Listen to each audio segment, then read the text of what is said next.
This is Audible.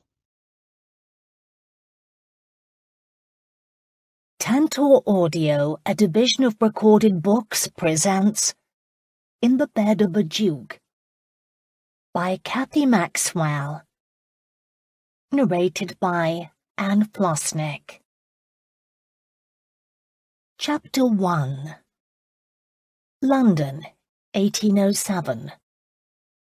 Phillip Maddox, Duke of Colster, walked through the crowded halls of Parliament, not meeting the eye of anyone he passed. They made way for him.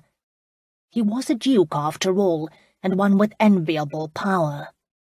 Here and there someone would nod and murmur, "Your Grace," but for the most part they waited until he'd gone by to speak, and when they did, he knew they were talking about him, and how Miranda Cameron had jilted him at his own betrothal ball.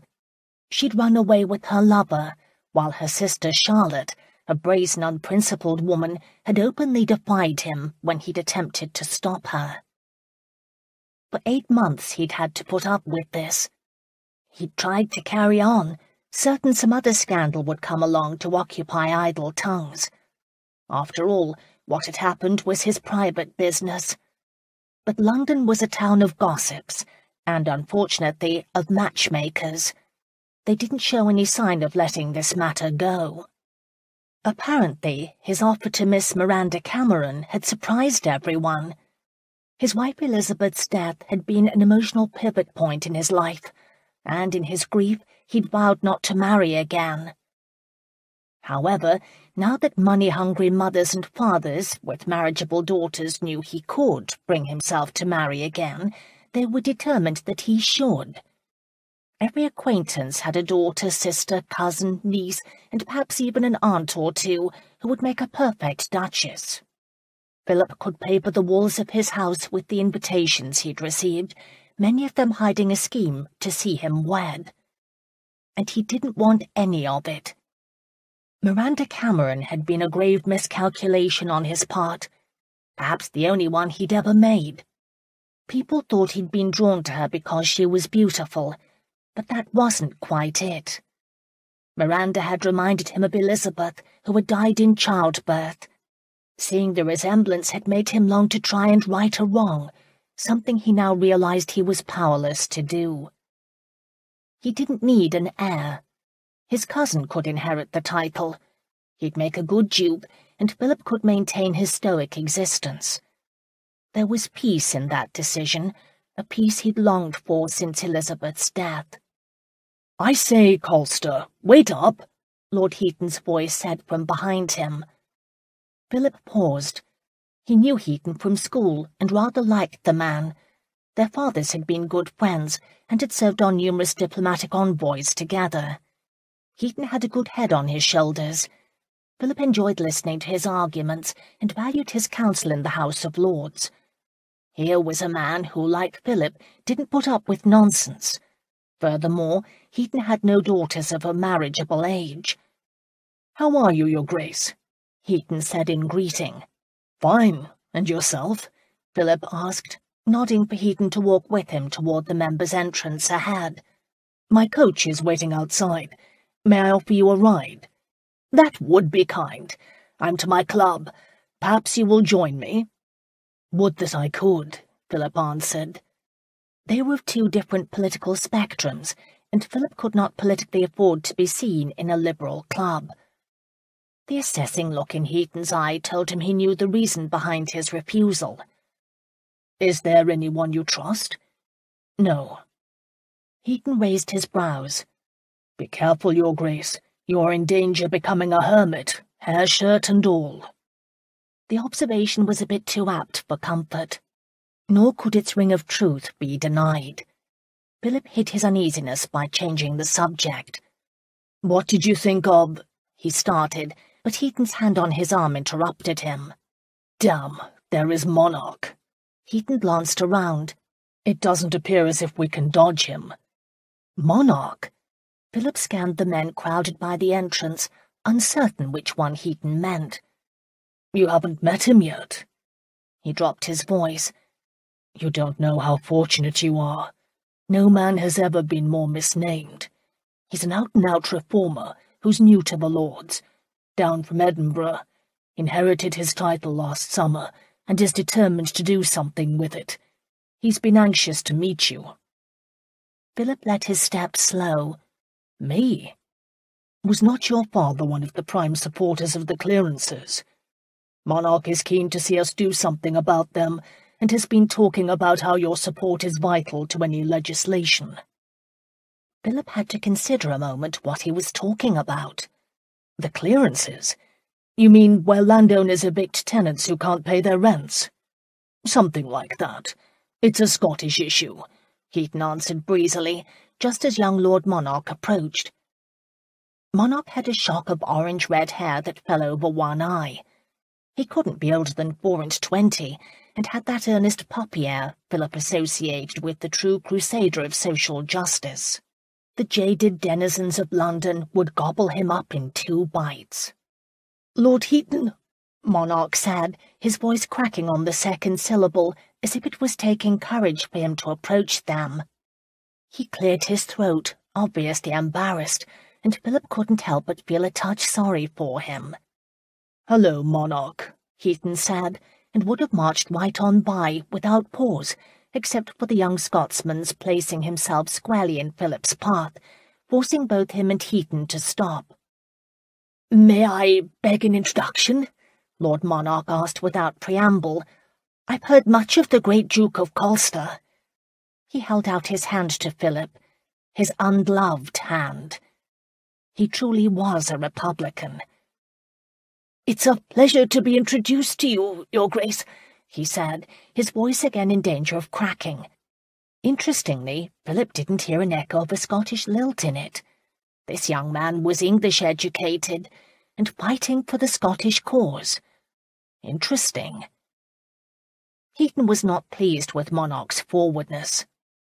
"I don't like being forced into matters," he informed the Scotsman coolly, and would have walked on, except Philip reached out and shook the offered hand. "Colster," he introduced himself.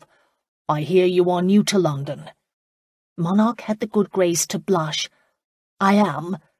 "Then welcome," Philip said genially, aware that by now everyone within listening distance was attending to their conversation.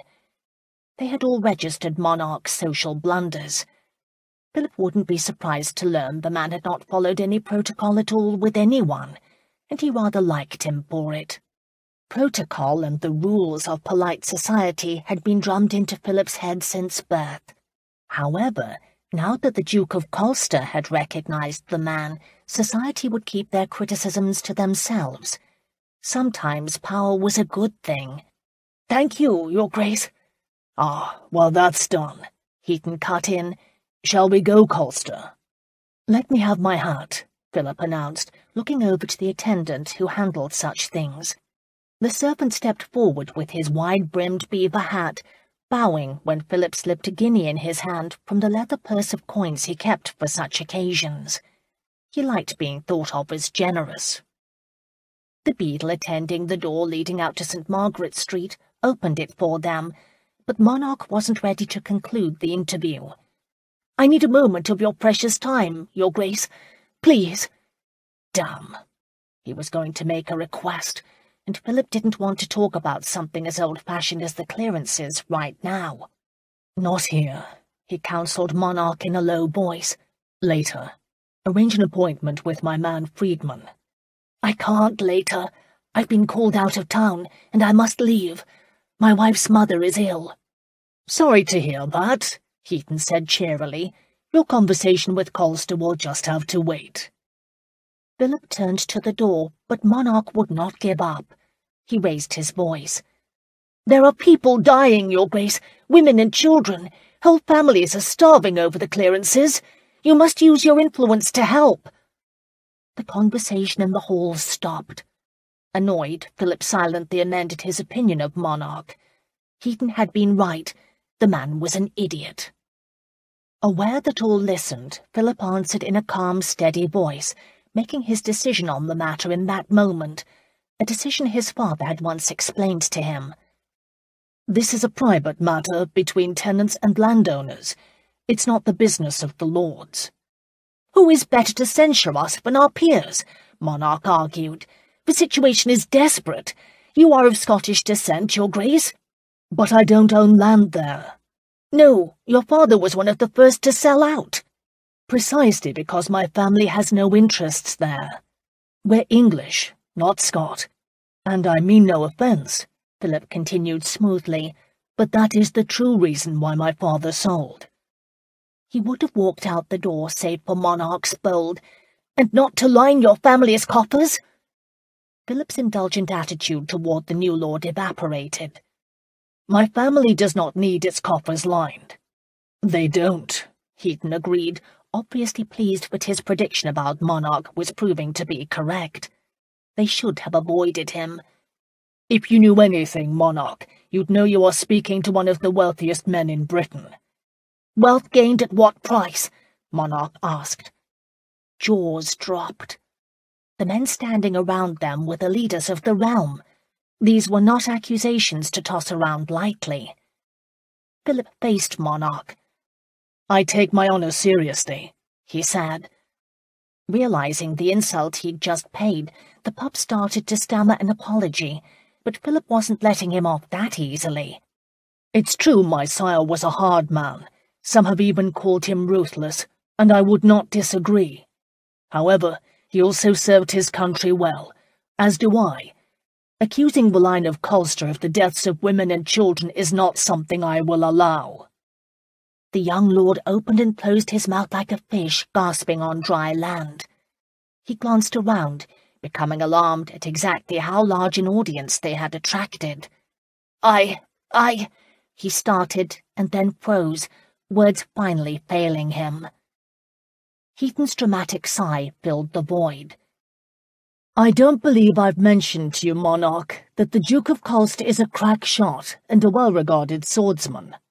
You aren't, by chance, one of those two things yourself? I am not. Monarch paused a moment, and then confessed faintly, I just want to do what is right. As do we all, Philip answered. As do we all. He took a step away before turning. I'm not unsympathetic in your concerns, my lord. Prepare a paper on your position and send it round. I'll read it. It's all I can offer until I am better educated on the matter. Monarch appeared ready to collapse with relief. I shall, Your Grace. Thank you. I shall. And Monarch, Philip said, couldn't resist adding, don't be so blunt with these others. He nodded to the lords and statesmen gathered round them. They lack my tolerance. Yes, Your Grace. I shall remember that. His point having been made, Philip left the building, Heaton beside him. They barely made it out the door before Heaton almost doubled up with glee.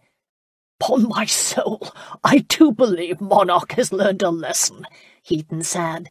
"What a moment! You had him quaking in his shoes. He's a hopelessly knotty head. Imagine leaving London because your wife's mother had taken ill." Philip smiled. He's not such a bad sort. He's what you said, a reformer. We were all starry at one time. Not me, and you were far gentler on him than any of the others have been. With his attitude and lack of manners, he belongs in the Commons, not the Lords. The arrogance behind his comments stopped Philip.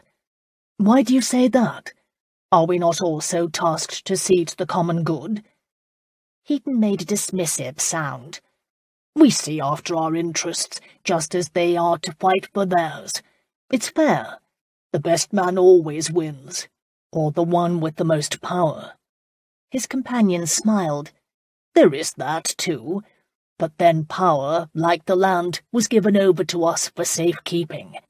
Could you possibly believe it fair to order Scottish lords to give up rights that have been theirs for centuries? I don't know. I've never thought of Scotland or visited it. Not even to hunt. I don't have time for such pursuits. You should take time. You work too hard. But before Philip could answer, a lad ran up to him. Message for your Grace, the Duke of Colster. He held a letter in his filthy hand. Philip looked at the boy's bare feet and thought of Monarch's accusations. He flipped a guinea toward the boy, who caught it in mid-air before handing over the letter. The envelope's expensive vellum was marred by the lad's dirty fingerprints. There was no seal. Colster's title was written in a spidery handwriting on the back. Who gave this to you? A man at the old ship. It's a tavern by the docks. Did you know the man? Philip asked, knowing what the answer would be before the boy shook his head. No, Your Grace. You can solve the mystery by opening it, Heaton suggested. Philip's coach pulled up the walk. Before the vehicle had completely stopped, one of the two footmen accompanying the driver jumped down to open the door for Philip. We're taking Lord Heaton to his club, Philip informed the driver. Yes, Your Grace. While Heaton gave the address, Philip climbed into the coach and opened the envelope. All of his correspondence went through Friedman. He had no idea what this was about, or why someone would make the effort of bypassing his secretary. He read the first lines, and his world came to a halt. Few knew that he'd had a twin who had died at birth. He reread the opening paragraph again, thinking his mind must be playing tricks. It wasn't. I have been a party to a most grievous crime, a sin so black the Almighty may not forgive me. Your twin brother did not die. Heaton joined him in the coach, the footman shutting the door after him. I can't believe even in the city you travel with two outriders. He broke off. Is something the matter, Your Grace? You look pale. Philip looked up, not truly comprehending what he was saying. He needed a moment alone to think. He forced a smile. Nothing's wrong. He sat back against the seat, folding the letter. You appear upset. I'm not. Heaton noticed he'd opened the letter. Distressing news? It's from my childhood nanny. She's dying. Wanted a last request. And she's a regular at the old ship down by the docks? Philip wasn't in the mood for his probing. No one must know what was in the contents of this letter. It was probably a hoax, a cruel one. He hid his alarm behind a smile. He was a skilled diplomat. He could hide every feeling. It's sad, that's all, he heard himself answer. Heaton accepted his explanation without question, because, as it turned out, he had his own interests in mind. Actually, I did want a moment to discuss a matter with you. Your agricultural legislation.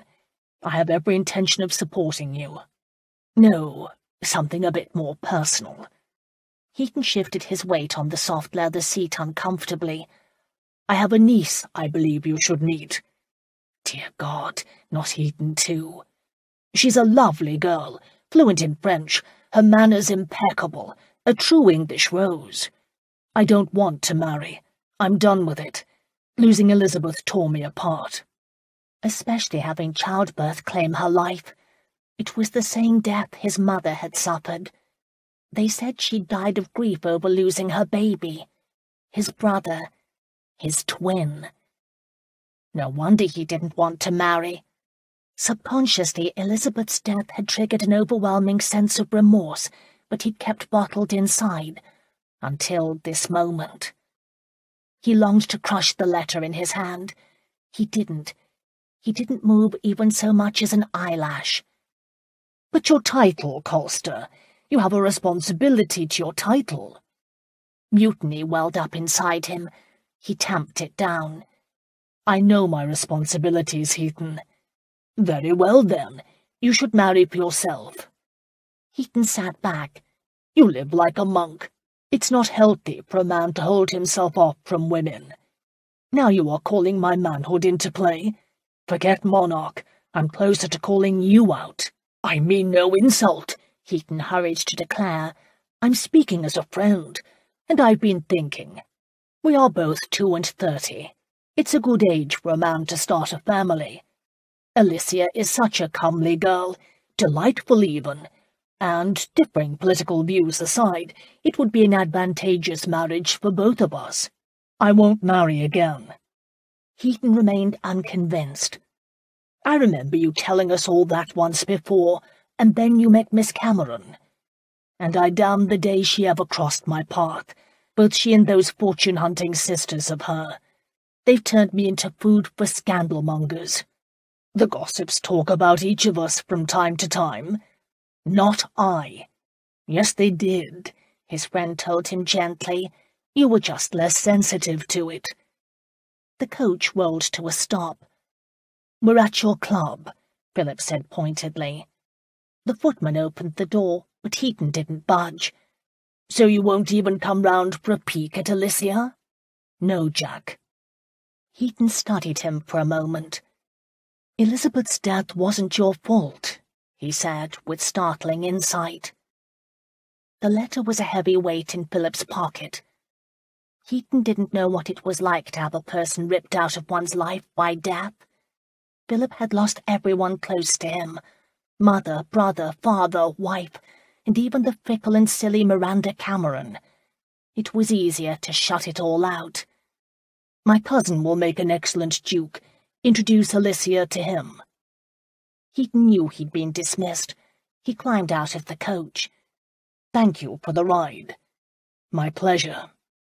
Heaton closed the door, and Philip was finally free to unfold the letter and read the deathbed confession. Your twin brother did not die. He was stolen by the Laird McKenna, whose sister your mother unwittingly hired as a midwife. 'Twas on my recommendation. I told her Grace that Rowena was a cousin. She was nothing of the sort.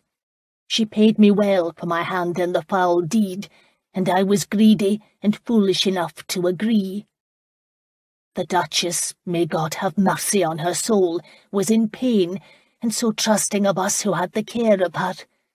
When the first babe was born, she didn't see the drops of tincture Rowena placed in his wee mouth that caused him to fall into such a deep sleep he appeared as if dead. 'Twas a blessing Rowena had already left the room with Justin when we realized there wasn't one babe but two, or who knows what she would have done to you. Later, I had no choice but to help her. We placed a dead dog in the casket that had been prepared for your brother. Everyone was so consumed by grief, they trusted us to do what was right, and we betrayed them. I do not know the fate of your brother. However, if Justin Maddox is alive, he is in the hands of Laird McKenna and his black-hearted sister Rowena. I have heard no word from any of them since she disappeared with the baby. Father Nicola is helping me write this letter. He serves as my witness. By the time you read this, I may no longer be on this earth. I can't ask for forgiveness, for I have never been able to forgive myself. May God have mercy on my soul for what I've done. The letter was signed by Meredith Fry and witnessed by Father Jean-Pierre Nicolas. Philip sat very still. He wasn't alone. He had a brother, one who was in the hands of his family's enemies. Philip frowned. He knew the tale of the feud between the McKennas and the Maddoxes, but it had taken place close to 200 years ago. It could not be important now. The tale was impossible to believe, save that his brother might be alive. And if he was, Philip was not the rightful Duke of Colster. The thought sucked the air out of the coach. He couldn't breathe. Colster was more than a title. It was Philip's very being, his purpose.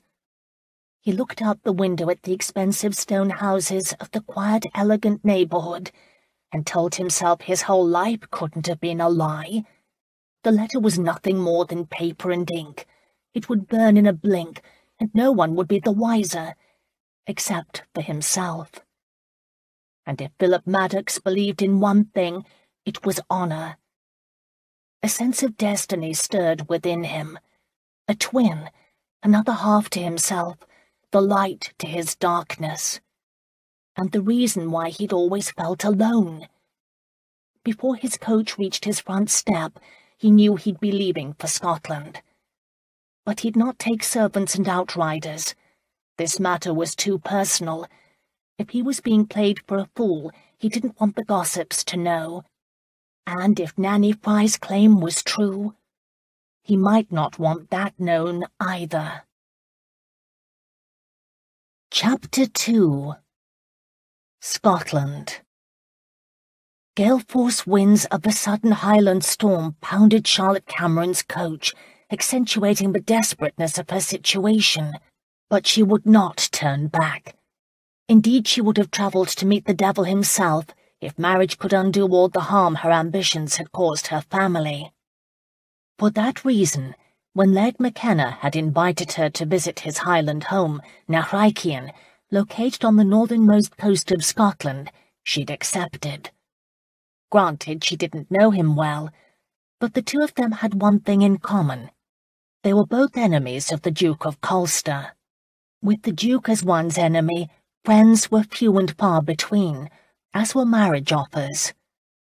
And besides, she told herself repeatedly, although Laird McKenna was really quite old, he didn't truly have horns and a tail. Marriage to him would provide respectability, which is what she needed to find a suitable husband for Constance. Nor was Charlotte in a position to be choosy over choosing a husband. At 27, she was beyond the pale for the marriage market. An old man is all she would have caught anyway. It was her penance to put aside her romantic dreams and ensure that Constance's were fulfilled. Or would be, Charlotte amended, if she survived the fury of this storm. She rode in Laird McKenna's own coach, an old heavy vehicle that was no match for the force of wind, hail, and lightning Mother Nature threw at them with all her might.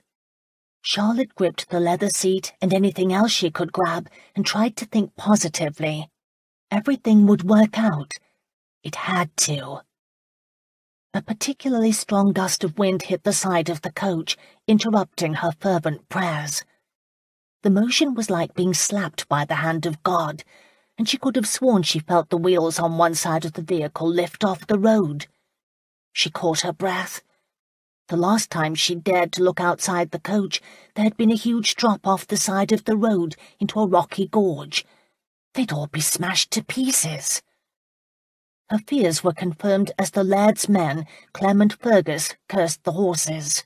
One yelled, "Wait on the other side! Wait on the other side!"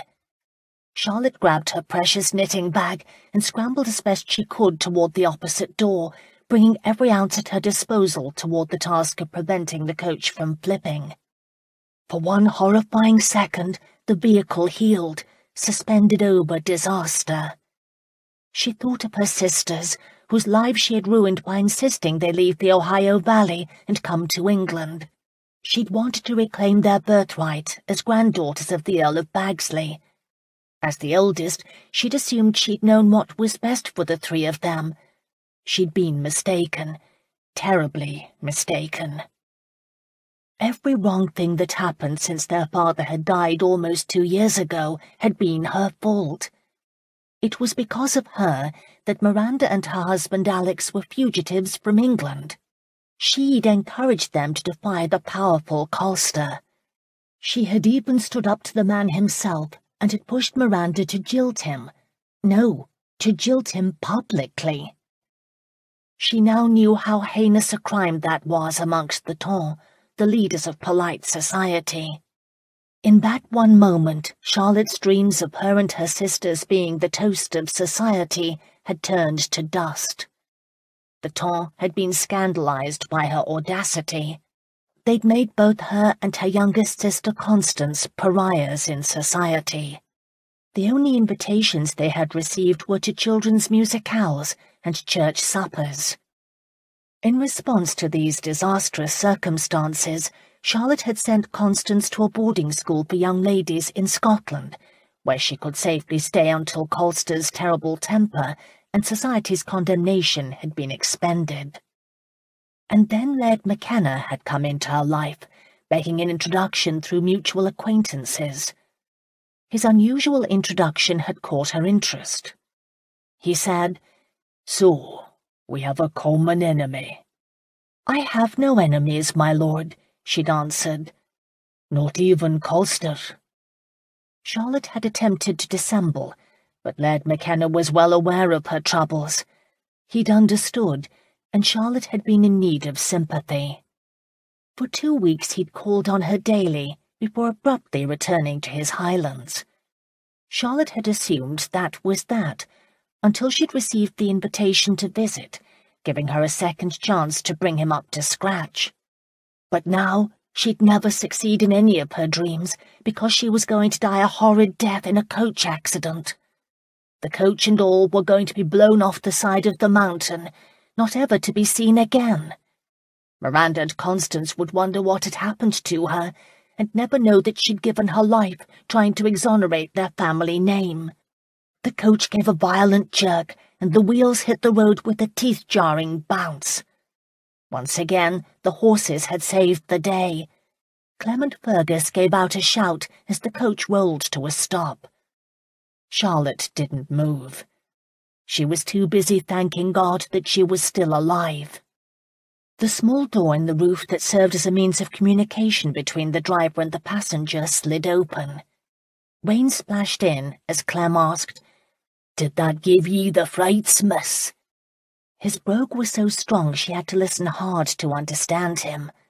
He had a broken tooth right in the middle of his mouth, chubby cheeks, and deep circles under his eyes, as if he spent too much time up at night plotting dangerous deeds. Fergus was half a head taller and a bully boy, with a high forehead and a belligerent attitude. If she hadn't met Laird McKenna, and could only judge him by his servants, she would have thought him a perfect scoundrel, instead of a sophisticated gentleman in search of a wife. "It did, Mr. Clem," she responded. He cackled his pleasure. "Scared me too. Fergus told me I couldn't make it through the pass at that speed, but I was out to prove him wrong. I should have listened to him." "You should indeed," she agreed, fighting the urge to throttle him for his stupidity. "Where is Mr. Fergus now? I don't hear him gloating." "He fell off." Shocked, she asked, "Good heavens, is he all right?" Clem grinned at her. "He splashed around a bit in the mud, but he's climbing aboard." The coach gave to one side, proving the truth of his words. "You could have helped me up," Charlotte heard Fergus complain. "You're fine," Clem said, dismissing him. "I told you to slow down," the other Scotsman said, but Charlotte had had enough. These two had bickered all the way from London. She cut through any retort Clem was preparing to make. "We must pull over and wait this storm out." "And sit on the road twiddling our thumbs? No, can't do that, miss," Clem assured her, "although there are better places to wait." "The Laird wants her at Nachrikian as soon as possible," Fergus reminded him. "He'd understand a storm and a man's need to see a bit of his family," Clem argued. "I don't know," Charlotte started. "You don't need to," Clem said cheerily. "I'll handle the lad. I know what to say to keep him happy." He shut the trapdoor, leaving Charlotte with a very bad feeling about the questions forming in her mind. The coach jerked and then went forward. They were on their way again. Charlotte sat back against the seat. What had she gotten herself into? Thankfully, the storm settled into a steady, miserable rain. Her fingers trembled as she pulled out her knitting needles and wool and set to work. The murky afternoon light inside the coach was not good for handwork, but she needed something to put her fears at bay. Isabel Severson, who along with her husband had invited the Cameron sisters to live under their roof, had urged her to hire a maid to travel with her, but Charlotte could not spare the expense. Besides, she was long past the age of needing to hire a lady companion for the trip, and Laird McKenna had assured her he had maids on his staff she could use. Instead of fears and doubts, as she worked the wool around her needles, Charlotte focused on what she did like about the Laird. In spite of being well close to the age of 60, he'd had little grey in his dark hair, had been soft-spoken and well-mannered. In fact, Colster had more grey at his temples than the laird, and she'd liked his musical accent. It gave him character. Looping the wool around her needle and finishing a row, Charlotte allowed herself to imagine what it would be like if Constance were to marry a Scottish fellow too, and they could live close to each other. There was a certain charm to being a Highland lady, or so she'd thought, until she'd had a taste of the miserable weather. Her thoughts were broken when the coach came to an unexpected halt. Now what? This time the door in the roof didn't slide open. Instead she heard a man's voice outside the coach. "I need a ride to the next village." It was an English voice, one with a note of authority, as if he were a soldier, or accustomed to being in command. He must have waved her coach down. "My horse lost his footing on the road and fell. Can you help me?" Charlotte waited, expecting Clem to say yes. He didn't. The man too must have been vexed by Clem's reluctance, because he said with a note of exasperation, "I'll pay handsomely for the ride, and not trouble you once we reach an inn or village where I can hire a mount."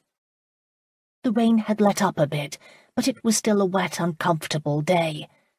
The man was probably knee-deep in mud. She waited for Clem or Fergus to answer. They didn't. They seemed perfectly content to make the stranger stand in the rain and beg. She'd had enough. She'd been raised on the Ohio Valley frontier, where a person didn't hesitate to help another in distress. She reached up and knocked on the trapdoor. Clem slid it open. "Yes, miss." "Give the man a ride." He stared at her before drawling, "Are you certain, miss? The laird might not like this." Charlotte couldn't understand why he was challenging her. "Of course I'm certain, and I'll be happy to explain all to the laird." "Aye, then." He closed the door, and she heard him say to the stranger, "The lady says you can join her in the coach." That wasn't exactly what Charlotte had said, and she was irritated that Clem had phrased it that way. However, the gentleman was grateful. "May I put my saddle and tack in the boot?" he asked. Clem must have nodded, because a moment later Charlotte felt the lid lift on the storage boot, located on the wall behind her seat, then slam shut. His footsteps squished in the mud. The horses were restless to get moving. They took a step or two forward, and Fergus shouted at them to quiet. The door opened. Wind and rain swept in. Gathering her knitting into its bag, Charlotte moved her legs to make room for him to take a seat on the bench across from hers. The man had manners. He removed his hat and drenched greatcoat as he hurried to climb inside and shield her from the storm. He slammed the door shut and settled back, saying, "Thank you. I was afraid I'd have to walk for miles." He stopped, obviously as surprised to see her as she was shocked to realize it was he. The Duke of Colster, as wet as a drowned rat and still looking every inch the Duke, sat across from her. The line of his mouth flattened. He stood, reaching for the door handle, but at that moment the coach lurched forward, throwing Colster off balance to land on top of Charlotte. Her immediate instinct was to push the wet man off of her and scramble as far away from him as possible, but she didn't get a chance. He practically leaped to the other side of the coach to get away from her. It wasn't a great distance. Their knees still touched and would have to. There was no way to avoid him.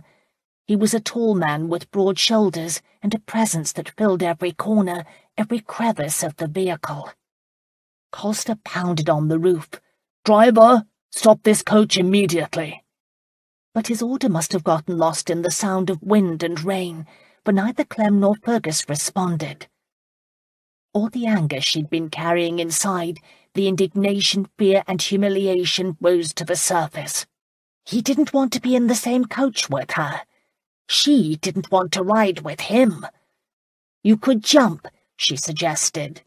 He eyed the door. "Oh, don't be a fool," she said crisply. His Grace moved to the corner on his side of the coach, placing his wet hat and folded coat on the seat beside him, as if warning her not to even think of getting close to him. As if she would. It was only then she realized she'd just called the Duke of Colster, confidant of kings, statesman extraordinaire, chosen god of the temps, a fool. For a moment she tasted panic, before willing herself to be brave. After all, he was one. And from Miranda's jilting, she knew better than to offer an apology. He wouldn't accept one, and she wouldn't have meant it. She pulled her knitting out of her bag and started her needles working. She was knitting a pair of warm socks for her new brother-in-law. Practical socks. She'd wager the Duke had never made anything practical in his life. She just wished her fingers didn't tremble. It ruined the impression she wanted to give of ignoring him. She tucked her needles back in the bag. More minutes of stony silence passed between them. Colster appeared to be sleeping, but Charlotte doubted that he was. There was too much tension in his body. It was really a sin to have so much power and waste it on a petty vendetta against her and her sisters. He was no better than a worm in her estimation. A squirming, sightless, fish-bait worm, although he didn't resemble a worm, not by any stretch of her very capable imagination. No, the Duke of Colster was a finely made man. Charlotte could understand why half the female population in England fawned over him. His shoulders were broad, his nose straight, intelligence clear in his eyes. Add to the mix his devotion to his late wife, and he became the tragic hero. What woman could resist that? Secretly, Charlotte had to admit that when she'd first met him, she'd been jealous of Miranda for having attracted his attention. Charlotte even liked the premature hint of grey at his temples. He appeared younger now, and less well-groomed. He must have been on the road for some time. A shadow of a beard was forming along his jaw. There was an intensity about him, something beyond the force of his normal personality. She wondered why he was travelling through Scotland, and why alone. Dukes rarely went anywhere without fanfare, or so she had heard. Certainly when she'd first met Colster at his home, even the servants had servants. One thing she was glad she wore her best day dress, which was a forest green high-necked dress with a triangle of let-in work at the bodice. When they had started out this morning, Clem had thought that if they pushed hard, there was a possibility they could arrive at Nahikian by nightfall. Consequently, Charlotte had chosen her finest clothes, including her kid-leather slippers, of which she was inordinately proud. After years of wearing moccasins or going barefoot, these shoes, and her white silk stockings with their red ribbon garters, were a potent symbol of all she hoped to achieve. Outside, the rain hit in sheets. The coach seemed to slow down to a crawl. She tried not to think of what further dangers lurked ahead for them, nor was it in her nature to sit silent. "How is your horse?" she asked civilly. He didn't open his eyes. She'd not be ignored, not by him. She repeated her question. The Duke still didn't open his eyes, but he said, "I put him down." Terse, clipped words that belied the emotions she sensed behind them. "I'm sorry," she replied honestly. At last the Duke opened his eyes and looked right at her, evaluating her sincerity, just as he appraised everything and everyone around him. Refusing to be cowed, she met his gaze with a level one of her own. His jaw tightened. "I'm sorry, too. He was a good horse, a companion. He deserved better than to be left at the bottom of that gorge. When I get to a village, I'll send someone back to bury him." It was a simple admission, but heartfelt. She'd known men who valued the friendship of their four-legged beasts more than that of humans. They were the sort of men accustomed to being alone. She would never have considered Colster one of their number. Against her better judgment, a crack formed in her shell of anger toward him. Was it possible their paths had crossed for a reason? Maybe that was why fate had thrown them together on the road to Naraikian. After all, she did owe him an apology. Miranda would have married him, at considerable misery to herself, if Charlotte hadn't interfered and stopped her. At the very least, Miranda should have cried off earlier, and in private. Perhaps if she explained that Miranda had only wanted to help her sisters, Colster could forgive all of them, even just a little. Charlotte cleared her throat, gathering her courage. Apologies didn't come easy to her. She decided to ease into it. "You are fortunate that we came upon you," she said, wanting to remind him gently she was doing him a service. "Few travel through a storm like this." He'd settled back, once again pretending to sleep, ignoring her. Stubbornly, Charlotte continued. "And the Laird McKenna's coach may be old, but it is dry and sturdy." "McKenna?" He bulged across the coach at her, moving so quickly she barely registered his movement before he was on top of her. He pinned her against the hard leather upholstery, his forearm pressing her windpipe, cutting off her air. His weight held her down. "McKenna owns this coach. What the devil are you doing with Laird McKenna?" Charlotte couldn't answer. His arm across her throat was cutting off the flow of air to her chest. If she didn't act quickly, he'd kill her. Chapter 3. He had her frightened, and that was what Phillip wanted, because then he'd hear the truth. Certainly he was being no gentleman, but he'd been on the road for 2 days, and the trip had been one frustration after another, culminating with Dynasty's death. Nor did he believe in coincidences. Miss Cameron's presence on the road to Naraikian, McKenna's family seat, had a significance, probably a sinister one, and he wanted answers. It also felt good to finally have a flesh-and-blood target for his temper. What had seemed a simple undertaking had already cost him dearly. "Answer me," he demanded. But instead of obeying, he caught a movement out of the corner of his eye, a second before she attempted to stab him with what appeared to be a knitting needle. He raised his elbow and deflected the blow. He'd heard these Americans were little more than savages. She was proving the point, and he was too damn tired for nonsense. He squeezed her wrist until she was forced to drop the needle, but that didn't stop her from biting. Charlotte Cameron was taller than her sister and surprisingly strong. Instead of listening to reason, she bucked and twisted like a madwoman. Her strength was no match for his. He leaned all his weight upon her, using his legs to keep her from kicking him. She arched, attempting to throw him off, and he found himself settled intimately against her. Just as he realized where he was, what position they were in, she froze, also aware. In spite of himself, Phillip went hard. She felt the movement. Her expressive eyes came alive with shock. She opened her mouth to scream. He clamped a hand over her lips. "Don't," he warned in her ear. "Answer my questions and I'll let you go. Untouched." Her response was to attempt to take a bite out of his hand. He yanked his hand back, her teeth skimming his skin. She got one wrist free to knock the side of his head with the heel of her palm, with enough force to hurt.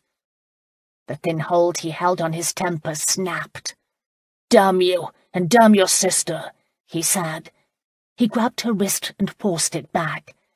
His life had been peaceful until he'd run into Miranda in the lending library that summer afternoon. Ever since that moment, everything had gone to hell. The Cameron sisters had made him appear weak, and he couldn't let one of them escape unscathed. Still, he did not strike women. And so Phillip took the only course open to him. He kissed her. It wasn't the path he wanted to take, but it was either this or strangle her. And strangely, he really had no choice. Instinct guided him, even as his conscious mind said no. Her mouth was open when he brought his down over it. He was not gentle. He didn't want to be. This kiss was punishment. His intention was to break her to his spirit, to overpower her into submission. It became a war of wills, but only for a moment. Philip was many things, duke, diplomat, legislator, but he was first and foremost a man whose desires had not been slaked in years of self-imposed celibacy. His secretary, Friedman, and others had warned him it wasn't wise for a man to be alone. Philip hadn't agreed. He was a rational man. He'd never had difficulty controlling his lust. Until now. His body responded to this woman with a force that was staggering. His brain went blank. He no longer cared about questioning her. Instead, his interest shifted to lips that God had fashioned to be kissed, and the knowledge that only the leather of his breeches and thin material of her dress and undergarments separated his sex from hers. Her skin smelled spicy sweet and inviting. His thumb rested over the pulse point of her wrist. He could feel the rushing, anxious beat of her heart. It mirrored the rapid pounding of his own, as if they pulsed together, and he was lost. He shifted his hold, capturing both her wrists in one hand, freeing his other to explore. He'd forgotten the feel of a woman's breasts crushed against his chest, or the pleasurable curve of her waist to the flare of her hips designed for a man's pleasure. Friedman was right. There was a thing a man had to have. Although Charlotte Cameron was the first to inspire this overwhelming primitive drive inside him. The nature of their kiss changed. There was an unexpected connection. Desire sparked into a flame. She was hot and moist, and suddenly very willing. He released her wrist and moved his hand to cover her breast. Her nipple was hard and begging. There was fire in this woman, spirit. He longed to feel her naked, to have her tighten around him.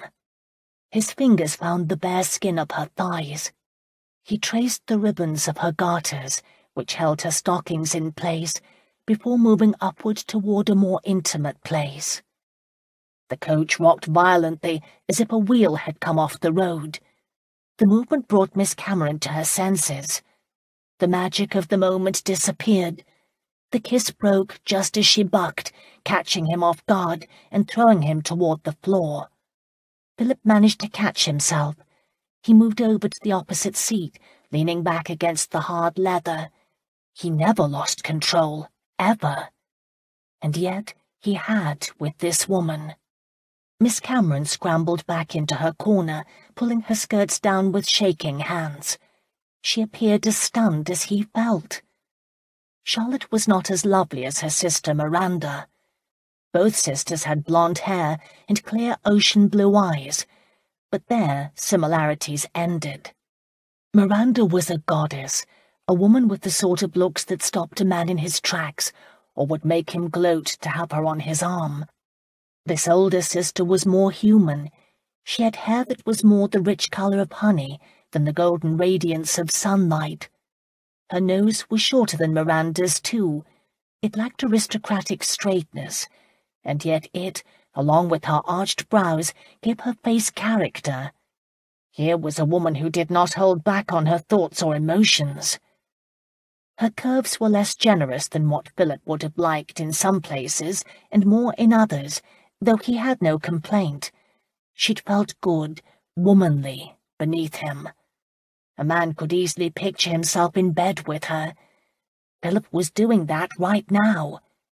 Nor had he ever kissed Miranda, or even his late wife, the way he'd kissed Charlotte. His gaze went to her lips. Of all her attributes, he was attracted to her mouth the most. It was generous and inviting. He'd liked the way she'd opened to him. He didn't like the way her mouth was frowning at him right now, or the snap of anger in her eyes. She noticed the knitting needle on the floor and swooped it up to point at him with trembling fingers. "Come near me again, and I shall gut you." "Gut you?" He marvelled at her choice of words and her bravery. A proper miss would be in hysterics, but not Miss Cameron. She was threatening to use her knitting needle to split him open like a hare. She'd probably use it as a spit to roast his heart too, and therein lay the danger. Her threat reminded him that there was nothing proper about any of the Cameron girls. The laws of polite society held no sway inside this coach. "Why are you so dramatic, Miss Cameron? I thought you and your sisters were selling yourselves to the highest bidders. Or," he said with sudden insight, "have I been replaced in your money schemes by McKenna?" Her jaw tightened, and her eyes burned bright at his challenge. Philip decided that for once he was wrong. She was more beautiful than her sister. In spite of her mussed hair and lips still swollen by his kiss, she appeared as regal as a queen, until she reached up and with a very deliberate movement wiped his kiss off her lips with the back of her hand. The insult was surprisingly effective. A shot of temper whistled through him. She'd been a willing partner, and he was tempted to kiss her again to prove it, but Philip sensed he'd best not push his luck. Charlotte had been the first woman who'd made him lose the careful control he kept over himself. He told himself it was because he was tired. Under normal circumstances, she'd mean nothing to him. "What was that?" he asked. "Some sort of frontier slight?" He shook his head. "I hate to think what my life would have been like if I had married Miranda. Oh, put your knitting needle away. I'm done with you." Heat rose to her cheeks, emphasizing their high bones and the blueness of her eyes. He forced himself to focus on what had first started the clash between them. "What are you doing with McKenna?" he repeated, this time keeping his voice civil. "That's my business," she replied, equally cold, her fist still holding that damn knitting needle as if she would come at him. "Miss Cameron, I'm not accustomed to people not answering questions when I ask them." "You can go to the devil," she said. She was so graceful in her curse, but instead of being offended, Philip caught himself chuckling. "It seems I already have," he admitted, reaching for his beaver hat, only to discover it had been crushed during their tussle. He slapped it into shape, put it on his head, and pulled the wide brim low over his eyes. It was an effective way to shut her out. So what if he'd wanted to bed her? He stretched out his legs, uncaring if he took up all the footroom in the coach. He needed sleep. Hours ago he'd stopped in an inn to snatch a nap, but his busy mind had prevented him from relaxing. However, the swaying of the coach and a sense that he was closer to his destiny eased his fevered brain a bit. As he had done 100 times, perhaps thousands since he'd started this trip, Philip reached inside his coat and touched Nanny Fry's letter. He needed the physical reminder of why he was making the journey. He was tempted to unfold it and read it again. He knew the words by heart, only now, after repeated readings and his being closer to his goal, they took on legitimacy.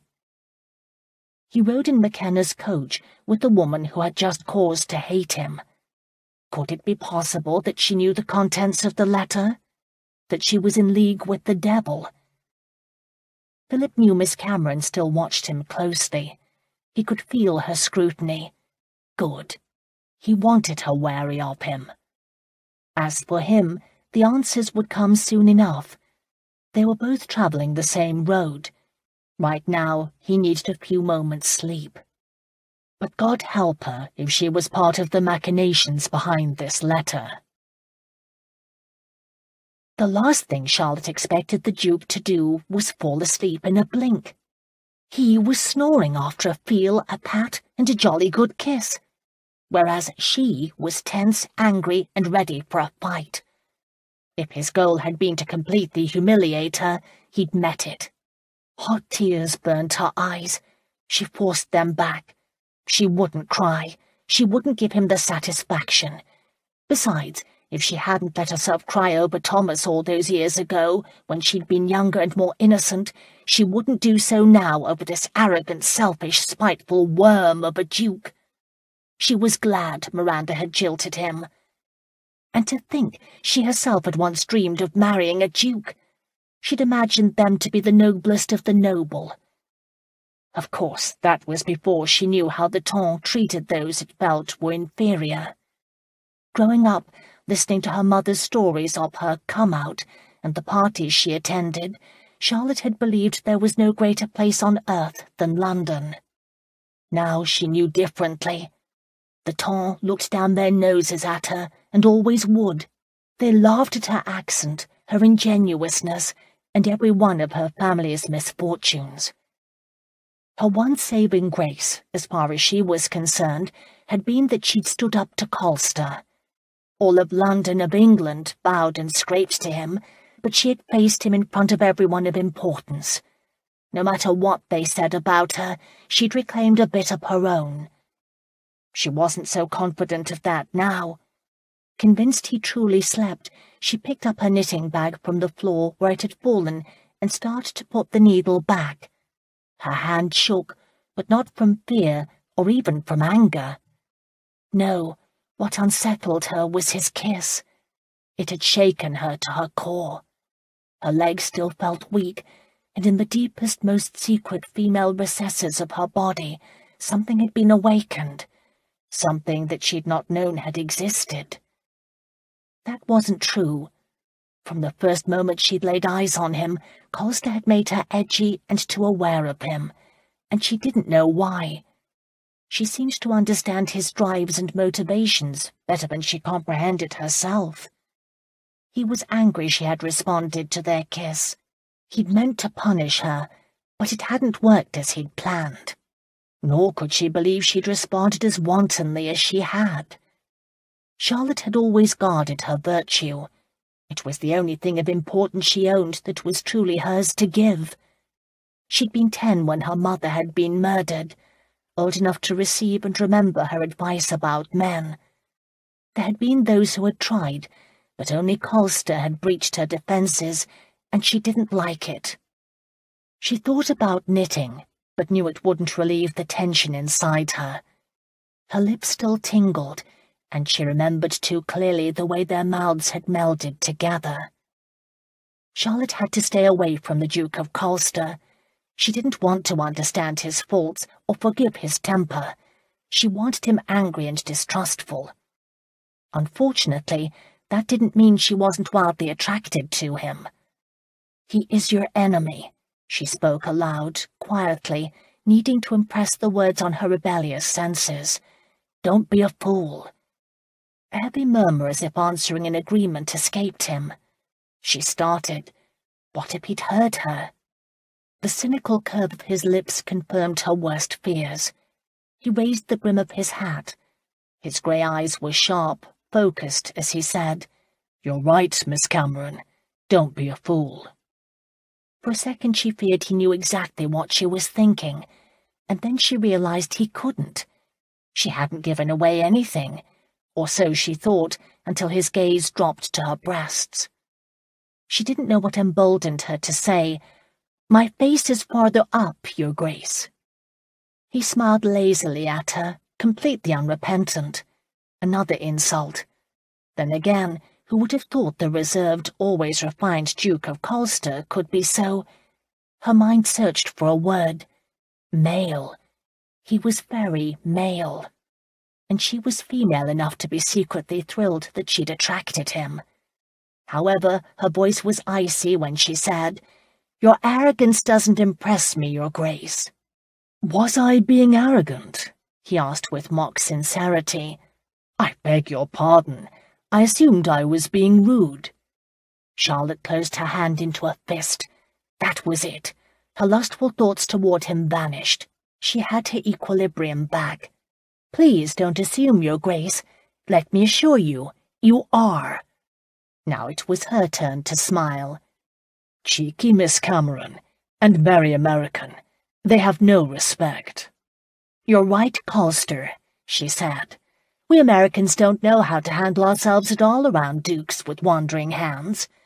Then again, that does allow a person a certain familiarity, don't you agree?" He gave her a grudging smile, free of any of his earlier hostility. "Very good, Cameron. Let's be Republican. You and I." He paused a moment before adding in softer tone, "You have a good head on your shoulders. You'll need it. I am a worthy opponent. However, I am starting to believe you are too." It wasn't the most flattering compliment, but Charlotte found herself pleased. She folded her hands in her lap, realizing that it might be the moment to offer an olive branch. "I understand your anger. I admit my sister treated you poorly. You encouraged her to do so." "Are you purposely trying to make this difficult?" she demanded, all thoughts of a conciliatory tone fleeing. "Yes, I spoke up for her, but only after I realized it was in your best interests too. She loved another man. She would not have been happy married to you." "How pleasant of you to say so." "How honest, you mean," she corrected. "I like you better when you are being rude." His dismissive tone sparked her temper. "Why? Because it gives you license to return the rudeness?" She shook her head. "No, I won't be angry. I have something to say. It deserves to be said." "Your Grace," she started, but he cut her off. "Colster," he interrupted quietly. "I think I like you calling me Colster. It reminds me that we aren't friends." "You can call me Miss Cameron." His smile was genuine and quick. "Touché." She ploughed on with the determination for which she was known. "Miranda meant little to you, and she has the right to be happy. I'm only apologizing because I know that a man with your excessive pride and overbearing sense of consequence suffered greatly at being jilted. There, let him chew on that." His smile hardened. "You're right," he agreed. "She meant nothing to me." Charlotte's sisterly defenses rose. "Then I am glad she married Alex. They were meant for each other." He leaned back, his expression inscrutable. "That's good, because that is all they have." "Alex is very capable of making money. You don't control the world, Colster." "I do in England, Miss Cameron. He's not making money there." Charlotte crossed her arms. "Well, we aren't in England anymore, are we?" "We are," he assured her. "The King's Reach certainly covers the Highlands." He was so smug in his own sense of omnipotence. "Laird McKenna may be of a different opinion," she answered. "Then I shall set him straight," was the curt answer, but Charlotte had caught the flicker of doubt in his half-hooded eyes. Suddenly she understood. "You are on your way to meet Laird McKenna. Why? He doesn't like you. Not at all." Instead of answering, he said, "If you are wise, Miss Cameron, you will turn on your heels and go running back to London as quickly as possible." "And miss this meeting? I think not."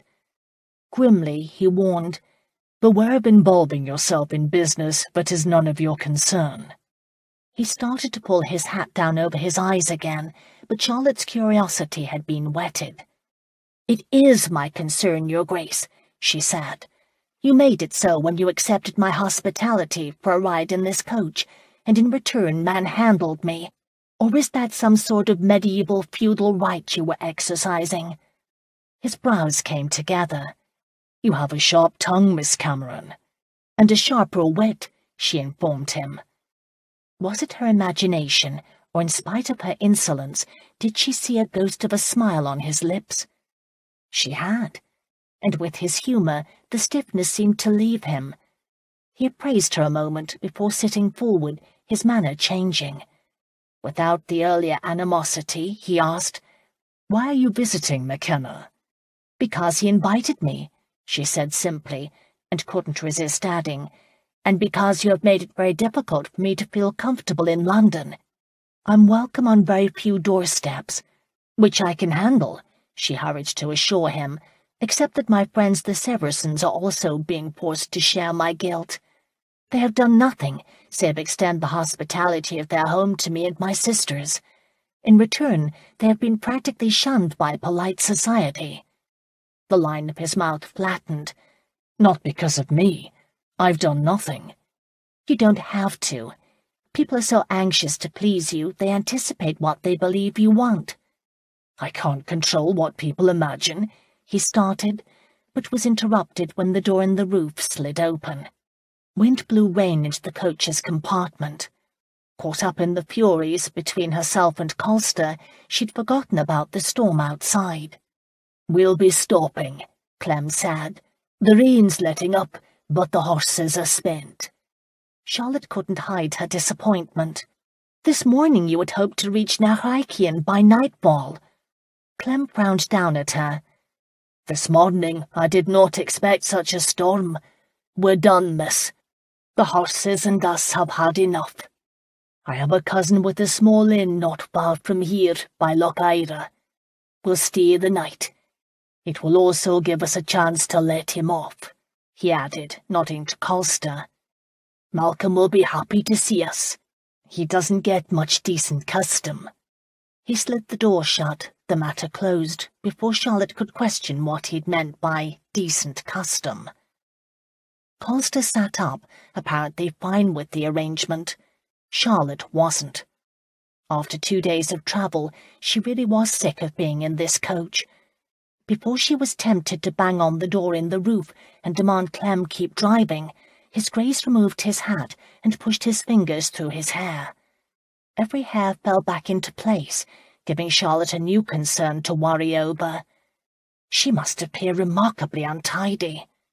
Turning away from him, she repinned her hair the best she could and reached for the hatbox on the floor, but held her straw bonnet, trimmed in a matching green, for her dress.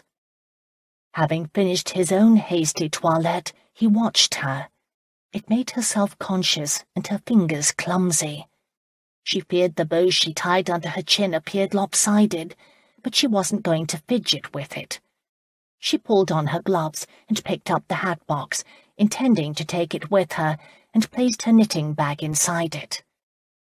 The coach leaned as they pulled off the road. The ride was rough. It was as if they weren't travelling on a road at all. The shades were down over the windows because of the weather, but she sensed they drove through a forest. After half an hour of this, the coach came to a halt. Clement Fergus jumped down from the driver's box with a call of greeting. A man's voice answered in a thick brogue.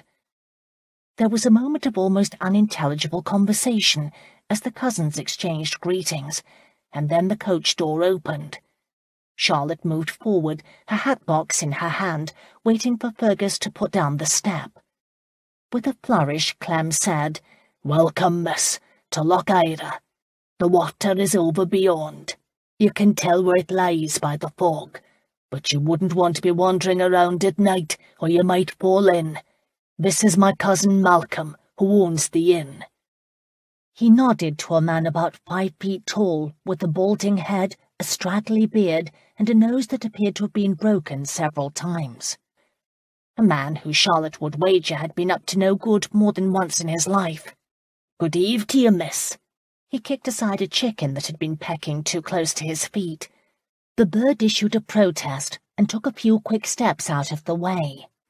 Charlotte hung back. Something wasn't right. The rain had turned into a mist. Fog drifted along the ground, swirling around the crumbling stone walls of what appeared more a run-down cottage nestled beneath the boughs of overhanging fir trees than an inn. In the gloominess, the light in the small narrow windows seemed welcoming, until a burst of rough male laughter coming from inside punctuated the air. "Malcolm makes a mutton stew that tastes better than anything that could ever grace a king's table," Clem offered, as if to entice her. Her stomach rumbled loudly. She wished it hadn't done that, not with Colster listening. Still, she was hungry. Her last meal had been breakfast, and she'd been so anxious about arriving at Nahaikian, she'd not taken the time to purchase anything to take with her for the road. "Malcolm, go dish Miss Cameron a bowl of that stew," Clem ordered, with the familiarity that made her uncomfortable. "That I will." Malcolm turned and left. He walked with a pronounced limp. Charlotte shifted the hatbox to her right hand and offered her left for Clem to help her down. Her shoes sank into a bed of wet pine needles almost as deep as her ankles. "Not many coaches stop here, do they?" "Malcolm sees to a local custom, miss," Clem said, moving around to the back of the coach. Charlotte followed. "I really wish we could reach Narakian tonight," she said. "Do you not believe that we could push on?" "We're hours away," Clem answered, "and the horses need a rest. It's been a hard drive through that storm. Yes, I could have stopped sooner, but then I would not be seeing my cousins." He opened the boot to bring out her bag, packed with her personal items. Her trunk was tied to the roof. "Malcolm has a room with a cot. It's not fancy, but good enough." The tone of his voice changed to mild surprise. "Well now, this is a fine saddle." He'd had to move Colster's saddle to get to her bag, and now took a moment to rub the leather with an appreciative hand. Colster, who had been left to his own devices, had come around to join them. He took the saddle from Clem. "I need to hire a horse." Clem lifted his gaze from the saddle, his expression speculative. "The only horses here are my coach horses. Name a price, and I'll pay it." The coachman gave another appraising look at the fine quality of the saddle, and Charlotte decided it was about only fair Clem knew the identity of the man he'd been carting around. At the very least, both her drivers deserved a more than handsome tip for rescuing his Grace. It was also a way to pay the Duke back for all the difficulties he'd caused her and her sisters. "He means what he says, Mr. Clem," she said. "The Duke of Colster has plenty of money to spend on whatever he pleases." She hadn't meant to sound quite so bitter, but it didn't matter, because Clem's reaction was completely unanticipated. "Colster!" The word seemed to explode out of him. "You are the Duke of Colster, the Maddox." "I am the Duke," Colster said impatiently, shifting the weight of his saddle while he reached inside his coat and pulled out a heavy leather money purse. With a world-weary sigh, he said, "And yes, you should receive recompense for your aid." Clem knocked the coins Colster was about to offer out of his hand. "I don't want Maddox money. It's blood money. If I'd known it was you by the side of the road, I would have run you over." He turned and walked up to Fergus, who had unhitched the horses and held them by lead ropes. "It's the Maddox, the bleeding Maddox." "Nah," Fergus said with disbelief, and then looked past Clem's shoulder, eyes wide in disbelief. "Are you certain? Told me his name himself. Wait until the others meet him," Clem predicted darkly. He marched into the inn without a glance even to Charlotte. Fergus's behaviour was equally strange. He backed away from the horses, his gaze not leaving Colster until he turned to run inside the inn. Charlotte had a very bad feeling, and knew it was her fault. She'd seen men react this way before. Her father and his friends had this same urgency whenever they set out to deal frontier justice. "Take one of the horses while they aren't looking," she advised Colster. "Get out of here." "You want me to steal a horse?" he answered, puzzled. "I want you to save your skin," she responded. At the same moment, Clem, Fergus, Malcolm, and 4 other men came pouring out of the inn door, as if to confirm her worst suspicions. They were big men with barrel chests who rolled up their sleeves and doubled their fists. Malcolm pushed to the lead, an ugly cudgel in his hand that could crack a man's skull with one blow. "Run!" She turned to urge Colster, her earlier grievance forgotten in her anxiety that he escape what was coming his way. However, her warning caught in her throat when she saw the small pistol the Duke aimed at the angry party of Scots. "Hold it right there, gentlemen," he commanded. He cocked the trigger. Chapter 4. The pistol had been stored in a hidden holster attached to Philip's saddle. He'd used it to put down his horse Dynasty. His skill was equal to putting a hole to a pheasant's eye at 10 paces with it. But he had never duelled, had never aimed a gun at another man. He was relieved his hand was steady and prayed that the powder cap was dry. Malcolm pulled up short, as did the others. "I'm not here to quarrel," Philip informed them. "Then you shouldn't have come at all," Malcolm answered. "You've the wrong man, mate," Phillip said. "I've done nothing to you. I've never set eyes on you." "Nothing?" Malcolm questioned. "My great-great-great-grandfather and his brother hanged because of your scum ancestors." "Great-great-great-grandfather?" Miss Cameron repeated as if confused. "What is this all about?" "Go inside, Miss Cameron," Phillip ordered. "You're safer there." But Miss Cameron wasn't one to listen to good advice, especially from him. She stood her ground. "You want to kill him? Why for?" "For what I said," Malcolm snapped, his patience at an end. "For the lives of 5 good McKenna men who had served their rightful king, while he and his were more interested in titles." Miss Cameron took a step toward Phillip. "Pretend I know nothing, because I don't, and explain what is going on." When Malcolm started to protest, she said, "If you all want me to docilely wait inside, you'd best give me a reason." "The reason is the Battle of Worcester, when his ancestors sold out all of Scotland, and the McKennas," Malcolm said. "When did this battle take place?" Miss Cameron asked. 1651, Phillip answered grimly. "Aye," one of the Scots said, "and it is time to settle the score." "His family name was Maddox then, miss," Clem explained. "They changed their name when they sold out to the Sassenachs." "The what?" she asked, sounding lost again. "The English," Clem interpreted. "There was always a rivalry between the McKenna and the Maddox, but it turned sour during that battle. Their chieftain sold his pride for an English title. He betrayed our plans to Cromwell, and Charles barely escaped with his life. We helped him, and for aiding him, 5 men paid with their lives." "But that was a long time ago," Miss Cameron said reasonably. "It doesn't have anything to do with any of you."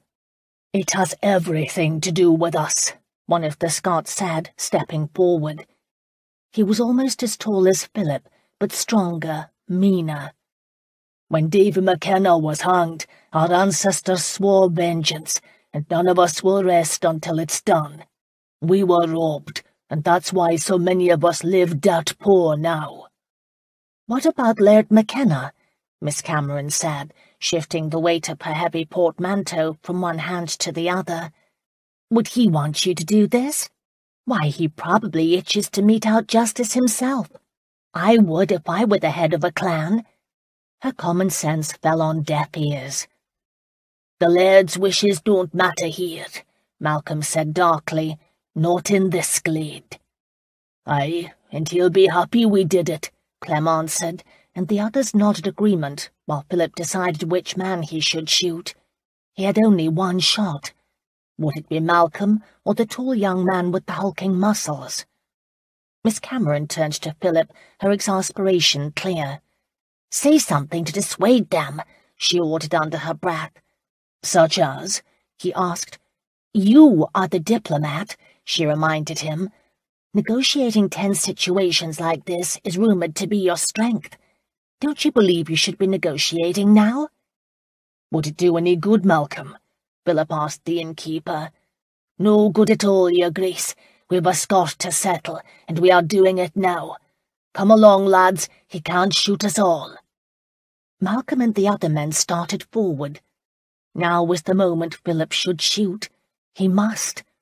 He took aim, knowing he needed his mark almost on top of him for the shot to be effective. However, before he could act, Miss Cameron swung back her heavy leather bag and brought it with full force right into the big hulk's groin. The man was not expecting the attack from this quarter. She'd caught him completely off guard, and just like any other man who valued his jewels, he dropped to the ground. The others stopped, confused, since Phillip hadn't fired a shot. Miss Cameron didn't miss a beat. She stepped over to Phillip, placed her hand over his, holding the pistol, and fired. The shot hit Malcolm in the shoulder. He cried out in surprise. "Run," she said calmly to Phillip, "and this time don't diddle around." He was as stunned as the men, but he knew good advice when he heard it. The saddle would only slow him down. He dropped it and went for the nearest coach horse. The animal balked as he grabbed its lead rope and leaped onto its back. Holding mane, he swirled the horse around, grabbed Miss Cameron beneath the arms, and pulled her up in front of him.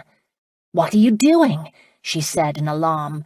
"Saving your life," Philip answered, and kicked the horse into a gallop, just as the cry went up to stop them. The Scots came after them, but the poor coach horse was now out of his mind with fear. He went charging through the thick woods as if the hounds of hell followed, which was exactly what Philip needed. Of course, it would help matters if Miss Cameron were a touch more appreciative. "Stop this horse! Let me up!" she said. Philip was too occupied riding through the forest to answer. "I thought to save your haughty neck, not escape with you," she confessed. "Please, leave me here." The ribbons of her bonnet, which had been knocked off to hang around her neck, came undone, and the hat blew away. She made a soft sound of distress. "I'll buy you another one," he said. "I don't want another. I wanted that one," she said. Philip didn't bother to answer. They'd come up on a road. Fog lingered in the low places, but the rain had passed, and the clouds were clearing. A much-needed full moon made an occasional appearance. It would provide light to guide their way. However, he reasoned, if it helped him, it would also help the Scots. He pushed the horse off the road at a trot, cutting across a boggy pasture. The grass was tall and wet. Their pace slowed to a walk. He moved toward the sheltering darkness of a forest. "I don't like horses," she stated. "I don't like riding." "I can tell. You have a death grip on my arm." She released her hold immediately, and he tightened his on her lest she slide off the horse. The animal was actually not a bad ride. He was no stranger to being ridden and comfortable going off Philip's leg. They continued onward. Within an hour, the clouds had completely drifted away. The blue light of a silvery moon lit their way down a shadow-dappled path through the trees. At last, Philip decided they were safe. However, the moment he relaxed, Miss Cameron shoved all her weight against him. Philip let her go. She slid down to the ground in a flurry of skirts. Most women in her circumstances would either be in tears or making demands. She started walking back in the direction they'd come. He watched her a moment, both amused and irritated. He'd never witnessed such a purposeful stride. One would think she planned to walk all the way to London by the way she moved. He was tempted to let her go, and yet couldn't. With a heavy sigh, Philip nudged the tired horse in her direction. He had no problem catching up with her, nor was he surprised that she ignored him, her head down, her face frowning in concentration. Dismounting, he walked with her for a pace, waiting. He didn't have to wait long. As if she could contain herself no longer, she rounded on him, the words exploding out of her. "How could you do that? You ruined me." "Ruined you? I was under the impression that I may have saved you from death, or something worse." She stopped. "You saved me?" The last of the pins fell from her hair as she shook her head in denial. It tumbled down her shoulders in a golden mess of curls. "I beg your pardon, Your Grace, but if I hadn't intervened, you'd be minced meat right now." The truth of her statement pricked his pride. "I was the one holding the pistol." "And I shot it," she answered, a statement that seemed to remind her of something else she wanted to say. "You don't point a gun at a lot like that unless you are prepared to pull the trigger, even though such a little gun wouldn't stop the likes of them." She was right. He'd thought the same. He didn't want to admit it. But, for once, Miss Cameron wasn't in the mood to argue. "How shall I explain this to Laird McKenna?" she asked, looking around at their surroundings as if expecting the trees to answer. "You won't be telling him anything," Philip answered. "You are returning to London." Miss Cameron rounded on him, her spirit returning. "I am not." "You are," he assured her. "I'm hiring a vehicle to take you back first thing on the morrow." Her nose wrinkled with distaste. "You don't like the fact I was the one to fire the shot, do you? I've wounded your male vanity, and you want to rid yourself of me as quickly as possible." "What nonsense! I'm not vain." She interrupted his claim with a definitely unladylike snort of disagreement. Philip was perilously close to losing his temper. "Listen, Miss Cameron, I am worried for your safety. If you believe that is vanity, so be it. However, do you truly think McKenna would welcome you with open arms after you shot one of his clansmen?" That gave her pause. "I didn't kill him. I only wounded him," she admitted in a somewhat contrite voice. "An action that could be interpreted as your siding with me. I'm certain McKenna will not be pleased." She raised her hands to her head as if wishing to hit herself for such an error in judgment, and then dropped them to her sides. "I only helped because I felt somewhat responsible for what they were about to do to you. In hindsight, I should have let them beat you into a pulp." "I'm fond of you, too," he said dryly, surprised to find he was thoroughly enjoying himself. She had quick wits and a cool head in the face of danger. But she wasn't paying attention to him. "I am going to Nahaikian," she said with a determination. "I will explain to Laird McKenna. He knows I don't like or trust you. He'll understand my concern, and I'm certain he will be as distressed over his clansman's behavior as I was." "Why were you going there anyway?" Philip demanded, cutting through her verbiage. "Are we back to this again?" She made an exasperated sound that she released in a sigh of resignation. "I met Laird McKenna at a garden party. He called on me, and since I am a woman alone in this world, and the security of a husband would not be unwelcome," she said this as if blaming him for every single wrong in her life, "I encouraged him. Naturally, when he invited me for a visit in Scotland at his estate, and I accepted. Can I be more clear for you?" Philip shook his head, satisfied. She wasn't. "Hands on hips," she said. "Now, since it is obvious you will not be welcome, why are you going there?" He grinned at her. He couldn't help himself. She was not afraid of him or showing the smallest desire to toady up to him. She was also the one person who didn't seem to want something from him. But he wasn't about to tell her why he was in Scotland. "It's none of your business. Come along," he continued, overriding any protest she could make. "We'll keep walking, and eventually find a place for the night. I'll pay for your passage to London, and no one need be the wiser about what either of us was doing this night." Leading the horse, considering the matter settled, Philip walked over 100 feet before he realized she wasn't following him.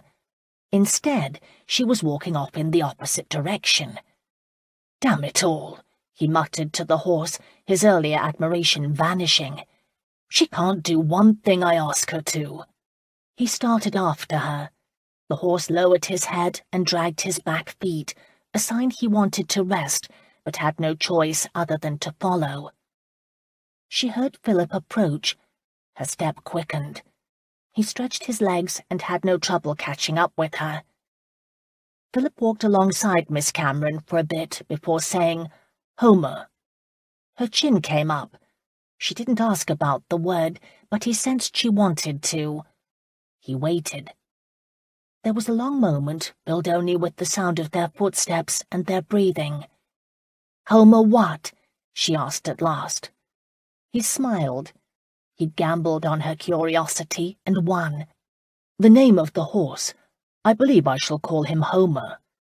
Miss Cameron shot him an irritated look out of the corner of her eye. "Why should you name him at all? What gives you the right?"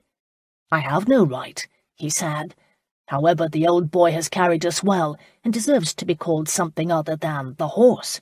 Do you not agree? Or do you believe it better to ignore his hard work and courage?" "Is that a slap toward me?" she said, her back still stiff and unyielding, her eyes on the road ahead. "Are you saying I ignore you?" He didn't answer. He didn't have to. And then, when he least expected it, she murmured, "Homer is as good a name as any." "I thought so," he quickly agreed. Unfortunately, I believe Homer could care less. He's exhausted. The poor old boy's tail is dragging." Miss Cameron couldn't resist glancing at the horse to see if what Philip said was true, and her gaze met his. The tension eased in her brow. Her proud, stubborn chin lowered enough for her to say, "He should be. It has been a long day." "It has," Philip answered, slowing his step. Miss Cameron slowed hers also, and a truce, however unacknowledged, existed between them. One Philip credited himself with negotiating, although not even the Spanish ambassador had ever made him work so hard. This time, when he turned back in the opposite direction, she followed, but not without a dramatic sigh of resignation. They were both accustomed to being in charge, and he counted it a victory that she gave him this small trust. They walked a ways in silence. Philip thought of her stubbornness and her pride. Finally, he could no longer contain his curiosity. "Why did you do it?" he asked. "You didn't have to, and you'd be a more welcome guest at Nachrichen than you would be now." She pulled her hair forward, her fingers quickly weaving into a long braid that she let hang loose. "Have you ever seen a man beaten? I have. A gang like that beat my brother-in-law Alex until he was close to death. Your sex goes a bit mad in large groups like that. You can't be trusted to use reason. I couldn't stand by and let it happen again." "You are talking about Haddon, aren't you?" he said. The man Miranda had jilted him over. Some men deserve their beatings. "Not Alex." She knew what he was thinking.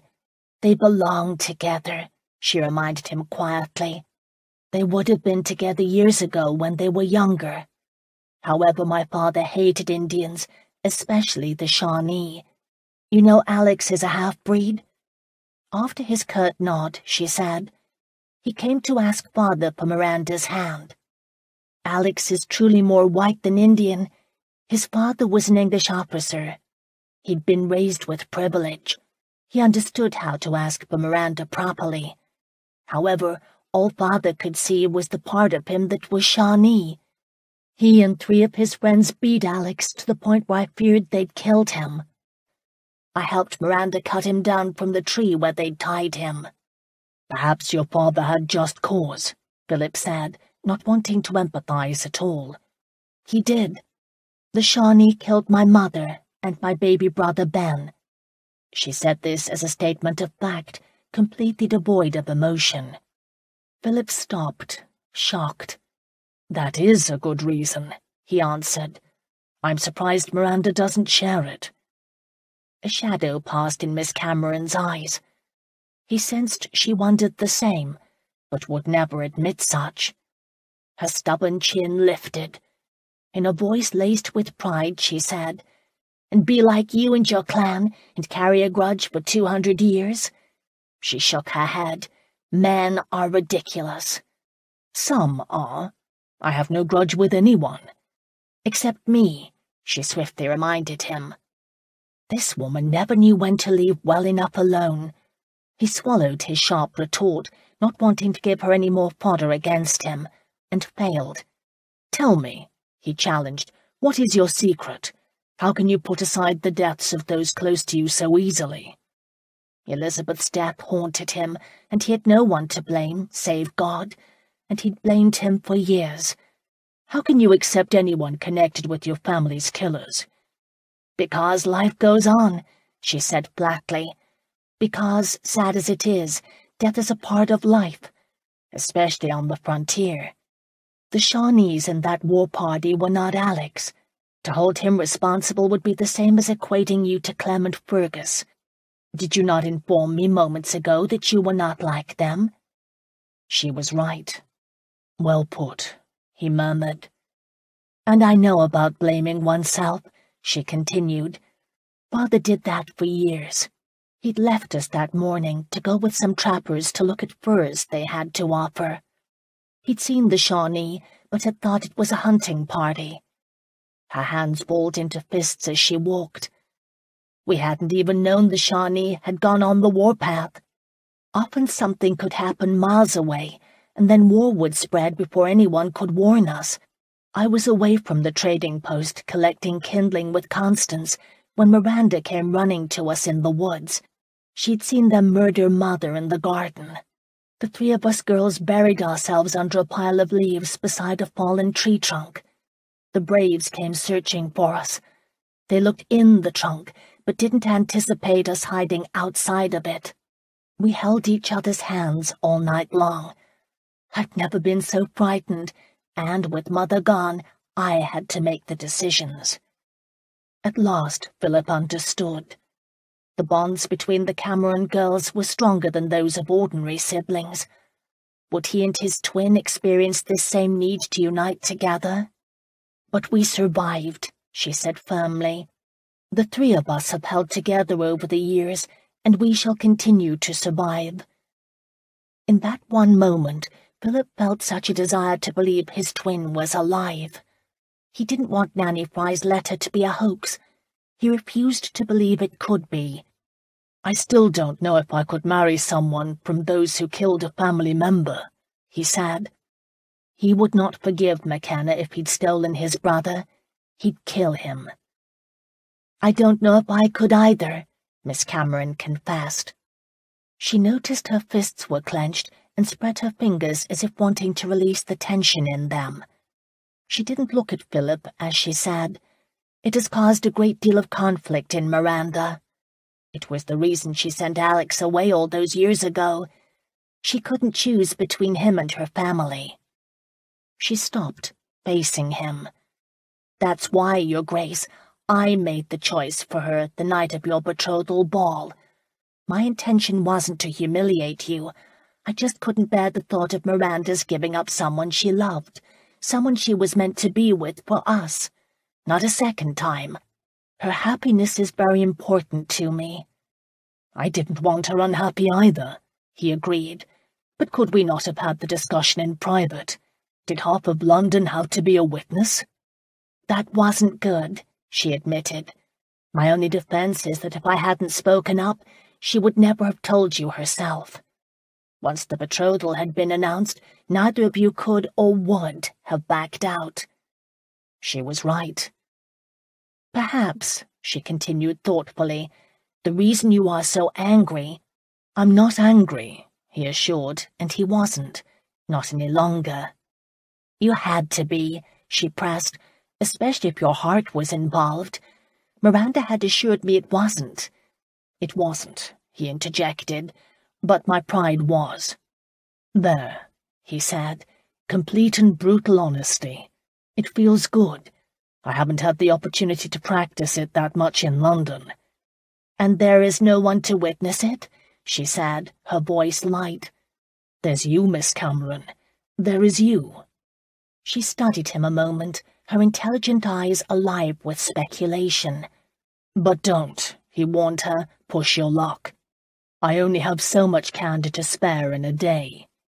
His admonishment startled a surprised laugh out of her, and he was transfixed at what a smile could do to her. No one had a more glorious smile than Charlotte Cameron. And the idea that it was he who brought it to her lips pleased him greatly, more greatly than it should. She started walking. He could only follow. They came out of the woods into another field. Here the land was rolling pastures. The clouds had parted to reveal a full moon that gave off a light almost as bright as day. Philip noticed a three-sided hayrick with a thatched roof on the other side of the field. He started toward it. Here was shelter for the night. Miss Cameron skipped a step to stay even with his, since Homer was eager to reach the hayrick. "So, what are you doing in Scotland?" she asked Philip. "Especially since you are apparently risking your life to be here." "We've already had this discussion," he said, brushing the question aside. The grass was short but very thick. His boots were soaked. Her kid slippers could not be better. He reached for her hand to help her over a muddy gully time had eroded in the field. She jumped it, almost landing in his arms. She pulled away immediately without looking at him. "Several times," she agreed. You haven't answered my question yet. Because I don't wish to, he reminded her. Exhibiting a remarkable tenacity, she pressed. Is it because of the feud? After almost 200 years? Philip shook his head. Please, Miss Cameron, give me some credit. I have few thoughts about Scotland. My family considers itself English. But you have Scottish roots? Philip stopped, realizing she would pursue her line of questioning until she had answers or discovered the truth, and he had no desire for her to know about his twin Justin. It would be best if he gave her something to occupy her nimble mind. We held land up here at one time, he said with undisguised irritation, but my father sold it, and at a good price too. Perhaps that is what has them all foaming at the mouth. Miss Cameron wrinkled her brow in puzzlement.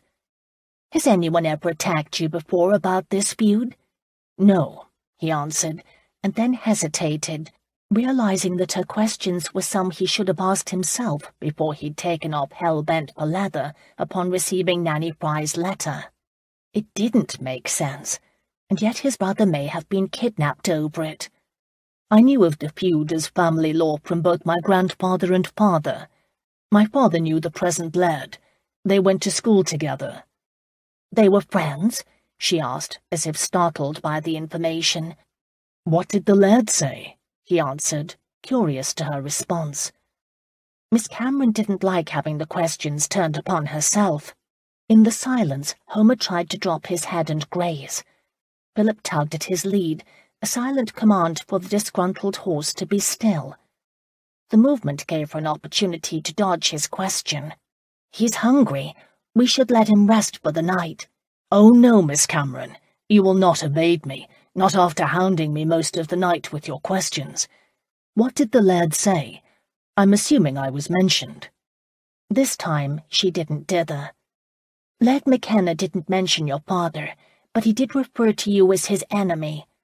His first words to me were that we shared a common enemy. You. And he searched you out for that reason, Philip said, stating a fact.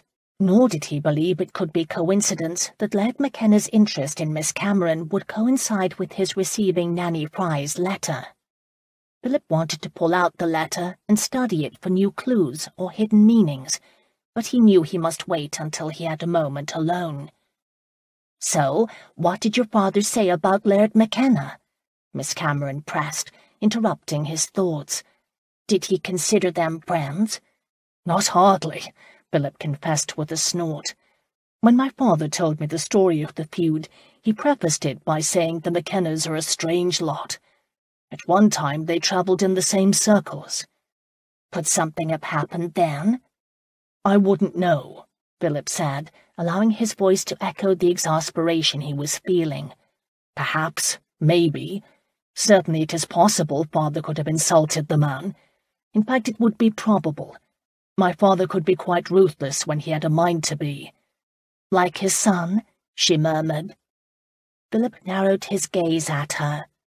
No one has accused me of such to my face, he said, in a tone that never failed to make any man freeze in fear. It had no such effect on Miss Cameron.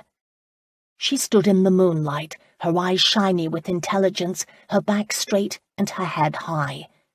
Just because they don't say it to your face, Your Grace, doesn't mean it isn't said, or holds a ring of truth. Damn, but he liked her courage. In spite of himself, he had to smile. Well done, Miss Cameron, well done. Now it was her turn to be surprised. Her brows came together. I don't believe I've ever seen you smile before. Does that mean there is a truce between us?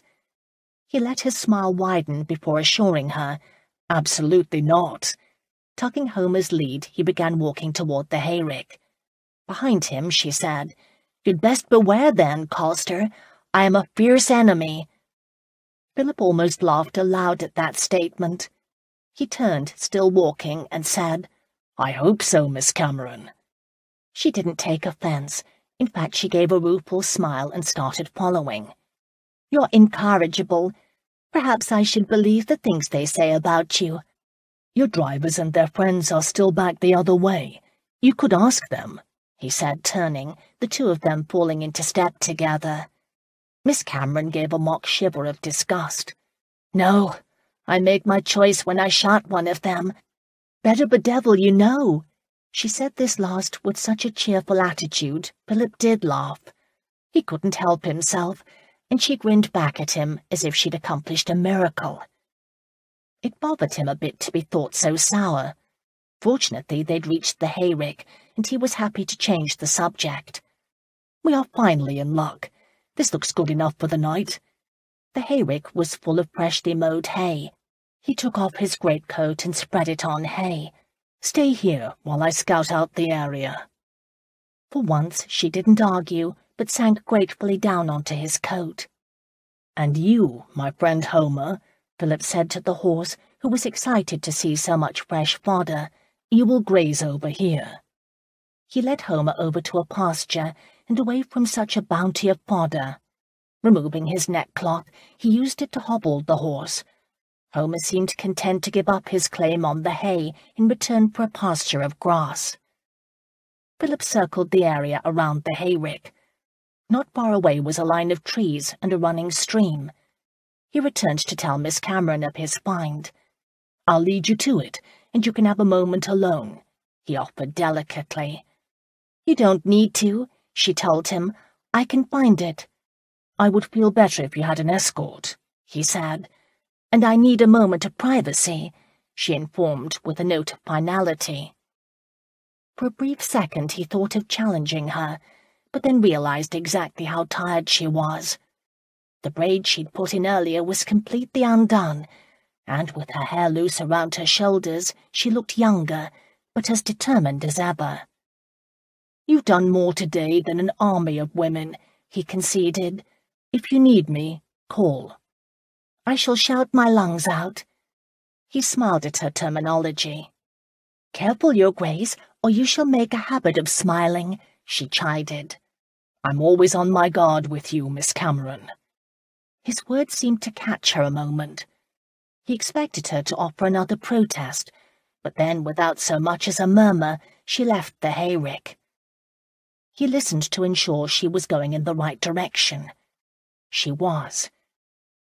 Philip sat and was almost overwhelmed at how good it felt to finally relax.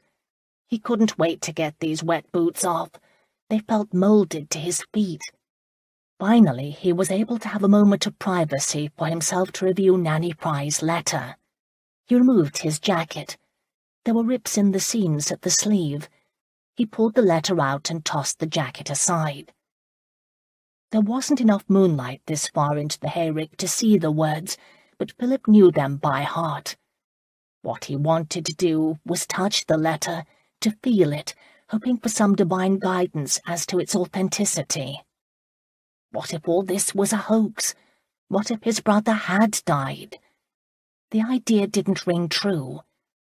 Whether it was false optimism or foolishness, deep inside, Philip did believe the letter was true. Justin was alive. But for what purpose would someone put into play such a treacherous scheme? "Your turn." Miss Cameron's voice was the first he realized she'd returned. He'd not even heard a footfall.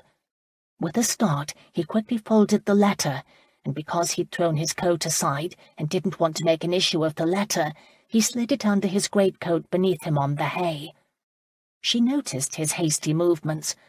"I didn't mean to startle." Her gaze went to where his hand rested on the coat over the hidden letter. "You didn't." Miss Cameron moved over to the greatcoat and sat down. Immediately, Philip rose, wanting to act as normal as possible. He placed his foot over the spot where the letter was hidden. "Felt good to take my jacket off." She pulled her heavy, honey-blonde hair over one shoulder and combed it with her fingers. "The stream is icy cold. It revived my spirits a bit." "Good." He hesitated. She looked at him with askance. He realized she was waiting for him to settle down. He picked up his jacket. "Here, you can use this as a blanket." Miss Cameron smiled her appreciation, her teeth white in the shadowy darkness, and he was struck by what a good smile she had. It was an honest smile, and the tension her sudden appearance had caused eased. He was overreacting. He was being a complete fool. Since he'd first met Miss Cameron in the coach, she'd acted with courage and candour, and the least he could do was give her a little trust. "I'll be back," he told her. "See if you can get to sleep." "Thank you," she said. He'd taken a few steps before her voice stopped him. "Your Grace?" He turned. Her gaze met his. "I've been thinking. You were right. I should return to London." There, proof that she wasn't in league with McKenna. A surprising relief flooded through him. "I'll see to it in the morning. Now sleep."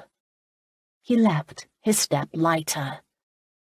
It didn't take him long to do what he had to do, and during that time he regained a bit of perspective. He was going to miss Miss Cameron. Most people never told him their true opinions. Charlotte Cameron couldn't seem to hold hers to herself. He'd like to bed her. The idea seemed to have materialized out of the thin air, but once in his mind it would not be shaken. He wanted Miss Cameron. He wanted to bury himself deep within her. Just the thought of it made him as hard as an iron rod. Philip plunged his hands up to his elbows in the icy stream. The cold had no impact on his lust. Dear God, what had come over him? Elizabeth had been a dutiful wife, but she'd not liked the carnal side of marriage. Out of respect to her, Philip had kept his needs contained. He had control over himself. But Miss Cameron wasn't Elizabeth. She wasn't fragile. Indeed, if her response to his earlier kiss was any indication, she'd give as good as she got. Philip lowered his head to the icy stream at just the thought and splashed water on his face. He had to keep his wits about him. He reminded himself that in spite of her advanced age and willing kisses, Miss Cameron was quite obviously an innocent. The pull between them was strong, but not so much that he would compromise her virtue. He couldn't bed her. He had to send her back to London. It was the right and honourable thing to do. Besides, if word escaped about their Scottish holiday together, she would truly be ruined, and all of her dreams of respectability would be lost, because Philip would not marry her, not after the scandal of Miranda. Admiring a Cameron and trusting one were two separate and distinct things. London would go whirling off its axis if the scandalmongers even had a hint that he and Charlotte had been travelling together, and he'd had enough of being the object of gossip for one lifetime. It would not happen again. Besides, Miss Cameron might have many charms, but she didn't have the requisite sense of class his Duchess would need. Philip had overlooked that trait once when he'd offered for Miranda and had paid a dear price. Never again would he join the ranks of those men foolish enough to compromise their public authority by chasing bits of muslin. Still, that didn't mean he couldn't admire her, and if he were a less principled man, he wouldn't hesitate to take complete advantage of their situation. Of course, he'd first have to ensure there were no pistols or knitting needles close at hand. This thought made him smile. Charlotte. He even liked the sound of her name. It was like a whisper. But she was not for him. Finally certain he had his baser emotions in hand, Philip walked back to the hayrick in good spirits, and would have stayed that way, save for the sight of Miss Charlotte Cameron standing by the door in the moonlight, reading Nanny Fry's letter. Chapter 5. Charlotte could not believe what she was reading. The moonlight had to be playing tricks on her. She strained her eyes as she reread the cramped writing 2, then 3 times, her mind struggling to grasp the full import of the words. Colster had a twin brother, an older one, who everyone had thought had died, but had been kidnapped by Laird McKenna. When she'd caught Colster reading this letter, and then scrambling to hide the fact of it from her, her curiosity could not be stopped. Besides, he'd left the letter out, sort of. She'd not had to go digging around in his pockets for it. and reading it, she understood why he didn't want her to know of it. This brother would have been the Duke, the rightful Duke. The letter explained why he was traipsing around Scotland by himself and why he was so tense, not that he needed an excuse. A cloud crossed the moon, blocking all light. No, not a cloud. Colster. Charlotte's throat went dry. She raised her gaze. He pulled the letter from her fingers. She'd never seen him look so grim. "Curiosity is one of your failing virtues," he said. The writing was hard to read, she said, fear and guilt making her voice faint. "But you read it," he said with certainty. His voice was so quiet.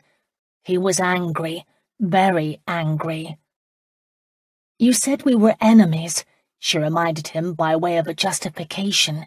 "I caught you hiding it. I meant only to protect myself and my sisters, but I wish now I hadn't read it." She also wished her knees didn't shake so. His calmness was frightening. Still, she could not resist asking, "Is it true?" He folded the letter. "I don't know." "But you are on your way to see Laird McKenna to find out?" "Yes." "And that is why you were so violent when you realized I was riding in the Laird's coach. You thought I was in league with him." "Are you?" He moved inside the hayrick. Charlotte turned, following him with her eyes. "No, I know nothing of this." He picked up his jacket and tucked the letter into a pocket. His calmness was unnerving. "What are you going to do?" She couldn't stop herself from blurting out. "If that letter is true, you stand to lose everything." "If that letter is true, I have a brother to protect and defend." "Yes," she whispered, the true enormity of what he faced settling in. "I had nothing to do with this." Colster tossed the jacket down. "I am certain you didn't. I didn't know at first, but I do now." For the first time since he'd discovered her with the letter, Charlotte felt safe enough to release her breath in a sigh of relief. "And please, I won't say anything to anyone in London. You can trust me," she assured him, well aware that for the first time in her dealings with the Duke, she had the upper hand. He'd do anything to keep this information secret. Delicious possibilities poured into Charlotte's mind. Colster could see that Constance's name was on the list of the important London hostesses, and with one word he would return all the business his brother-in-law Alex's shipping firm had lost over the scandal.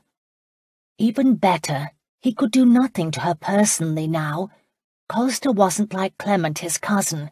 He was a man of honour. She was as smug and happy as a cat who had the songbird in her mouth. Some of what she thought must have shown on her face because he said, "You aren't going to speak of this to anyone." That depended on him, didn't it? His face was in the shadows, but it wouldn't have made any difference. She was no longer intimidated by him. "Of course not," Charlotte answered with a purr. "I'll keep mum to everyone in London."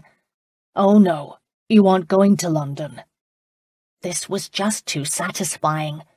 "I will go wherever I wish, Your Grace," she told him, proud to have finally outwitted her opponent. It was everything she could do not to dance a little jig. "You will have to trust me.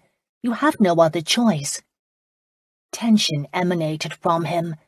She couldn't see his expression, but she knew he didn't like this one bit, and that made her feel all the more powerful, something she'd rarely experienced in her life. She braced herself, anticipated his worst. Instead, he surprised her by saying, "Well done, Miss Cameron. You've won the point." "I've won the battle," she countered. He stepped forward. She held her ground, uncertain whether she should run or not, until she saw he was smiling, his lips twisted in rueful respect. "Aye, perhaps the battle." Charlotte was tempted to ask him to repeat those words. As it was, she couldn't help but happily smile right back to him. She'd done it. She'd won. and victory was so sweet. "You can trust me," she reiterated. His smile flattened. "I pray it is so." "I'm not that sort of person," she informed him. "Are you saying I am?" There was an edge of self-mockery in his tone. It pricked her conscience. She shouldn't feel any sympathy for him. "No, I'm saying I wouldn't blackmail you," she said, even though she would if he made it necessary. His eyes, silvery in the moonlight, studied her a moment, his expression sober.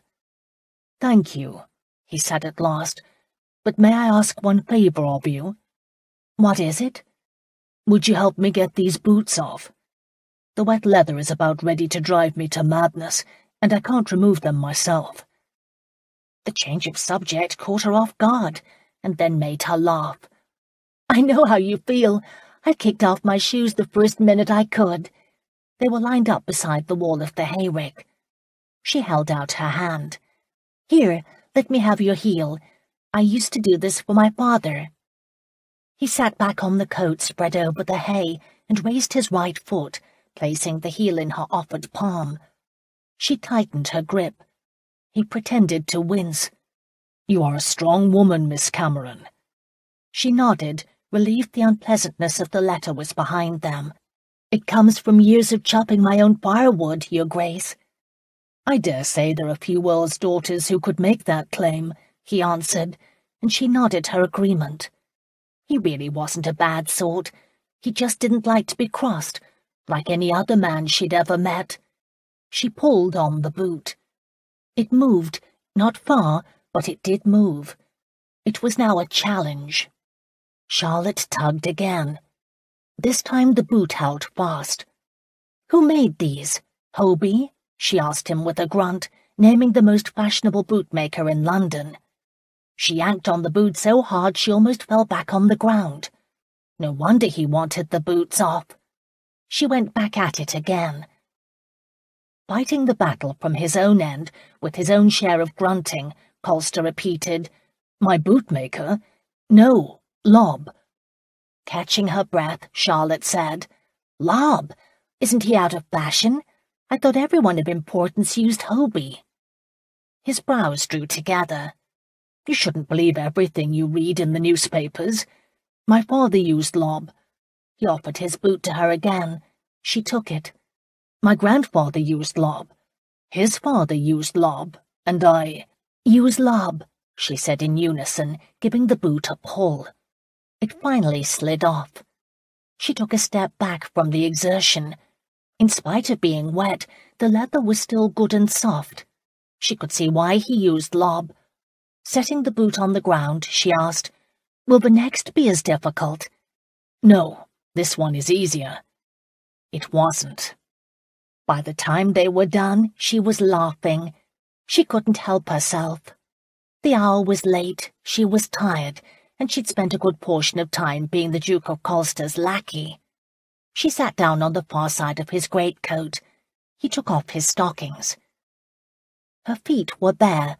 She'd removed her wet stockings when she'd taken off her shoes, but there was something, well, intimate about seeing his bare feet. They were strong, handsome feet, long and masculine. Heat crept up her neck at the yearnings his feet seemed to stir inside her. She reached for his coat, which he'd offered her as a blanket. Colster was not for her. He was everything she'd ever dreamed of in a man, in spite of being such a formidable enemy. But no, he could not be hers. After all, why would a duke marry an insignificant earl's granddaughter? Before coming to England, Charlotte wanted to dream such things were possible. However, now, after being around the temps, she knew she had a better chance of sprouting wings and flying than to ever become a duchess. She settled in, wiggling into the hay, and tried to distract herself with its earthy green scent. He'd stretched out on the coat beside her, not really making a great effort to keep space between them. Of course, she was so very conscious of him, but even if he slept outside the hayrick, she'd be aware of every nuance and movement. She wondered if he was as aware of her. She rolled on her other side, giving him her back. He rolled too, closer to her. Charlotte could almost feel his breath against her shoulder. She debated moving farther away. It would move her off the coat and into the hay. For a long moment she weighed her options, and in the end didn't move. He couldn't read minds. He didn't know what she was thinking. And perhaps it wasn't prudent, and was certainly a bit silly, but she wanted to just lie still and pretend that a man like him could be hers. Was it so wrong to do so, just for this night? Was it wrong to like having him this close? Tomorrow she would be leaving for London, and they would once again be strangers. Just for tonight, she wanted to savour the camaraderie they'd discovered. Colster wasn't asleep. She knew he was awake, just as she was aware of almost every little detail about him. She could even feel his mind was working. "What are you going to do if the story in the letter is true?" she asked. "What if your brother is alive?" "I'll bring him home." "You won't worry about the gossip?" He'd been furious over Miranda's jilting. "This is beyond the pettiness of gossip." That was the right answer. Charlotte folded her arms under her head. "If your brother was kidnapped at birth, I'd say this goes beyond retaliation for an ancient feud." "I agree," he answered without reservation. "This is too evil to have survived centuries. Even if the letter is a hoax, what prompted it is something current, something that happened recently." She turned to look at him. "And you've never been to Scotland?" "Not in my memory." She waited a beat and then whispered, "I know how you feel. I would fight demons for my sisters. I would give up everything for them." "So I've learned," he answered dryly. Their eyes met. It wasn't her imagination that she saw respect in his. Respect for her. It made her fluttery and tight inside. Charlotte turned back on her side, knowing she'd best leave well enough alone. Colster was still dangerous to her, but in a completely different way than before. No man should have the power to make a woman feel the way he seemed to touch her. She tried to focus on anything but him. She thought of Constance in boarding school not far from Edinburgh. Perhaps she should pay her a visit, with the good news that they no longer had to worry about the Duke of Colster. The diversion worked. Her eyelids began to get heavy. She closed them, thankful she didn't face the concerns Colster did about his brother. He rolled closer. Her drowsiness vanished. He was so near she could smell the spicy warm masculine scent of his skin. If perfumers could capture that scent, she'd buy a dozen bottles, perhaps even 100. His arm came down over her waist. His relaxed hand rested close to her abdomen. Charlotte couldn't breathe. She should move. She didn't want to move. He must have fallen asleep and wasn't aware of what he was doing. It was natural that he turned toward her. He was probably being protective, or so she hoped. His lips nudged her hair aside and kissed the sensitive skin of her neck below her earlobe. Shock shot through her, mingling with the heat of desire centering in her pelvic region. Charlotte knew she should edge away from him. It was the only thing she could do and keep her sanity. This man was dangerous. "I need to sleep." He cut her off with a kiss on her lips. Charlotte knew she shouldn't let him do this. She should tell him to cease immediately. But she didn't want to. They were alone in the dark. The air was sweet, his body warm and safe, and kissing him seemed the most natural thing in the world to do. He raised his hand, placing fingertips against her cheek and turning her completely toward him. Just as it had been in the coach, she could only resist for the slightest moment before wanting to breathe him in. His hand came back to her waist. The weight of it felt good, possessive. He nestled her hip against the flat of his abdomen and his legs. He was aroused. The length and hardness of him set her blood pounding. He wanted her. She wanted him. The first touch of his tongue against hers was startling. It brought her out of the moment. She shifted, pushing away. He returned his hand to her face, lightly holding her while he ventured further into the kiss and won her over completely. Charlotte surrendered. And why should she not? This was not London or any place of importance. There was no society, no rules, no responsibilities. All that there was, all that mattered, was the way his body fit with hers. He knew what they were about far better than herself. He was the teacher, and she an apt and willing pupil. His hand covered her breast. Her nipples tightened. He began placing small kisses along the line of her jaw, down her neck. His unshaven whiskers were rough and exciting against her skin. His fingers wound themselves in her hair, holding her fast. He needn't worry. She wasn't going anywhere. Charlotte slid her arms around his neck. She kissed his temple, his hair, his nose. Her nose kiss made him smile. He lifted his head and looked down at her, his expression bemused. "You are so beautiful." "So are you." The words had just popped out of her mouth in her excitement and eagerness, but she would not call them back. He was beautiful. His teeth flashed white in the darkness.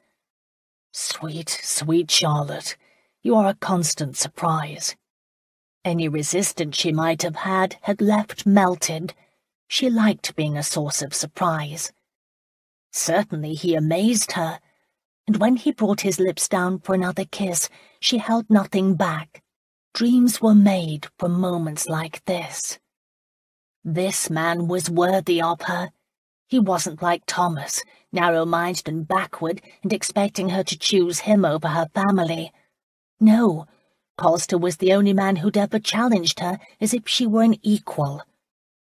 Miranda might not have been able to love him, but Charlotte knew with complete conviction she could. He started undressing, pulling his shirt off over his head. They hadn't broken the kiss, and so for a moment they were both hidden in folds of white linen. It added humour to the anticipation of the moment, making her feel closer to him. He ended the kiss and slid the shirt over his head and down his arms. His muscles had the lean, well-defined lines of a natural athlete, and Charlotte swallowed to keep herself from purring aloud. Colster smiled as if he knew what she was thinking. He returned to her side for another kiss. She placed her arms around his broad shoulders, wanting to hold him forever. But then his hand covered her bare breast. She pulled away to glance down to where his hand rested on her, too shocked to pay attention to his lips seeking hers. Her sleeve was off one shoulder, and half her bodice was practically to her waist. Common sense reared its ugly head. "What are we doing?" He cut her off with hungry, demanding kisses, and she didn't care where his hands were. In fact, his fingertips lightly circling her nipple felt good, very good. All thoughts of protest left her brain. Constance, Miranda, Scotsman, and feud ceased to matter. She wasn't even Charlotte anymore. Her whole being centered on discovering the touch, taste, and scent of him. When his mouth closed over her tight nipple, the pleasure was so intense she cried out. She curled her fingers in his hair and repeated his name as he introduced new and more enticing ways to please her. When he tugged at the other sleeve of her dress, the one still on her shoulder, she helped him take it off. She took it all off, kicking her skirts away to be gloriously naked beside him, and she felt no shame. "Charlotte," he said, as if delighted with her body, and no praise had ever pleased her more.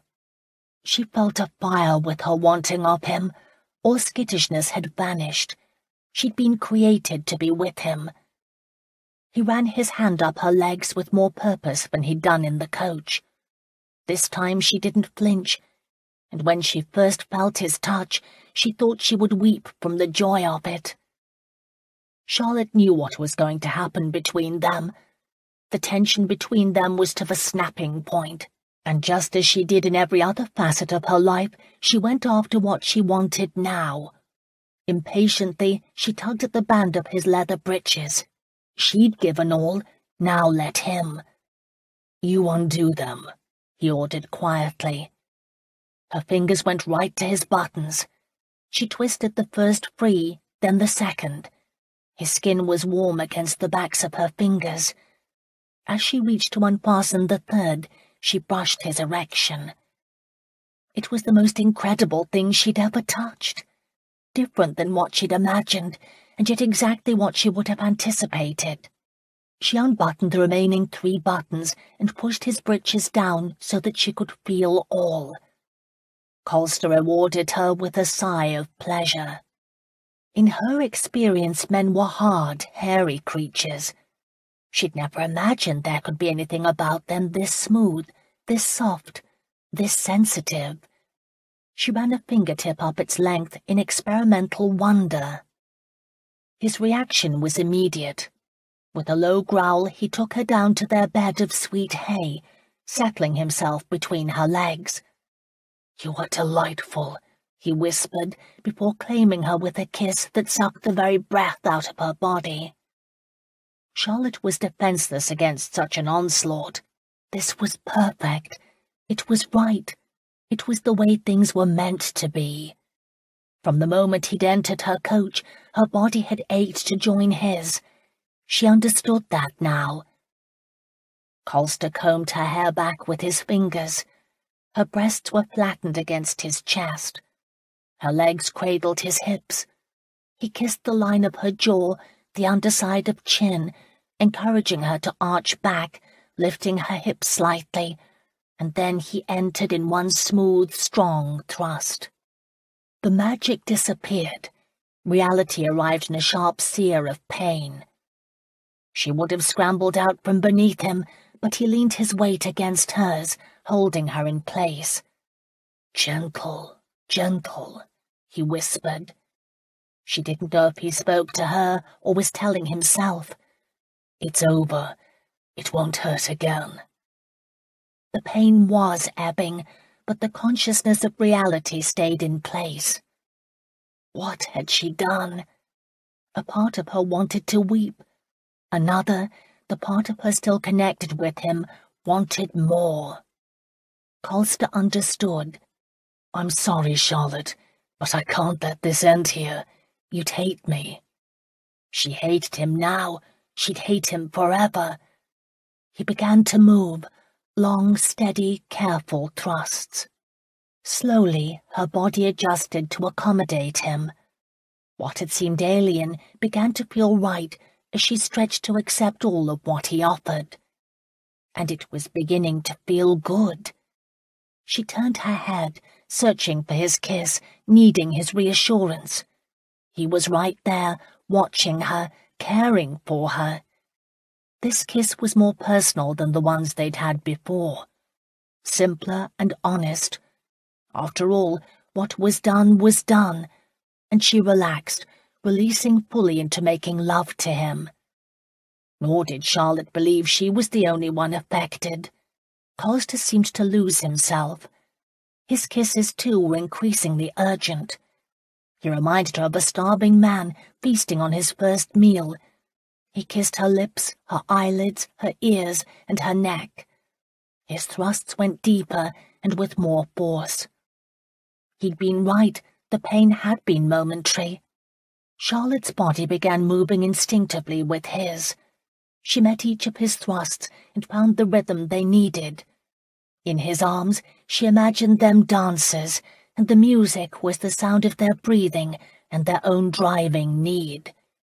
She'd become wanton. This was the mystery of life, the need that humbled all of them. She grasped his arms, holding on for all she was worth. This was brilliant. It was madness. It was divine. Her senses hit a point sharper and more defined than the tip of a needle, and yet there was no pain. No, what hit her was pure, exquisite joy. She gave a sharp cry. He held her as tight as though he'd never let go. Deep muscles contracted. She couldn't move, could barely breathe. At last she understood. Finally she knew why Adam would follow Eve, Paris would steal Helen, and her mother had left her family, homeland and birthright for a man she had loved. But Colster wasn't done. No, he buried himself deep within her, holding her as if he'd never let her go, and she felt his seed release inside of her. Charlotte was transfixed. Here was the life force, the communion, the hand of God. It was the most amazing, critical moment of her existence. She was no longer flesh and blood, but light and being, one with him.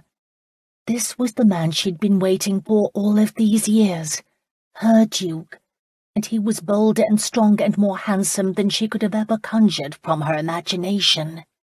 He stroked her hair, her waist. His heart was beating as rapidly as her own. For a long moment they held each other, until their bodies started to cool. Colster lowered her to the coat, his body resting on hers. Charlotte smiled. His weight felt good. Her heart was so full of tender emotions, she knew she'd never be sad or lonely again. She loved the feel of his weight upon her. She could spend her entire life this way. Colster smoothed out her hair. It was then that she realized she'd had her eyes shut the whole time. She opened them and found him watching her. The tension that had always been so much a part of his personality was gone. He even looked younger. Reverently, she reached up and pushed his hair back before laying her palm against the rough whiskers of his jaw. He was so perfect, wonderfully perfect. He turned his head and kissed the inside of her wrist. Those whiskers tickled. He eased the sensation by tracing a line on her skin with his tongue before looking back down at her. What beautiful eyes he had, so honest and clear. "Did you like that?" he asked. "Yes," she whispered before repeating, "Yes, yes, yes." Her enthusiasm made him smile, but the expression in his eyes darkened. Immediately, she sensed something was wrong, and her doubts grew as he became more serious. "What is it?" she asked. He caught her hand, laced his fingers with hers. For a long moment he held her, before saying in a world-weary voice, "You are not returning to London, not without me." Her heart leaped in her chest at the promise in his words. Dreams she'd not dared even to breathe aloud came to life. A duke, her duke. They'd become one, together. "Why?" she asked, both fearful and excited for the answer. "Because now," he said, his voice low in her ear, "we both have a secret we wouldn't want bandied about. Not unless you wish to be completely ruined." His meaning struck her with the force of lightning. She'd been deceived, and she'd been a willing victim. Chapter 6.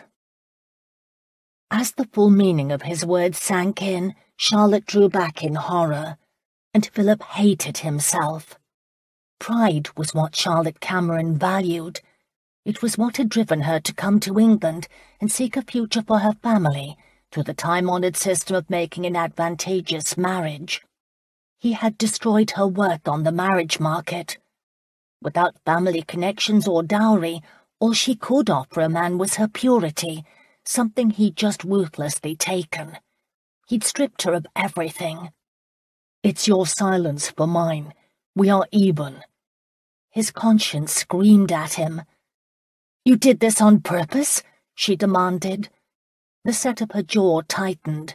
She knew the answer, and yet she persisted, as if wanting him to deny it.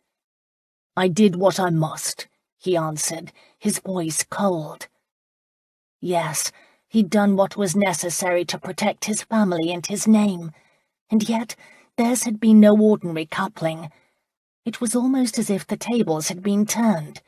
He was just as trapped as Charlotte. For the first time in his life, he understood the full power of carnal pleasure. It had taken him unawares, possessed him, and it was all because of Charlotte. Her passion had matched his own. She'd awakened dormant desires, breached his fabled control. She'd given without reservation, and dear God, he'd taken. In fact, he was already stirring and ready to take again. Philip's thoughts broke off when he felt the upward movement of her leg. It was his only warning, and he moved just in time from having her knee kick his groin up to his throat. If she had made full contact, she would have turned him into a eunuch. As it was, she'd kicked hard enough to double him over. Pain forced him to release her. She came to her feet in one fluid, graceful movement. Tossing her hair over her shoulders, she stood silhouetted in the darkness against the doorway, hands on hips. "You deliberately seduced me. You ruined me." "Ruined you?" he puffed out. "You've come damnably close to ruining me." Her response was to pick up his boots and throw them at him, one at a time, with all her might. He warded them off with his hand. Furiously, she whipped her dress up from the ground and put it on, fury making her movements clumsy. "I trusted you." Her voice sounded perilously close to tears. Her head came up through the neck hole. "That's not true," he answered. "We haven't trusted each other for a moment." "You're right," she snapped. "But I did then. I let down my guard. God knows I wish I hadn't." With that last ringing indictment, she picked up her shoes and stockings and went storming out into the night, not bothering to take the time to lace up the back of her dress. Philip forced himself to stand. His thigh where she'd kicked him throbbed as he pulled on his breeches. Buttoning them enough to be decent, he went after her. "Charlotte, stop!" he ordered. She kept going, marching with purpose toward Homer, who looked up in surprise to see them both out and about. He caught up with her in the middle of the field. Grabbing her arm, he swung her around to face him. But Charlotte was not one to go quietly. She attempted to shake his hold free. When that didn't work, she doubled her fist and tried to strike him against the side of his face. Philip caught both her arms at the wrists, holding them behind her back and bringing her close to him. "Stop this!" "Let me go!" she demanded, her tone as imperial as a princess. "Not until I've had a moment to talk sense into you." Her response was to bring the heel of her foot down hard on his bare foot. Once again, he released his hold. She took off running. Anger propelled him forward. He caught her in 3 steps. "I can see you don't want to be reasonable," he said. "We shall do this unreasonably." With those words, he swung her up over his shoulder as if she were a sack of grain. Charlotte was furious. "Stop manhandling me! Put me down! You are a dishonorable, disreputable brute!"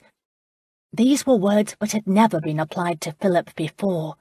He'd always been the honourable one, the gallant. That is, except where Miss Cameron was concerned. She had the uncanny ability to bring out the worst in him. She made him lose control. She made him vulnerable, and for that reason alone he must master her. She struggled against his hold, but he would not let her go until he'd cooled down her temper. Then, perhaps, he could talk sense into her. Reaching the stream, he waded into the cold water. She went still. "What do you think you are doing?" "You might want to remove your dress," he advised. "I shall not." "Very well." Without pity, Philip let her go, having the presence of mind to pull her dress up as she fell. She slipped right through it. He congratulated himself for saving the majority of it from getting wet. Charlotte hit the water and came up gasping from the shock, and looked more lovely than any woman he'd ever seen. She was like a water kelpie, with her hair moulded to her white skin, her breasts full, her nipples tight, and her eyes full of rage. "How dare you!" she started. Phillip waited, knowing she had to have her say and that he well deserved it. But she fooled him. She never finished what invective she had in mind. Instead, her eyes filled with tears that she struggled to hold back and didn't succeed. He took a step toward her, but she pushed him back with a hand to his chest. "Leave me alone, Colster. Just leave me alone."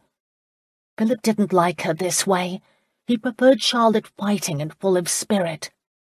"You can't stay in the stream all night." "I can't." She struggled for a bit of her former bravado. "I will do whatever I wish," she said in a quiet, tight voice. "Besides, where else do I have to go?" This was not what he wanted. He'd gone too far. Phillip took the time to hang her dress on a limb of an overhanging tree before wading back to her.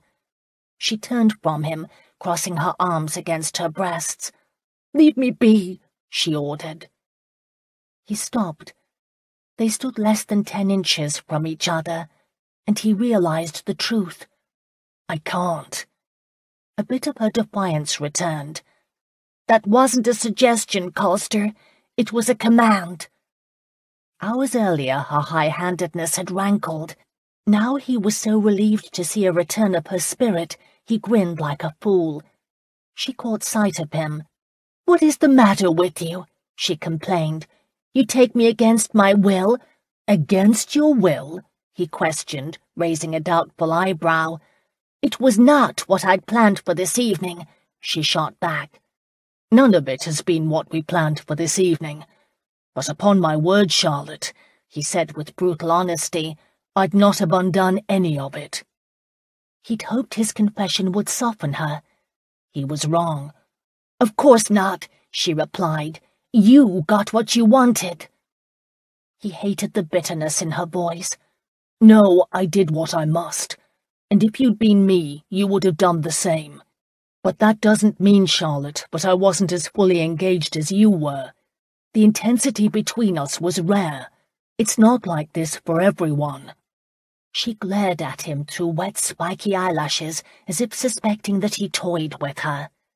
"Damn your pride, Charlotte," he said, and placing a hand on each arm, he pulled her to him and kissed her. He'd not have her deny him. This was the only sensible thing to do, even if she'd probably bite off his nose for his effort.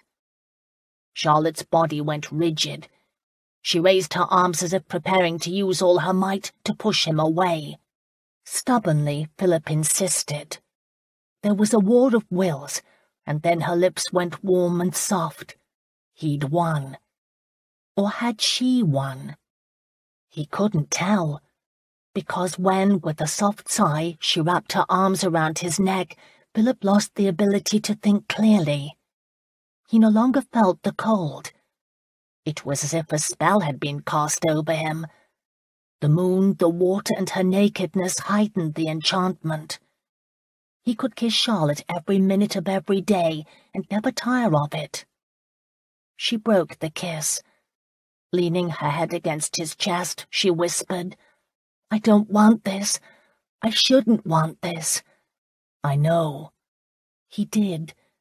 He ran his hands up and down her arms, warming her. "I won't let harm come to you," he promised. "You already have." "Charlotte." "What will become of my sisters?" she asked, cutting him off. She tried to turn away. He wouldn't let her go. "Don't," he whispered. "Please don't. I'll see you through this." "If I keep my silence?" He'd not deny it. "It's an even exchange. We each have a secret now." The moonlight caught the doubt in her eyes as she asked, "And how will you see me through this? Can you give me back what I've lost? What you have taken from me?" "I didn't take anything that wasn't freely offered," he replied. Her face paled. He pulled her into his arms, hating to see her so frail, hating himself for being the cause. She trembled, but not from the cold. He tightened his hold. "Charlotte, I can arrange your marriage to a man of class and fortune. I have the power to make all your dreams a reality. She attempted to pull away. How do you know what dreams I have? She dared to ask. You don't even see me. That is not true.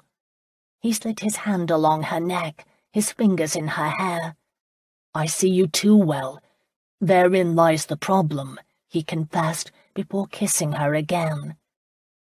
This was not a hungry kiss, as he'd given only moments before.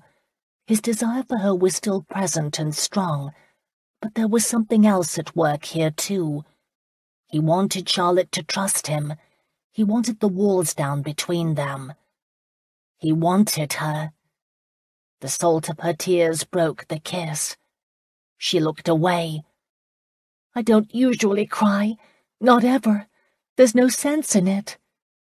Placing a finger against her cheek, he forced her to look at him. It's a burden to always be strong, he answered. He knew. You don't seem to have a difficulty with it, she countered. Philip almost laughed at the assumption. Look at me, Charlotte. I am out of my element. If that letter is true, the fate of my brother has stripped me of all trappings. They mean nothing if he isn't safe. Some of the tension left Charlotte at this confidence. Family meant all to both of them. Why did you come alone? Why didn't you bring an army? She asked, the anger gone from her voice. I'm beginning to wonder that myself, he answered, wondering why he was being so bloody honest. Charlotte Cameron had the uncanny ability to see through him. She could use this against him, and yet he didn't believe she would. Something lay between them, something that had nothing to do with feuds, anger, or pride. She attracted him with a force he'd never experienced for another woman, not even Elizabeth. Charlotte had slipped past his guard. Tomorrow he'd worry. Tonight he wanted to make love to her again. He wanted to see if the fulfilling release he'd experienced in her arms was as powerful a second time as it had been the first. Perhaps not. Perhaps he would be free of her. And if it was? Philip didn't want to think beyond the moment. He scooped the wet, naked woman up in his arms and started back to the hayrick. I can walk, she told him. He silenced her with a kiss. He stood, holding her in his arms and kissing as if he'd steal her breath from her. When at last the kiss ended, she didn't argue.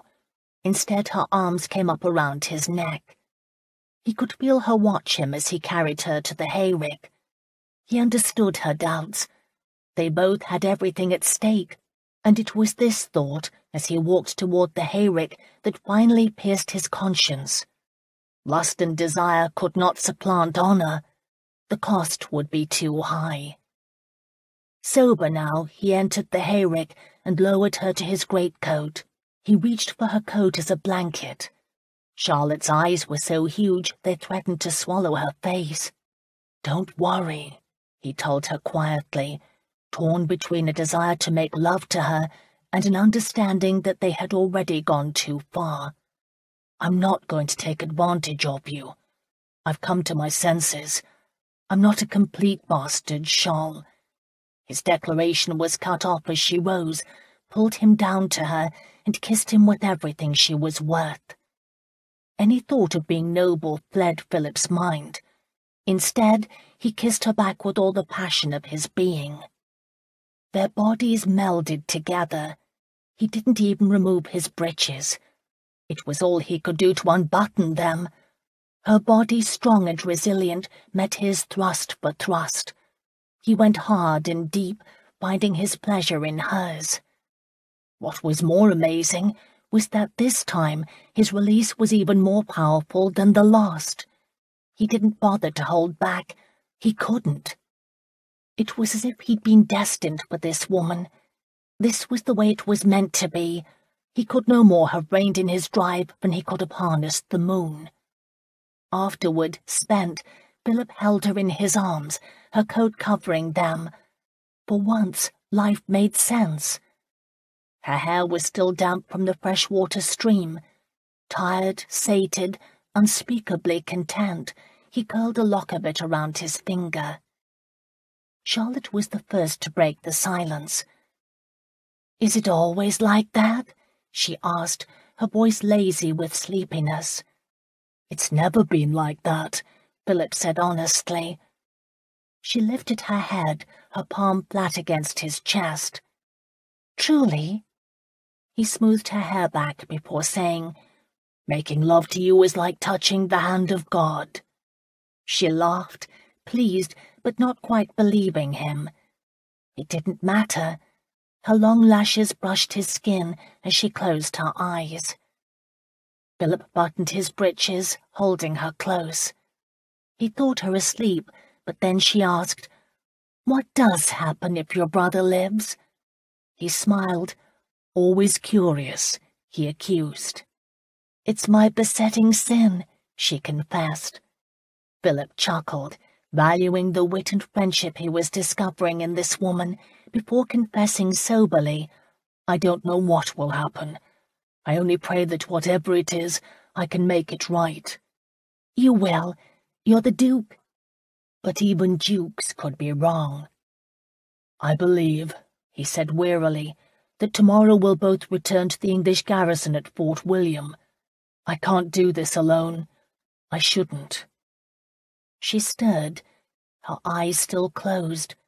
"If you find your brother, what if you're right to the title?" He hadn't thought that far. It was the one question he avoided, even in his own mind. "It's his by right," he whispered. Against his chest, her lips curved into a smile. "It's the honorable thing to do," she murmured as if pleased. She fell asleep. However, Phillip couldn't quiet his mind. He thought of a brother he'd never known, a history of Scottish intrigue, and a woman he wanted to trust. It was a long time before he fell asleep.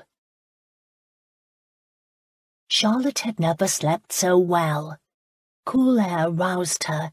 It tickled her nose, which she rubbed against warm flesh. Memories came rushing back. Colster. No wonder she felt so content. She would have put her arms around him for a good morning hug, except his arm came over her first, but not in a lover's embrace. It was a warning that something was wrong. At the same moment, a strange male voice said, "Good morning, Your Grace." Charlotte opened her eyes and discovered a party of some 8 rough-looking men crowded around them in the hayrick. They had beards and hair reaching down to their shoulders. They wore leather breeches and boots, swords and pistols. They could be robbers or rebels. Their leader, a lean man approaching 30, with a hawkish nose, golden hair and beard, and green eyes so piercing they could have been shards of glass, stood over them, holding the dress she and Colster had left hanging by the stream last night. "I can see the two of you enjoyed a romp in the hay." His deep voice held a rich rolling brogue, every syllable Scottish. Thankfully, Charlotte had slept under her coat, and her modesty was still somewhat intact. Colster grabbed the dress out of the golden-haired man's hand. "Who are you?" he demanded, with all the authority of a duke. A gleam of derision appeared in the Scot's eyes. "Gordon Lachlan, kinsman to the McKenna. He sent me to find you." His gaze dropped to Charlotte. "And Miss Cameron." "You found us," Colster said coldly. "We have no need of your assistance." The corner of Mr. Lachlan's mouth curled into a smile. "I can see that, Your Grace," he said politely in his soft burr. "However, it is the wishes of my cousin that you return with us. As you have already learned, this is McKenna country, and there is more than one here who carries a grudge against you. The laird fears for your safety." The stern, stoic faces of the men behind Mr. Lachlan added an element of truth to his warning. Charlotte knew Colster wanted to wish the man to the devil. However, when he spoke, his voice betrayed no emotion. "Give us a moment to dress," he said. "As you wish, Your Grace." Mr. Lackland said, his manner more mocking than respectful. With only the hint of a bow, he nodded for his men to join him outside. Colster rose to his feet. Seeing that Mr. Lackland had moved his men a respectful 20 feet away, he offered Charlotte her dress, then held up his greatcoat to screen her from prying eyes. "Relax," he said. "Take your time. We don't dance to their tune." "There are so many of them," she whispered. He pulled on his own shirt and tucked it in his waistband before turning her around and tying her laces. His head close to hers, he said, "I want you to get away." A shot of anxiety went through her. "What about you?" she asked. "Don't worry about me." He reached for his jacket. Keeping his back toward the Scots, he pulled out his money purse and the letter, folding it around the leather bag. He slipped the package to her. "If the opportunity arises, I want you to run. Save yourself." He removed his signet ring from his finger and slid it on the thumb of her right hand, the only place it would fit. "Use this however you see fit."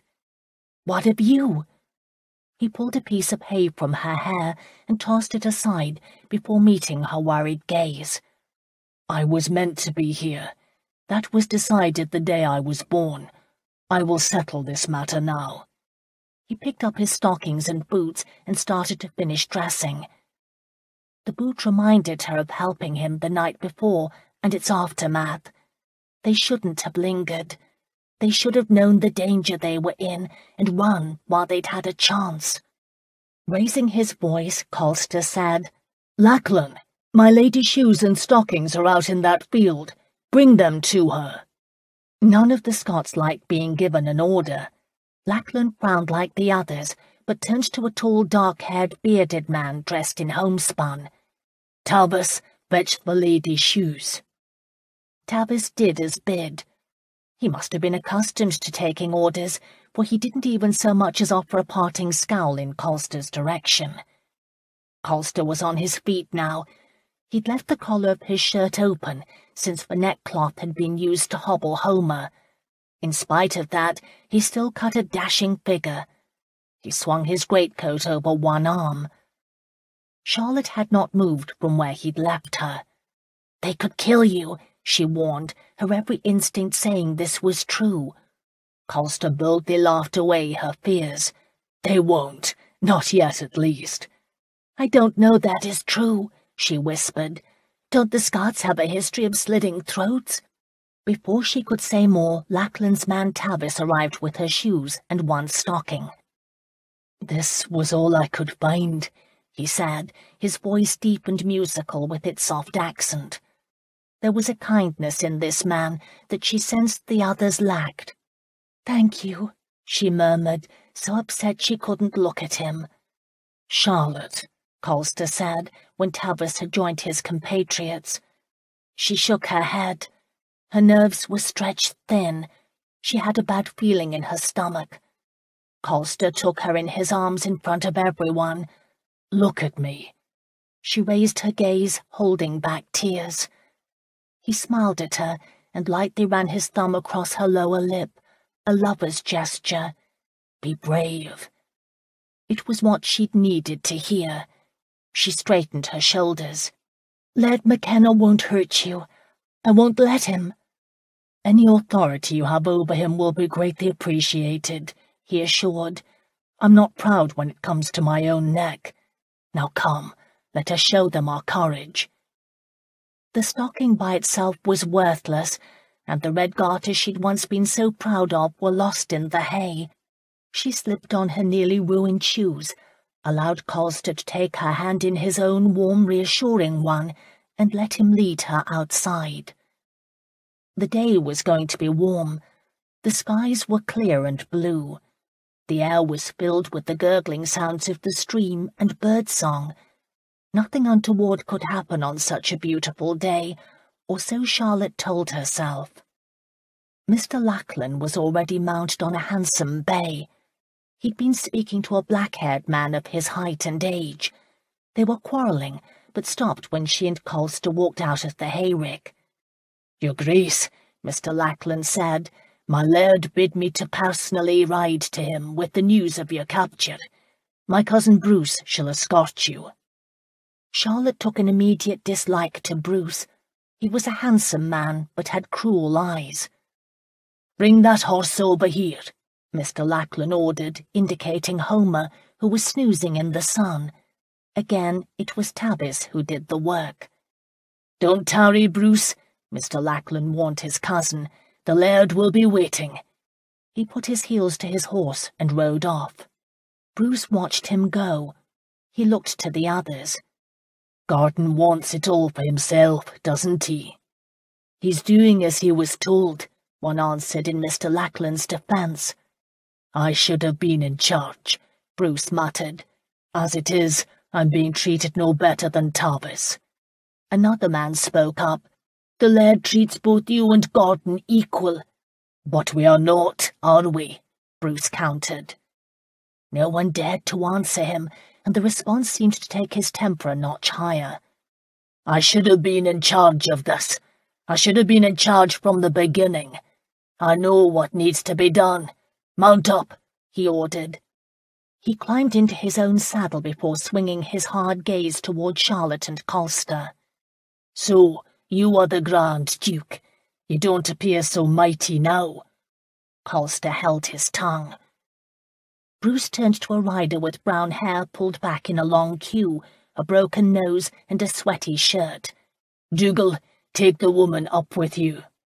Before Charlotte knew what was happening, Dougal grabbed her by the arm and heaved her up into the seat in front of him. Colster moved forward to protest. "She rides with me." But before he could take a step further, his way was blocked as one of Bruce's men nudged his horse forward. "You needn't worry about her, Maddox," Bruce said, speaking to Colster, "especially since you won't be riding. Robbie," he said, addressing a barrel-chested horseman blocking Colster's path, "do you have the rope?" Before Charlotte realized what they were about, a running noose was thrown around Colster's shoulders. It fell to his feet. She cried out a warning, but it was too late. Robbie pulled the rope tight around Colster's ankles, and he fell to the ground with bone-jarring force. Colster set to work to free himself, but it was too late. "Take the Maddox to the laird, Robbie," Bruce said. "Take him our way." With a glad whoop, Robbie set heels to horse and took off at a gallop, dragging Colster in a mad circle around the perimeter of the field. Chapter 7. No one knew better than Tavis what Bruce was capable of.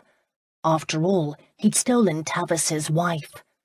However, dragging a man to his death without a hearing in front of the laird was not right. It dishonoured the McKenna. It dishonoured the clan.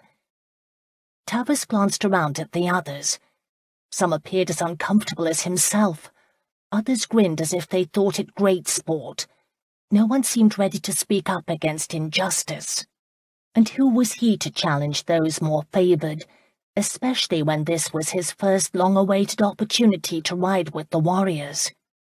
Tavis had been raised an orphan. The laird himself had taken him in, but he'd always known he was an outsider, one who had desperately wanted to belong.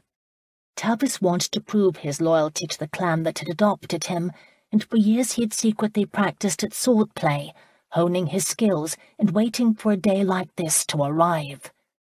"Stop this!" Miss Cameron cried out. "You'll kill him!" No one listened. Robbie spun his mount around and came charging back. The Maddox struggled bravely to free himself, but he was no match for a galloping horse. The only thing saving him right now was that the field had been freshly mowed. If they dragged the Maddox all the way back to Naraikian, he'd be dead by the time they arrived. If Tavis was wise, he'd mind his own business, especially around Bruce. But something he couldn't explain urged him forward. He seemed to have no choice but to step forward, leaving the coach horse and putting himself directly in Robbie's path. Robbie realized the challenge. His face split into a grin, and he spurred the horse faster. Behind Tavis, someone jested, "I put 3 guineas on the horse." His wager was met with hoots of laughter. They all resented Tavis's presence amongst them. They thought themselves better than he. As a blacksmith, there were few horses in the kirk that Tavis didn't know. The animals trusted him, especially when their masters, such as Robbie, were vicious. Tavis used that trust now and gave a low whistle. All the horses lifted their ears. Even wild-eyed Robbie's dodger heard the whistle. But would he disobey his master? The ground pulsed with the horses' hooves. Tavis refused to move, trusting the training he'd given the animal. Dodger was almost upon Tavis when he decided to prove his namesake. He dodged to one side, so close Tavis could have touched the animal's sweaty skin. And then the horse stopped abruptly, and Robbie went flying over his head, face down into the field's soft earth. Dodger looked at his fallen master, and then turned to Tavis, lowering his head. He knew there'd be hell to pay, but he had not betrayed the blacksmith. The scorn and derision that had been directed at Tavis seconds before were now turned on Robbie. Miss Cameron used the opportunity to escape Dougal. She scrambled out of his hold, hit the ground, and went running to help the Maddox. The man was either fortunate or had an extremely hard head. Other than his clothes being torn and dirty, he'd obviously not suffered any great hurt, since he didn't waste any time in freeing himself of the rope. However, Bruce was not pleased. He nudged his horse forward. The lines of his face were set in a hard frown. The laughter died immediately. "Are you proud, blacksmith, that you have shamed a man in front of his enemy?" Tavis knew better than to answer. Bruce was a dangerous man. There wasn't a croft in the kirk who didn't pray that the laird chose Gordon over Bruce as his heir. Unfortunately, the laird enjoyed playing the cousins against each other. He gave them challenges, asking them to prove who was the better man. Tavis could have answered the question for him: Gordon. Robbie's growl of anger interrupted them, and was the only warning Tavis received before the smaller man ran at him with a knife in his hand. Tavis had the superior strength and agility. He ducked what would have been a death blow. The knife harmlessly sliced air. Tavis came up between Robbie and threw him to the ground. Before the man could collect his wits, Tavis pulled the short sword he favoured from its scabbard at his waist and pointed the tip at Robbie's throat. Seconds passed like hours as he waited for Robbie to admit defeat. He sensed the others' amazement. He knew he'd surprised them all, including Bruce. Regardless of what happened next, he had already won. The secret hours he'd spent teaching himself combat had paid off tenfold, and he was thankful the laird had let him ride out with the search party this day. It was a pity Moira, the wife who had left him for another, wasn't here to see his victory. The Maddox and Miss Cameron unintentionally broke the stalemate. One of the men shouted an alarm that the twosome had taken advantage of everyone's inattention and had started running for the shelter of the forest across the stream. "Damn the lot of you," Bruce swore. "You are letting them get away. Catch them." Dougal made up for his earlier lapse by riding them down, reaching the woman first. He jumped from his horse. She cried out as he knocked her to the ground. He yanked her up by her shoulder, his knife at her throat. The Maddox stopped. He held out his hands. "Let her go. It's me you want, not her. Let her go, and I shall leave with you willingly." It was an offer Tavis would have made. A man didn't let a woman die for him. Miss Cameron would have none of it. Even with a knife at her throat, she said, "Colster, don't trust these men." Bruce rode up to them. "Quiet, woman." She met his eye. "I am an honoured guest of Laird McKenna's." "Are you now?" Bruce interrupted. "Do you believe you will be so honoured once he learns how we found you wrapped in your lover's arms?" Miss Cameron's face flooded red, but she held her head high, defiance in her amazingly blue eyes. It was Bruce who looked away first. "Tie him up, Robbie. Tavis, weren't you told to fetch that coach horse? Bring it over here." He indicated the stolen horse, the one Tavis called in his mind Ulysses. The laird didn't name all of his animals, save his favourites, but Tavis believed each of God's creatures deserved a name. He'd chosen Ulysses because the tale was one of his favourites from those he'd learned from Father Nicolas. Robbie angrily yanked back the Maddox's arms and tied his hands while Tavis brought the horse over. The Maddox's hard gaze had never once wavered from Dougal holding a knife on the woman. He spoke to Bruce. "Release her. You have me. Leave her here." "Your orders carry no weight here, Sassenach," Bruce said. "She's my woman," the Maddox answered. "I'll kill the man who harms her." The fierce certainty with which he spoke surprised Tavis. He'd been told the Maddox was a weak, pampered gentleman who had betrayed his proud Scottish roots for the foppish ways of the Sassenach. This man wasn't weak, nor would he be a wise one to cross. Bruce dismissed the threat. "You are on our lands now, Maddox. Our rules." He looked over to Dougal. "Mount up and don't lose her this time. And you, Robbie." Robbie had remounted a very contrite dodger. "Do you expect the Maddox to fly up onto the horse's back, what with you tying his hands? Do you have any bloody brains? No wonder the blacksmith got the best of you." "If you hadn't stopped me, Tavis's blood would be soaking into this field," Robbie vowed. "I'm not so certain, cousin," Bruce answered. "You left yourself wide open. You got what you deserved. My wife is better with a knife." Tavis hated when Bruce mentioned Moira in front of him. He hated having to pretend it was fine the laird had helped Moira divorce him so she could marry Bruce. There'd been a time when Moira had loved him and had been proud to be a blacksmith's wife. That had been long before Bruce had noticed her and wooed her with gifts, money, and the possibility of being his lady if he was named laird. Tavis had fought the divorce. He'd stood up to the laird, but in the end the matter had been done without his consent. Money had been paid, church officials had winked, and the deed had been done. There'd been naught he could do to stop it. The laird had always favoured Bruce. What he wanted he usually received. That was until Gordon Lachlan had arrived in Naraikian, and anyone who suspected Tavis was Gordon's man was exactly right.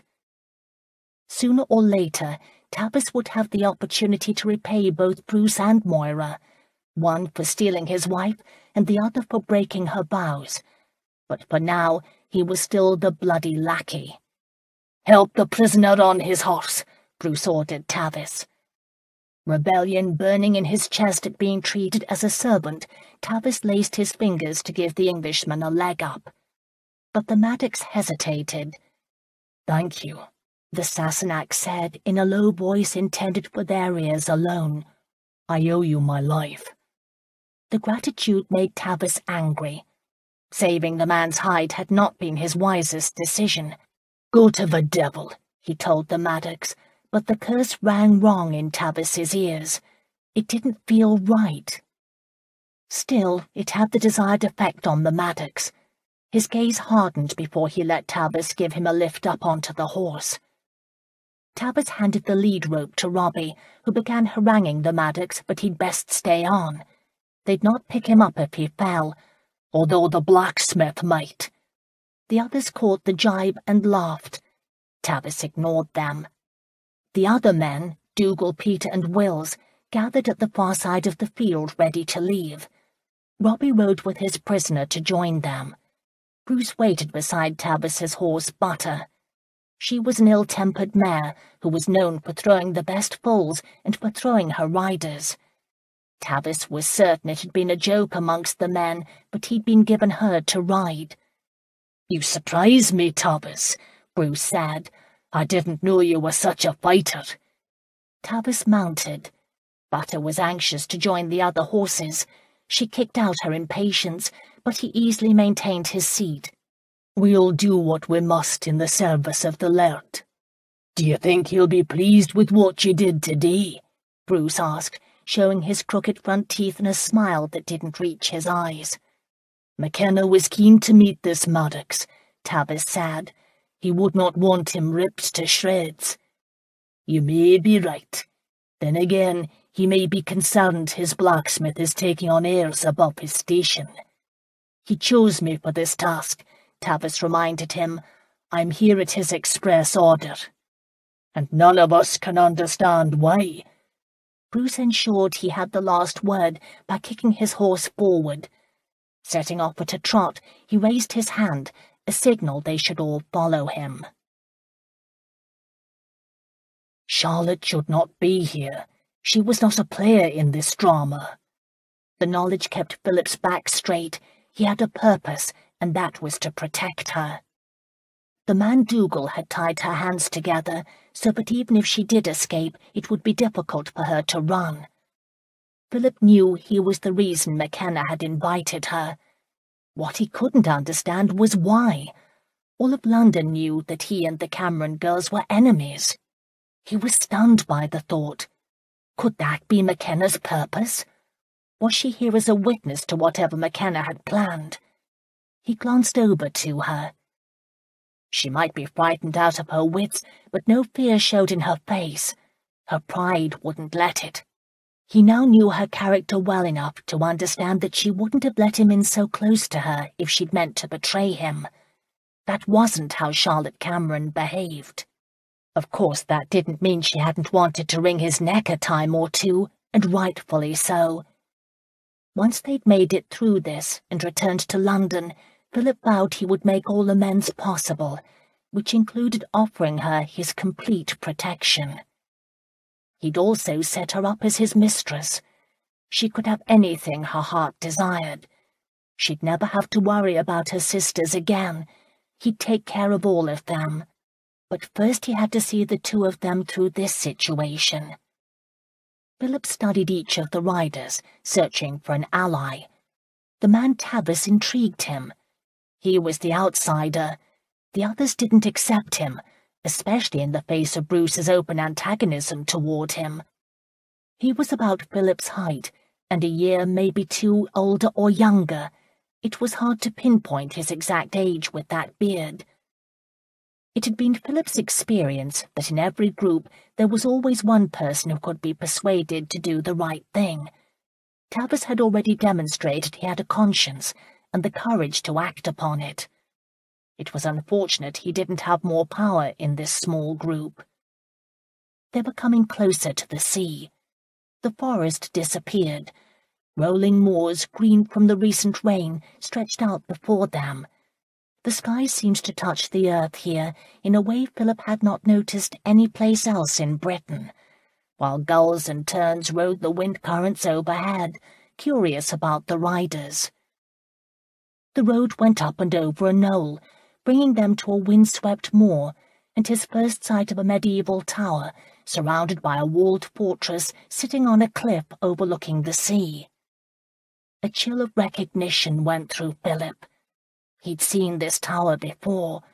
It had been a figure in his dreams, one he'd never understood. It now filled him with a sense of foreboding. Soon he may learn the answers to not only Nanny Fry's letter, but also to disquieting questions he'd sensed in his own soul. This section of Scotland was believed to be sparsely populated. Philip could almost hear his peers laughing about nothing living up here but puffins, kittiwakes, and barking seals. They were wrong. A busy village of crofters' huts, store buildings, and tents surrounded the perimeter of the fortress. He guessed there may be as many as 1,000 of them in the shadow of Nachaikian's tower. Sheep roamed freely across the moor, along with goats, dogs, and children. A shepherd noticed them and put out a cry, which set the dogs to barking. Men, women, and children came pouring from the direction of the makeshift village to watch their party ride by. The sound of military drumming came from inside the fortress. A flag was raised above the tower, its colours a swath of green, red, and blue, the McKenna colours. Bruce signalled for his men to halt. "Here's a sight you will want to see," he bragged to Philip.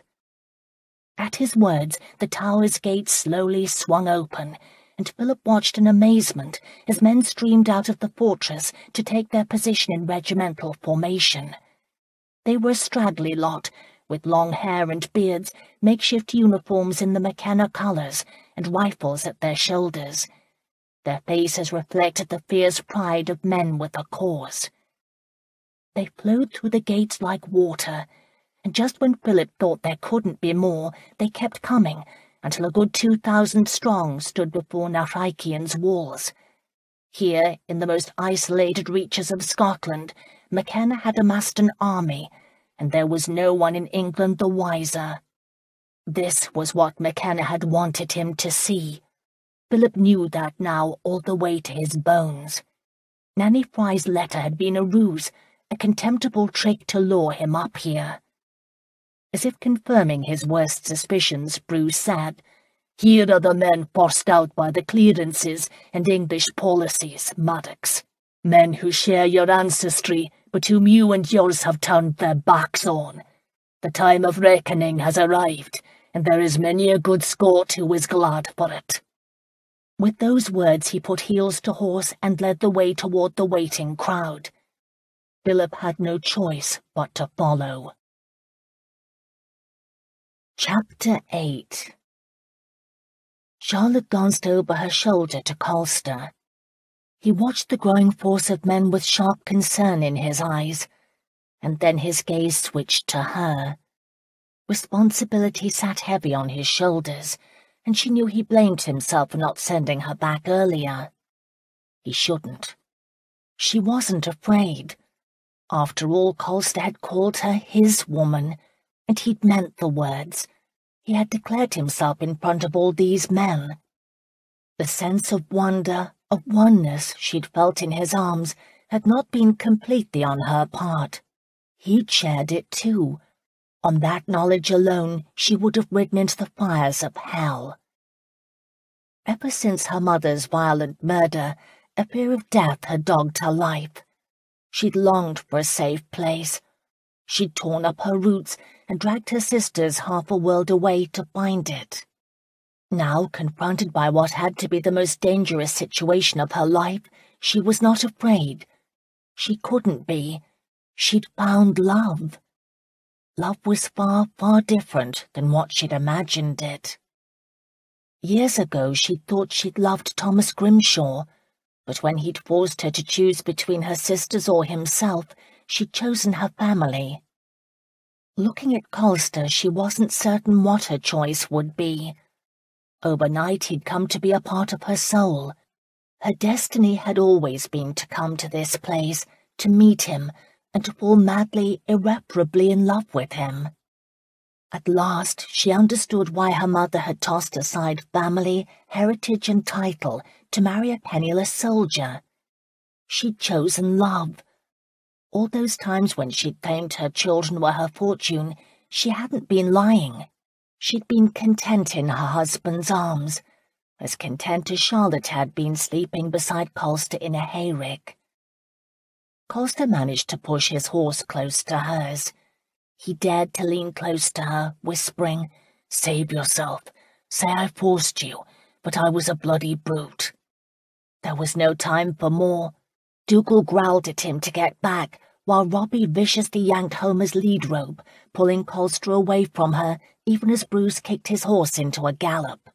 The rest of the party followed, and she was forced to hold on to Dougal or go tumbling off the horse in front of the solemn crowd of Scots gathered to watch her humiliation. Save yourself. Didn't Colster realize she couldn't? Her fate was intertwined with his. She'd proudly die at his side. The crowd fell into step behind them. Small boys and dogs ran alongside. Charlotte could have sworn she caught a glimpse of Fergus, Clem, and their cousin Malcolm slinking amongst the crofters. Bruce led them through the tower's gates into a huge courtyard teeming with people. Here the atmosphere was that of a country fair, and one for the more genteel classes. Those who lived within Naraikian's walls dressed better than those outside, and here and there was a glint of jewels.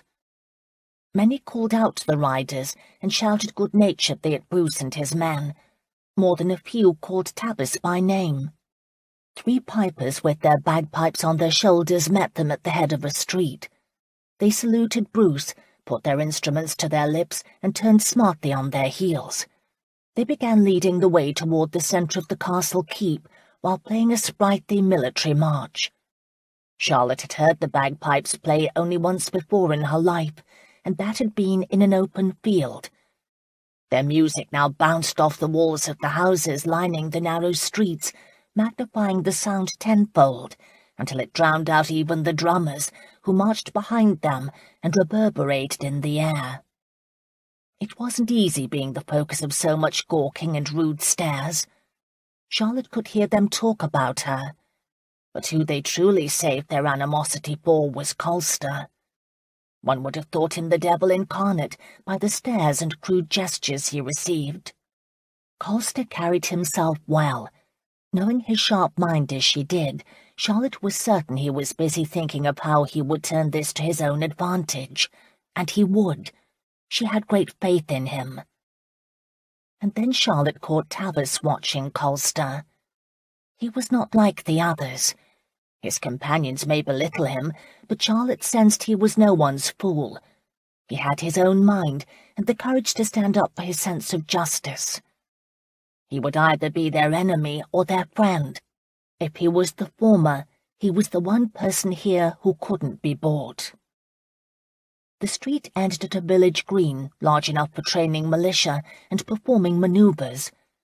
At the far side of the green was a 3-story house made of limestone and detailed in the style of Palladian. The Duke of Marlborough or Colster would have been proud to own such a home.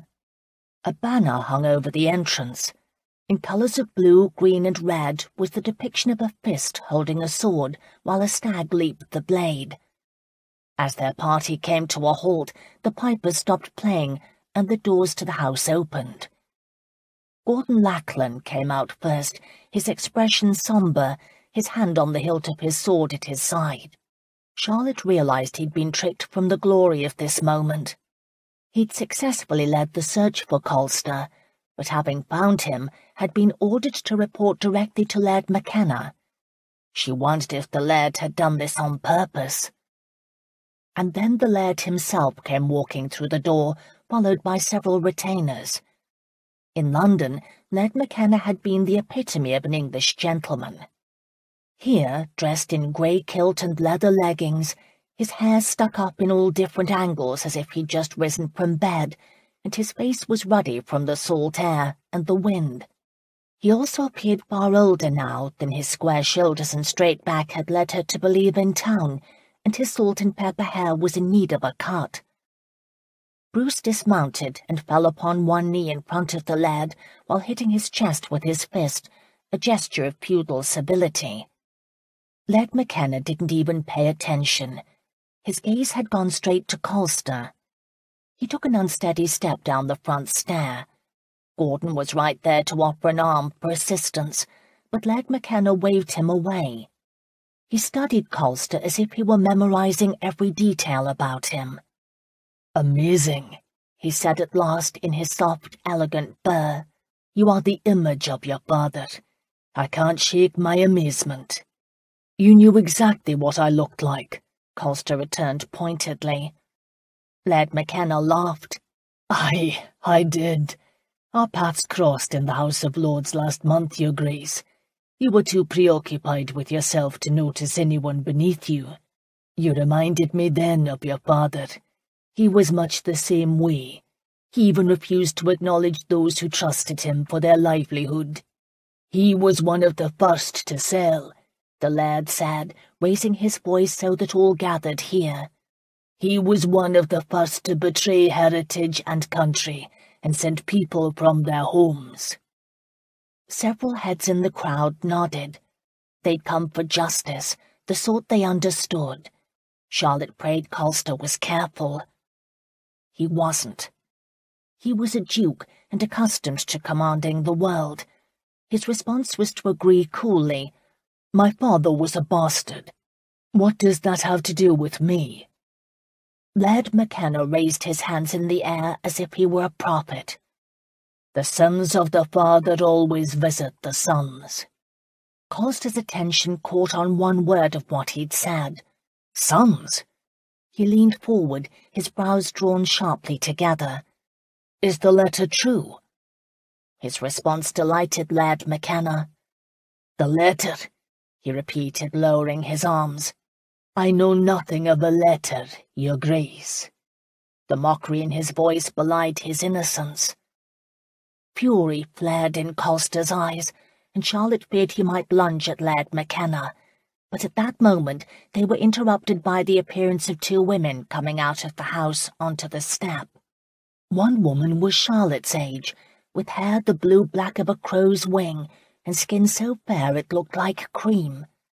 She'd caught her hair in a net woven with pearls, and her dress was made of the finest purple velvet. The other woman was much, much older. She was so petite she was no taller than the lad's shoulder.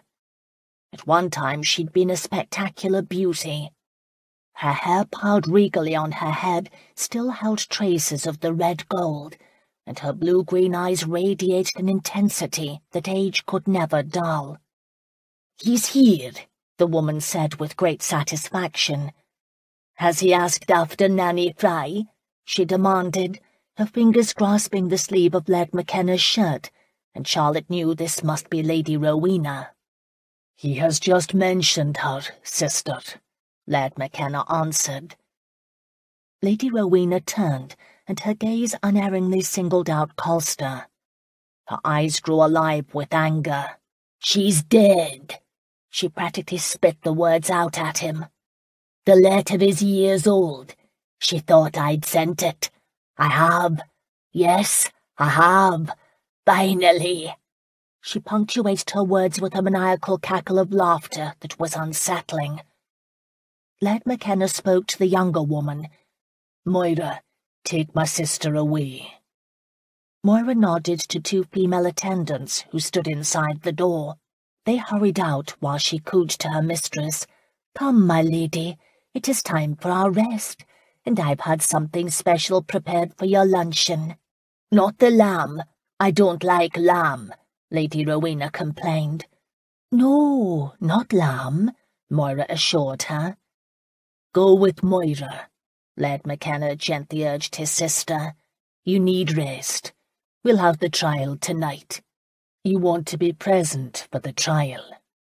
"I do," Lady Rowena answered. "I've waited a long time for this." "We both have," Lad McKenna assured her. Lady Rowena did not fuss as she was led away. Lad McKenna watched her go before facing his people gathered before him.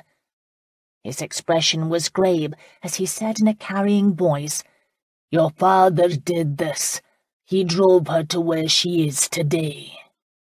"I know nothing of it," Colster answered, his voice not without compassion. Lad McKenna cut the air in an angry gesture. "It doesn't matter. Your trial is not about her, but them." He swept an arm to encompass the crowd. "They've come from every corner of the Highlands. They've come to me searching for justice, and I've promised it to them." "Or have you promised them insurrection?" Colster challenged. "You're encouraging them to rebel. You are urging them to certain death." "What sort of life do they have left?" Lad McKenna countered. "These people were loyal, proud Highlanders until the filthy landowners bound them out of their homes their ancestors built. And why? For the gold," he answered, rubbing his fingers together. "The lords of Scotland have forgotten the people, but I haven't." A shout of agreement went through the crowd, causing horses to startle and Charlotte to look around in amazement.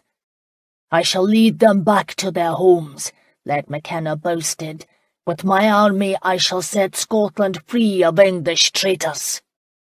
The army of men behind them removed their swords and pounded them on the ground or hit shields with their fists, adding that noise to the swell of approval. "We die for you," one soldier called, and his words were quickly seconded. Colster turned toward them. His hands were tied, but he held his head high as he challenged. I do not know what game McKenna plays. However, he plays it with your lives. Once the Crown learns of your activities, it will be considered treason. Go, return to your families and your homes now, while you have the opportunity. Do not choose war over peace." "We don't have homes," a woman close to Colster shouted. "We have nothing." Gordon Lackland stepped forward. "Save our pride." His statement was met by a thunderous agreement, and led McKenna's smiling approval. Charlotte glanced at Bruce. If looks were daggers, Lackland's heart would be cut out of his chest. The two men were rivals, and Lackland had just won this round. Good. She might not like Lackland, but she despised Bruce as a bully. His type was the more dangerous. Colster tried to speak up. "There is a way for change. It's in Parliament." Catcalls and hissing met his words. He didn't give up. "Think of your families and your children." "We do," one man answered, speaking for the masses. "My mother died in the fire my landlord set to burn us out. 'Twas not right. She'd been born there. Her mother had been born there. She had more right to the land than the noble who gave the troops the order." A chorus of agreement met his statement. Led McKenna held up his hands. Immediately the crowd settled into order. "This shall be decided later tonight." He looked to Colster. "Prepare yourself, your grace. A time of reckoning is at hand. Once I promised your father it would be so, and I told him when it happened I would win. My only regret is that he didn't live to see this moment." He nodded to two soldiers at the foot of the house steps. "Take him off that horse and bring him inside."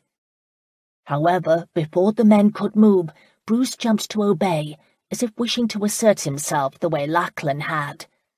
He yanked Colster from Homer's back and shoved him forward. "Careful," Led McKenna advised. "The Duke is our guest until his trial this evening. We would not want him to believe we were barbarians or insurrectionists." He laughed at his own joke and turned a blind eye on the roughness with which Bruce pushed Colster up the steps toward the door. However, once he'd come even with Led McKenna, Colster stopped. "Let her go," he said to the lad, referring to Charlotte. "She's not part of this." Led McKenna's gaze flicked in Charlotte's direction. He took in her ruined shoes and clothing, and her hair that was tumbled around her shoulders. Instead of admiration, his thin lips twisted into disdain. "We shall see," he answered. It was all the response Colster was going to receive before Bruce cuffed him in the back of the head and pushed him through the door, where the soldiers waited to help. "And what of me?" Charlotte boldly asked. "Am I to receive the same hospitality?" Led McKenna came down the steps and walked to the horse she rode behind Dougal. The animal pranced a step until Dougal tugged on the rein, a command for him to stand still. "I'm disappointed in you, Miss Cameron," Led McKenna said. "I'd taken a liking to you. I thought we shared a common enemy. I believed you incorruptible." "I am." His eyes lit with secret amusement. "I can see that." Charlotte ignored the hot colour flooding her cheeks. She would not be ashamed, not for loving Colster. "Was this the reason you invited me?" she demanded. "Did you expect me to be a witness to the game you played with the Duke?" "At first."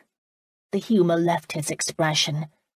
"Actually, I had a thought of making you my lady. I arranged an introduction because of the stories I'd heard, but I came to admire you." "We obviously barely knew each other if you believe I would be a party to such as this," Charlotte answered. He frowned as if taken aback that anyone would dare to speak to him this way. She braced herself, fearing the worst, but then he began clapping. "Brava, Miss Cameron, spoken with the spirit of a colonial." He turned to his people. "She's from America," he said in his genteel, rolling accent. "She's been raised in the wilderness amongst savages, and yet her people defied the king and won. We can too," he said, curling his hand into a mighty fist. "We will win, because we have a cause, and our cause is just." His claim was met with a roar from the crowd. These people were desperate. Charlotte could see by the pinched look in many faces and the raggedness of their clothing that these people would do as he wished because they had no other choice. Led McKenna turned back to her. "Help Miss Cameron down, Dougal, and be gentle about it." Dougal slid to the ground. He put his hands up to help her down. Charlotte didn't move. "I assume I am not a prisoner," she said loudly. The laird had been conferring a moment with Bruce, but his attention was on her. He smiled regretfully. "I wish I could honour your request, Miss Cameron. You are a fascinating woman, but from what Bruce is telling me, I'd best not let you have free rein of my castle." "I'm a prisoner, then," she insisted, raising her voice so all could hear and perhaps realize what a tyrant he was. Perhaps they would come to their senses. She'd met men like him, men who saw raw territory as an opportunity to build their own private kingdoms. Led McKenna laughed and confirmed her suspicions by saying, "I enjoy your show of spirit, lass, but here I am king. There's none that will gainsay me. My word is law, so you'd best tuck away your pretty defiance and behave. I hold your life in my hands." With those ominous words, he turned back to give Bruce an order. Charlotte swallowed. She should keep quiet. Her eyes met Gordon Lackland's. He lifted an eyebrow as if to tell her to behave. She couldn't. "Will I be on trial?" she demanded quietly of Laird McKenna. If something happened to her, who would see to Constance's welfare? Or be there for Miranda if she should need Charlotte? Laird McKenna's patience was wearing thin. "No, Miss Cameron," he assured her. "I don't need a trial to handle you." "I shall not be a willing captive." "Good." He turned to Dougal. "Tavis can help the woman down. You go with Bruce, and I'll see the two of you in an hour in the hall." Charlotte had little choice but to let the blacksmith help her from the horse. He was kind enough to untie her hands. The crowd around them was dispersing. She felt their curiosity, but they didn't ask questions. Laird McKenna was right. These people trusted him to lead them. If he slit her throat, there would be none to argue. The dark-haired beauty named Moira came out on the step. She caught Laird McKenna's attention. "Lady Rowena is taking her nap." "Good," the laird answered. "I want her in her best mood for the trial this evening." He nodded to Charlotte. "Escort Miss Cameron upstairs. You know which room to take her to. Tavis, accompany them." The blacksmith motioned Charlotte toward the proud beauty. Charlotte's legs felt wobbly from the ride, but she was relieved she carried herself well. Laird McKenna was quickly being swamped by petitioners seeking his attention. However, as they passed Laird McKenna, he said to Tavis, "I want you here this evening. You shall stand beside me." "I?" Tavis asked, obviously surprised. "Bruce told me what happened in the glen. You did right. I wanted him alive." Charlotte was pleased and relieved that Laird McKenna's intent was not to kill Colster. Perhaps they would have this trial Laird McKenna kept talking about. Money would be paid, and she and Colster would be free to return to London. She prayed that was true. Inside, the house was cool plaster walls and marble floors. It could have been any house in England, and served as a testament that Laird McKenna was no pauper. He couldn't have made the money for such a house with sheep, not to feed as many mouths as were waiting outside his gates. But there was something else Charlotte noticed. She felt a stiffness between Moira and Tavis. As they were preparing to go up the stairs, Bruce came in the door, looking as if he wanted to hit something. "Where are you going?" he demanded of Moira. "I'm doing the lad's bidding," she answered. Bruce's scowl deepened, his gaze hardening on Tavis. "I'll be finished in a moment, husband," Moira said, and started up the stairs. Charlotte's mind went alive with questions. Moira had chosen that last word deliberately, but for whose benefit? Hers? Charlotte followed her up the stairs with Tavis bringing up the rear. Bruce had no choice but to stomp down a hallway. They walked until they came to a door at the end of the hall on the first floor. Moira opened the door, nodding for Charlotte to step forward. Charlotte didn't know what she had anticipated, but it certainly wasn't to find herself in a lovely bedroom decorated in soft greens and blues. A fresh breeze from the open windows carried a hint of salt and the call of the birds nesting on the rocks below the cliff. A huge four-poster bed with carved railings dominated the middle of the room. There was no fire in the stone fireplace. "This is the sea room," Moira said. "I hope you find it comfortable. The coachman brought your bags, and you will find we've unpacked for you. Your clothing is in the wardrobe." Even Charlotte's brushes had been lined up on the dressing table before the mirror. Moira walked over to the windows. "These overlook the sea. Come, take a peek." Charlotte did as ordered and peered out. The side of the house was a straight drop down the cliff to rocks and angry waves below. "You can try to escape this way," Moira said politely, "but not one has done so and lived." "Do you entertain many prisoners?" Charlotte couldn't resist asking. "From time to time," Moira answered evenly. "The laird is not without enemies." "And what does that say about him?" Charlotte suggested, unable to keep the hint of sarcasm from her voice. "Every man has enemies," Moira answered, "but Nahakian shall never be overcome. Her walls are too strong." She didn't wait for Charlotte's response, but walked toward the door, where Tavis respectfully waited in the hall. "You are a prisoner, Miss Cameron, but we don't want you to be uncomfortable. I shall send a tray of food up and drink. Is there anything else you would like?" "Well, if I can't have freedom," Charlotte answered, matching her tone to Moira's practical one, "then I'd like a bath with rose-scented soap." The Scotswoman frowned. "You are pushing your boundaries, Miss Cameron." "You don't have soap up here?" Charlotte asked sweetly. "We have soap," Moira said, the pretense of hospitality leaving her eyes and voice. "A maid will be up with tub water, and your smelly soap."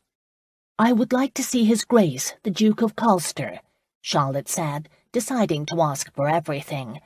"Don't try my patience, Miss Cameron," Moira advised, and shut the door. A key turned in the lock.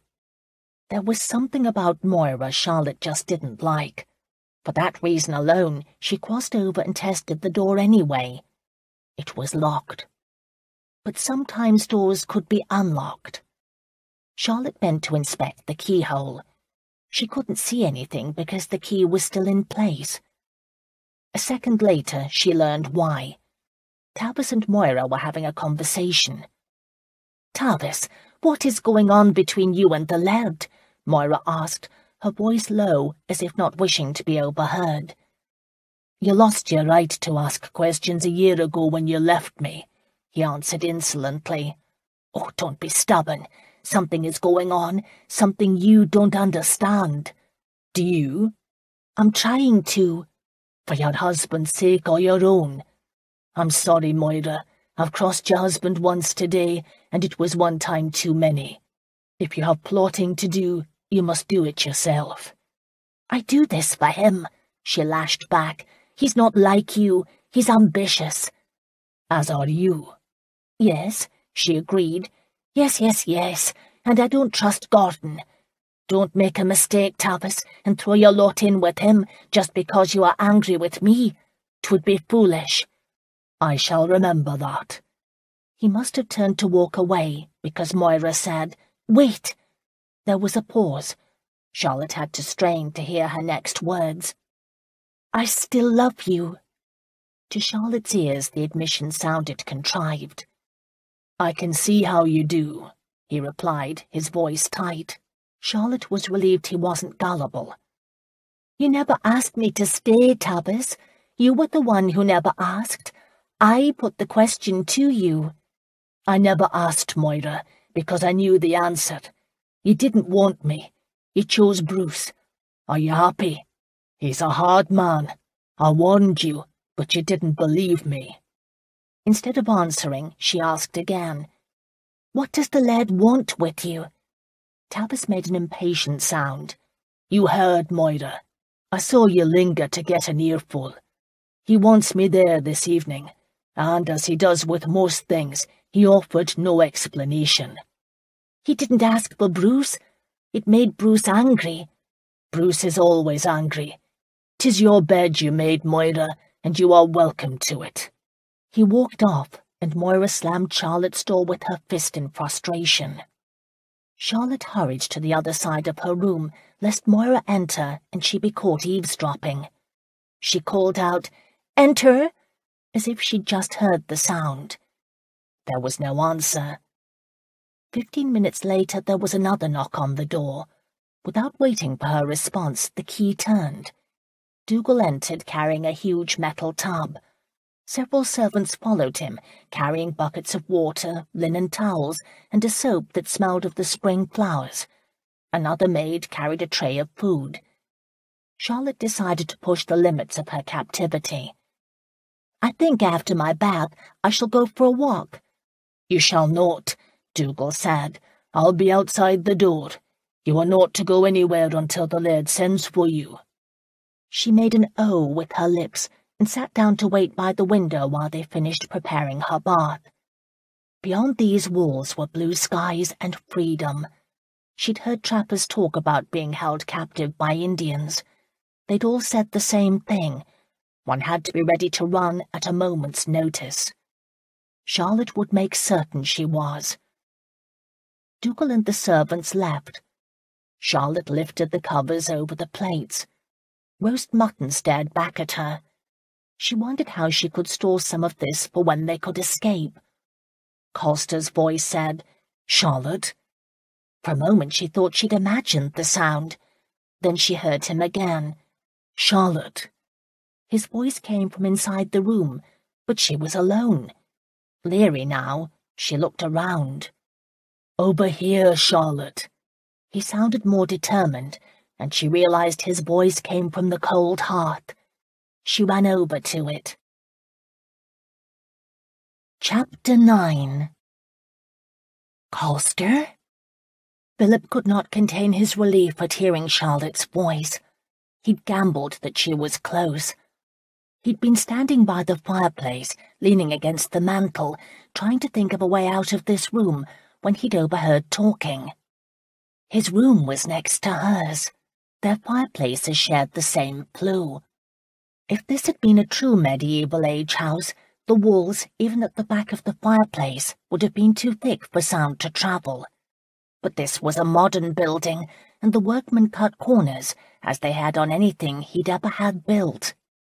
He'd waited for silence, and then waited what seemed an interminable amount of time before daring to speak. "I'm in the room next to yours," he said in a low voice, uncertain how far sound would carry along the chimney pipeline. "I feared they'd thrown you in a dungeon," she said. Phillip glanced around at his room with its furnishings fit for a wealthy landowner. "I would rather they had. There doesn't seem a way out unless I can fly. What of you?" "I'm the same." "But you've not been harmed?" He held his breath until she said, "No." It was the answer he wanted to hear. Not knowing how much time either of them had until someone came or an alarm went up, he immediately said what was most important. "Charlotte, I want you to escape. I'll try and create a diversion, something that will take their attention off of you. When that happens, run. Don't look back. Don't worry about me." Without a moment's hesitation, she said, "I will absolutely do no such thing." We are in this together, Duke. Perhaps I shall create the diversion, then you should run. Duke, her irreverence made him smile. There wasn't another woman on this earth with her spirit, or another one that he trusted.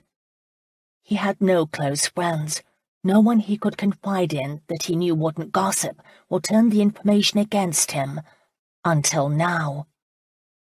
They had started off enemies, but he realized they were cut of the same cloth.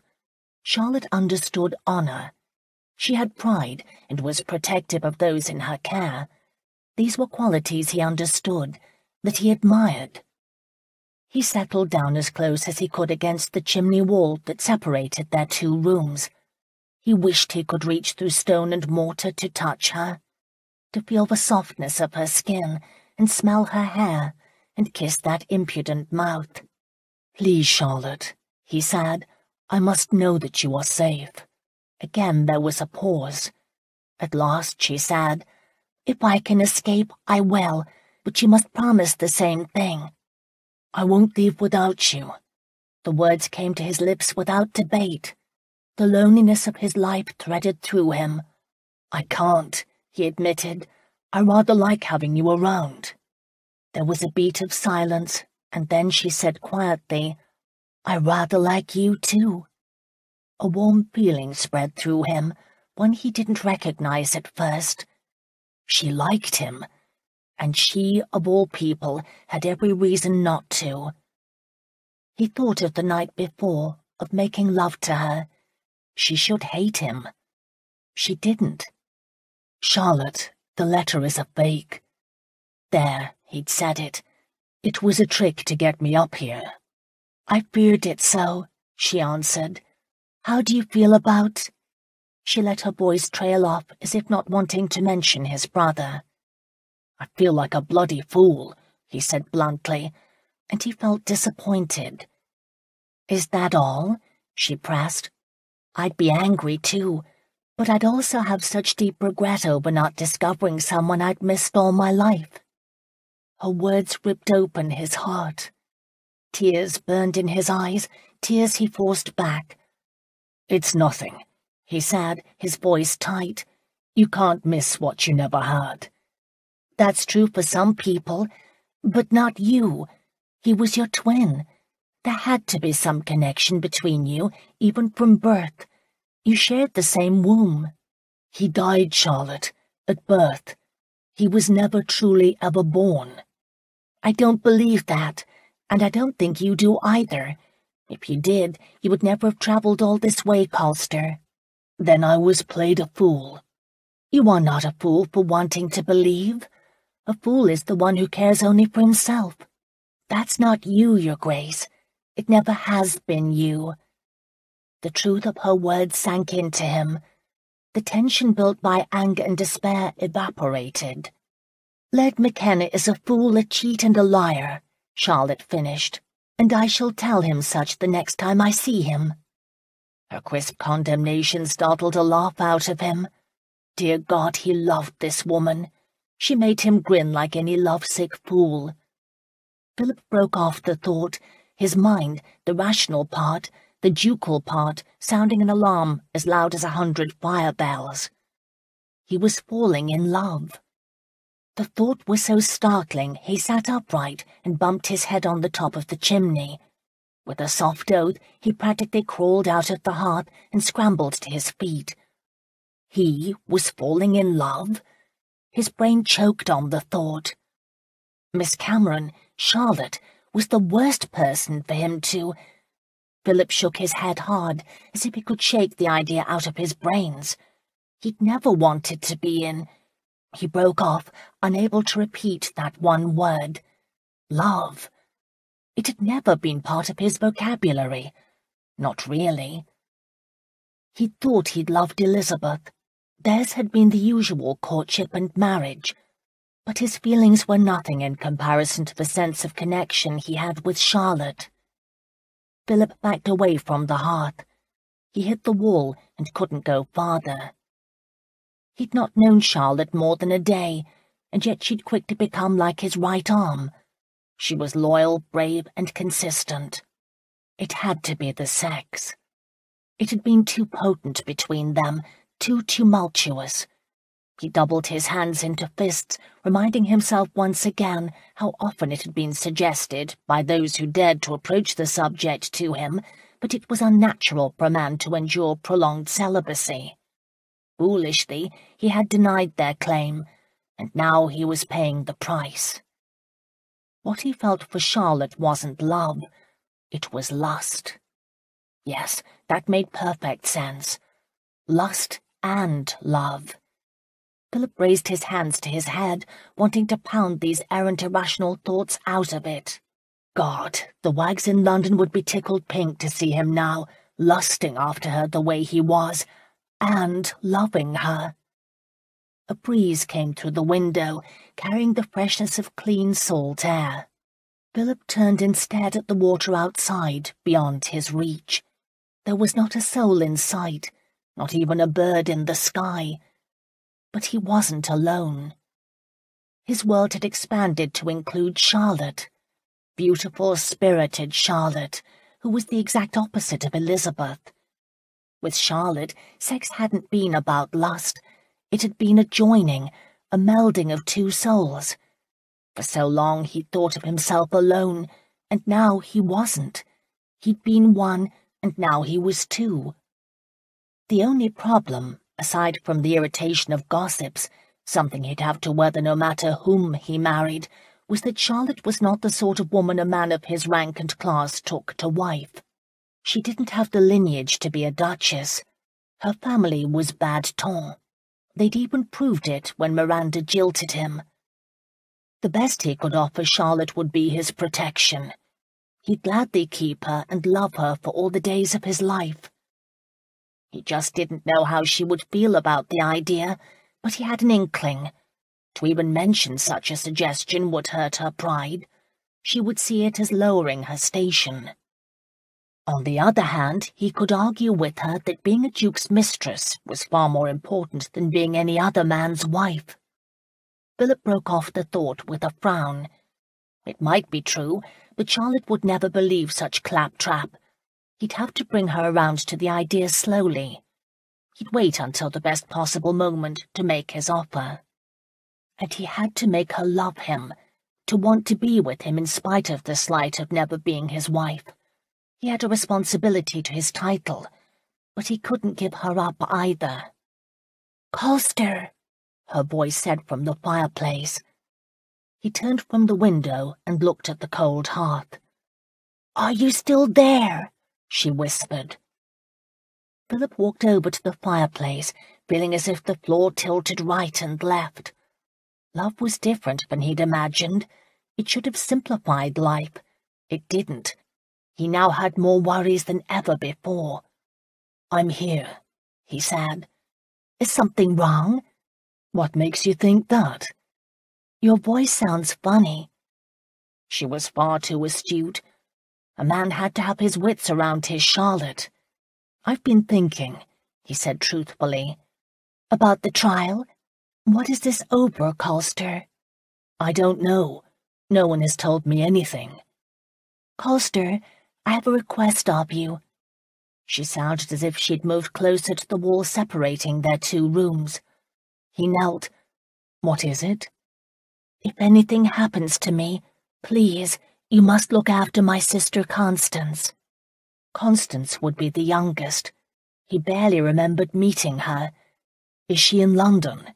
"No, I sent to Madame Lavaliere's boarding school here in Scotland. It's in Ollie's Mill, a village close to Edinburgh." "Why did you send her all the way up here? We have schools in England." "Yes, but none would take us. They all feared incurring the Duke of Colster's wrath." Philip felt the barb in her voice. "They should have known better. The Duke of Colster isn't that sort of man." Silence was her response. "I'm not," he insisted. "I can't help it if people want to believe I am." "Why did you send her to school anyway?" he asked, deciding a change of subject would be wiser. "She needed polish. Mother had drilled us girls on social graces. It had been a game we'd played with her. However, Constance was too young when she died to remember the lessons. If she is going to marry a man of title, she needs some polish. What if she doesn't want to change who she is? He dared to ask. She must, Charlotte answered. I want her to be happy. This is the best for her. Are you happy? Surprisingly, yes, especially right now. He settled closer to the wall, wanting to ask her what she meant, wondering if it had anything to do with him. But their conversation was interrupted by the sound of someone at the door. The key scraped in the lock. Philip jumped to his feet and faced the door as it opened. McKenna walked in. The proud set of the man's head reminded Philip of his own father. It was arrogance, he realized, a failing of which he himself was guilty. The laird looked around the room. I hope you find your accommodations satisfactory, Your Grace. I'm not accustomed to being a prisoner anywhere, Philip countered. McKenna smiled. The guard outside your door overheard someone talking. When Philip didn't answer, he added, Sound carries in this house. Have you discovered that? I regret to say I haven't had the opportunity, Philip answered, hoping Charlotte could overhear them and would know to keep silent. At his silence, McKenna's head seemed to shrink down in his shoulders. His lips twisted into a mirthless smile. I've had to wait a long time for this meeting. You could have set an appointment with my secretary Friedman. It would have been simpler, but less rewarding. What reward do you seek? Philip asked. The older man shook his head. One I fear you would never understand. I look forward to this evening. It has been a long time for my clan. Out of the ashes we shall rise victorious, he quoted. I'm not familiar with that quote. It's no quote, but a prophecy. It was made by my ancestor as he stood on the gallows and was hanged for treason. A Maddox should have been hanging beside him. We had the good sense to leave, or turn traitor. Philip dropped all pretense of civility. What do you want? You are an intelligent man. I can't believe you would bring me up here for some ancient feud. Whatever your reasons or purpose, this is personal. A gleam of appreciation appeared in McKenna's beady black eyes. You're right. My only regret is that your father isn't here to see the price he must pay. Philip leaped on the clue. So this was a matter between you and my father? You will find out at your trial. My trial for what? Philip demanded. For being the son of such an arrogant man as William Maddox, the laird replied, every word singed with hate. You are being tried because he's gone from me now, but that doesn't mean my revenge won't be just as sweet. After all, you are cut in his image. But what do you gain? Philip wondered. What purpose is there? I am not my father. No, but you'll do. You'll break the curse my sister has lived under ever since the moment she laid eyes on the man.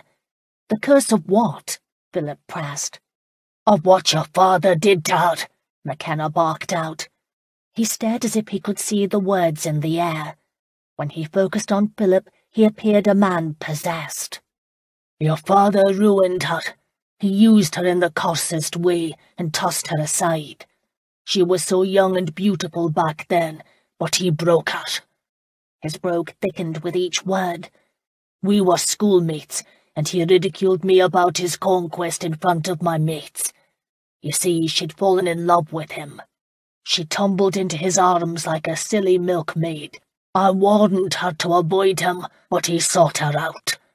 McKenna trembled, he was so angry. He used her, Colster, in the worst manner possible, and she allowed it. She thought she loved him, and he was a duke. What woman doesn't want to marry a duke? Philip couldn't say anything. His father had been a distant figure in his life. Philip had always thought it was because of his mother's death. Now he had a flash of insight that perhaps that had been his father's nature. The only meaningful conversations they'd had dealt with the responsibilities of the title. He got her with child, McKenna said. The flat statement seemed to age him a score of years. He ruined her. A child? Philip braced himself, hesitant, uncertain, as he asked, "What happened then?" "She lost a bit of her mind. She turned to a witch to help her lose the babe. The spell or potion worked, but left Rowena unable to have children, and robbed her of what little sanity she had left." His shoulders sagged as if he carried a great burden. "She had been such a sweet, naive creature, and your father robbed her of that." "And is that what I'm on trial for this evening? We'll say it is the feud, but you and I will know different. We'll know the truth." "The truth?" Philip challenged. "How can you talk to me about the truth after that trick of a letter you sent?" McKenna raised one brow. "Trick? Nanny Fry's letter. 'Twas not a trick. It's the truth." Philip reeled back. McKenna grinned. "I told you my sister lost her mind a bit. With the help of that same witch, she pretended to be a midwife. They put your mother in labour, and my sister took your brother." The floor seemed to disappear beneath Philip's feet. The world as he knew it had gone mad. "I can see you were afraid to believe the letter," McKenna said, his gaze narrowing shrewdly. "I'd be worried too if I knew I stood to lose a dukedom. And what can you do about it, man?" He laughed, obviously enjoying himself. "My sister may be a bit touched in the head, but she exacted a fitting revenge." Philip cut him off by flying the few feet between them and wrapping his hands around the older man's neck. "The letter is true," he demanded, not only wanting to hear McKenna's confession again, but also wanting to choke the life out of the man. "She did steal my brother." McKenna clawed at Philip's hands, trying to pull them away. Philip wasn't about to let him go. The two of them staggered around the room, the older man desperate to escape, before strong hands pulled Philip off of McKenna. The guard had overheard. Philip didn't recognize his guard, but Dougal, the one who had been charged with Charlotte, was with him. Philip hoped that Charlotte realized here was a chance to escape, and struck out to keep the guards as occupied as possible. He was outnumbered. They quickly subdued him, throwing him none too gently face down on the floor. McKenna gasped for breath, rubbing his throat with his hands. "Get out!" he ordered his guards. The men didn't move immediately, obviously confused by the order. "Get out, I say!" McKenna repeated, and had enough strength to shove one toward the door. Dougal and his compatriot left. "Shut the door!" McKenna ordered. They complied. Once alone, Philip waited for the lad's next move. "It was never meant for your mother to die," the lad said. "She was an innocent." That was not what Philip had anticipated. He studied McKenna a moment, and then said, "You knew." "Well, I was in love with her." All softness left his face. "But she wanted your father. She wanted the Duke." "And jilted you," Philip surmised. McKenna held up a hand in protest. "Jilted? No. Only you have had the honour of being jilted, your grace. Your mother didn't even see me. I could dance with her, and she'd not remember my name. I was a Scottish nobody." He smiled, the expression humourless. "That will change. Soon all of Scotland and England will know my name. I shall be known as the Protector, as the one who freed Scotland from the greed of the lords. My name will go down in history." His eyes glowed with a fevered brightness. He did see himself as heroic, and if Philip didn't stop him, hundreds, maybe thousands, would die. Philip rose to his feet, convinced McKenna was mad. "My mother won't know. She died of grief over what she thought was my brother's death." The lad's eyes saddened. "She did. I told Rowena it was wrong, and she said that if your father had been a better man, he would have been there for your births. He would have protected you. She was right." My father was an important man who was often called upon to convey the king's business overseas.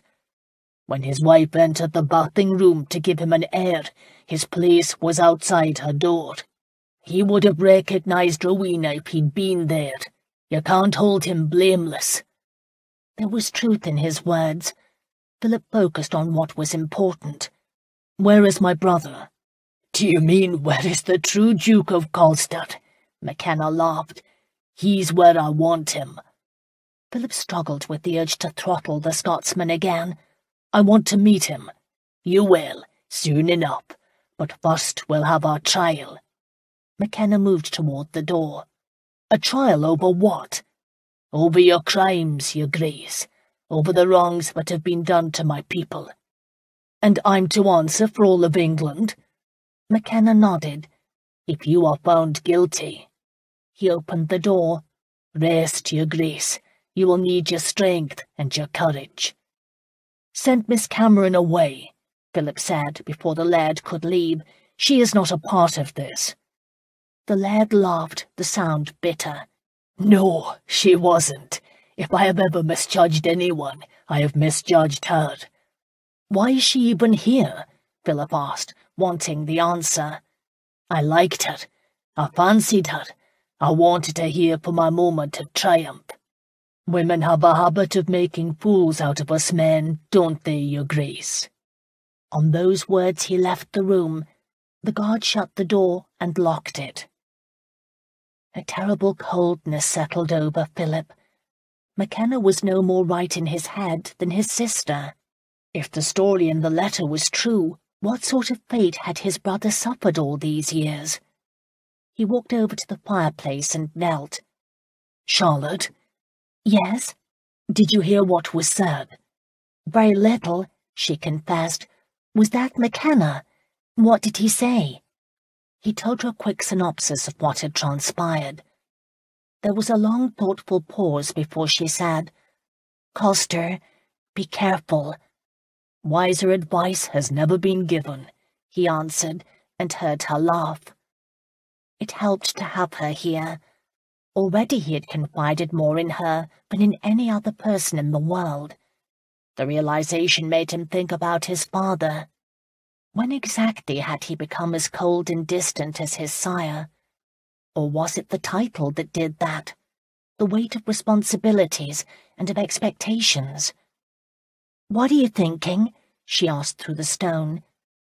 That it was a relief to finally have someone to confide in, someone to trust. There was strength in Charlotte, true womanly power. But he'd not tell her such. He already felt vulnerable enough, and that wasn't going to free them of this dilemma.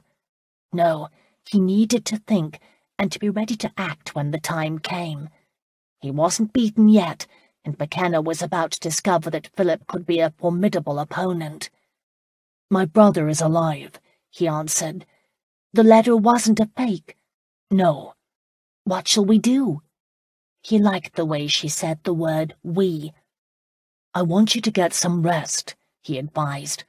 "I don't know what is planned, but we'd both best have our wits about us." "And what of you?" "I have much to do. McKenna will find me no easy target for his mock trial. I'll defend myself and win. Better yet, I shall find my brother." "I pray that you do," she answered. So did he. Chapter 10. Tavis's cottage was attached to his blacksmith's forge. Inside, Father Nicolas, a renegade French priest who had escaped the terror of his homeland decades before, drowsed near the hearth, where a small fire warmed his bones. Like so many others, Father Nicolas had come to Nahraikien because he had nowhere else to go. No one knew where he'd come from, and he rarely discussed his history. At one time he'd counselled Lady Rowena, but she turned on him as she did all who served her, with the exception of Moira. Tavis had come upon the priest shivering in his sleep on the ground outside Nahraikian's walls. Everyone else was afraid to take the old man in, lest they anger Lady Rowena, but Tavis had felt he had nothing to lose. Moira had left him, and the cottage was too empty and silent without her. And while age may have clouded the priest's eyesight, it had not touched his mind. He came awake the moment Tavis closed the cottage door. Lifting his head, he asked in French-accented English, with just a hint of a brogue, "What is the news? Why did the lad send for you this morning?" Rubbing a tired hand over his face, Tavis answered, "He had me ride on the search party he sent out for the Maddox. I'm hungry. I've got bread and cheese. Do you want anything?" "I'm fine," the priest started to answer, and then stopped. "A glass of wine would not be so bad." Tavis snorted with friendly disdain. The priest had already uncorked the bottle, and it sat on the table beside 2 cups. He poured a measure into 1 cup before turning to the cupboard, where he would slice bread. Father Nicolas left his chair by the hearth and crossed to the table. He carefully moved his fingers across the wood until his hand found his cup. "Did you find the Maddox?" "We did. He was in Darry Bolton's hayrick with a woman." Tavis poured himself a measure of whiskey that Ragnar McKenna had given him in exchange for some smithy work. It wasn't the best, but it would do. "A woman?" "Aye." Tavis sat down heavily in the chair across the table from the priest's. His cottage was not large, but neat and tidy. It had belonged to Moira's father Angus, the blacksmith the laird had apprenticed Tavis 2 years ago. "The laird had invited the lass to be a guest," Tavis said, "but she ran off with the Maddox instead. Guess she fancied a duke. They are all the same," he concluded. "They'd sell a man's soul for money. After all, that was why Moira had left. She'd wanted to be a fine lady with pearls for her hair, and Bruce could give her those things. The love she and Tavis had once shared had meant nothing." He drained his glass and would have reached for another, but stayed his hand. He'd been drinking too much lately. "Moira wanted to talk to me today." The priest set down his glass. "For what reason? What has it been? Close to a year since she has spoken to you? 18 months since she walked out my door. But who is counting?" he added with wry self-derision. Father Nicolas smiled his understanding, but Tavis stood suddenly on edge. It was as if someone ran the tip of a knife down the back of his neck. This niggling sense that something was not quite right had been with him all day. He shifted his weight, taking an anxious step right before turning left. He'd had this feeling once before, the day Moira had left. However, this time it was much stronger. "What is it, my son?" Father Nicolas asked. "Sit down. Relax. You've worked hard this day." Tavis noticed his leather apron tossed over a chair by the hearth. He'd been on his way out the door to his forge when the messenger had arrived with the news the laird wished his presence. He hated that apron and all it represented. His soul longed to be free of the forge and fire. "I had a taste of something today," he confessed, "of something I've wanted for a long time. I like riding with them, Father.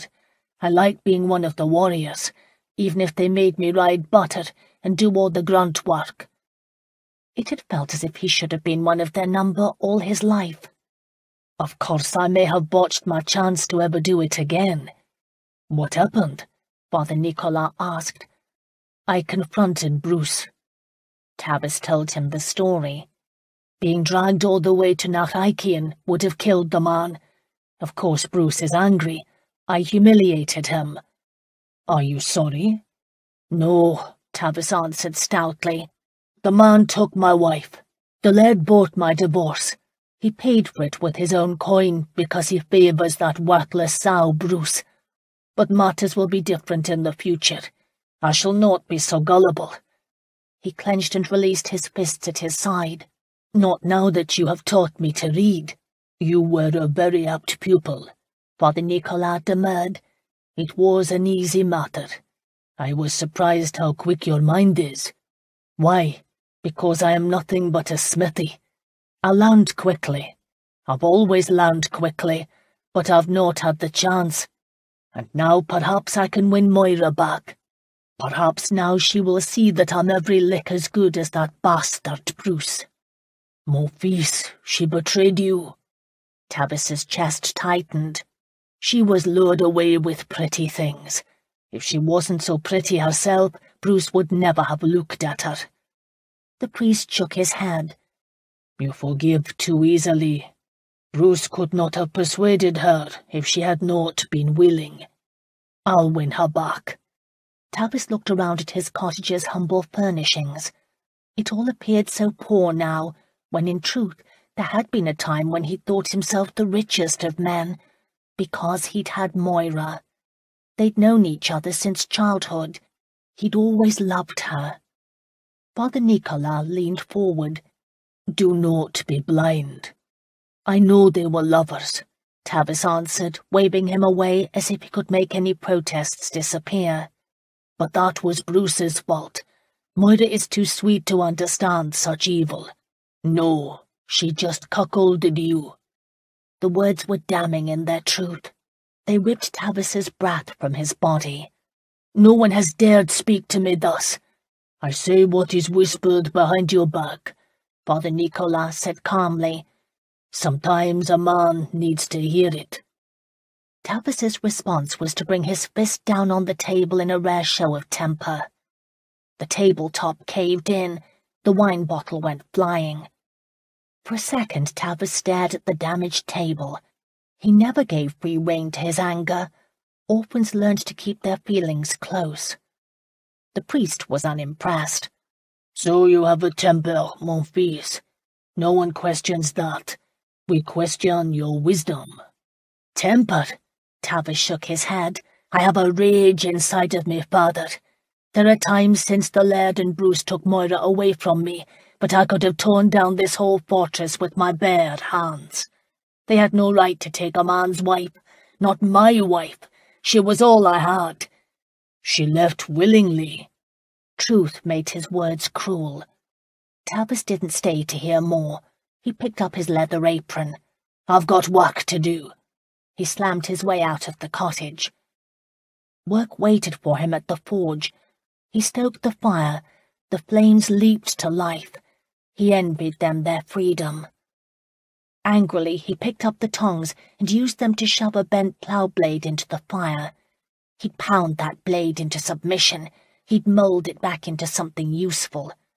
He just wished he could do the same for himself. The blade reminded him of the time Lady Rowena had attacked him with the garden hoe.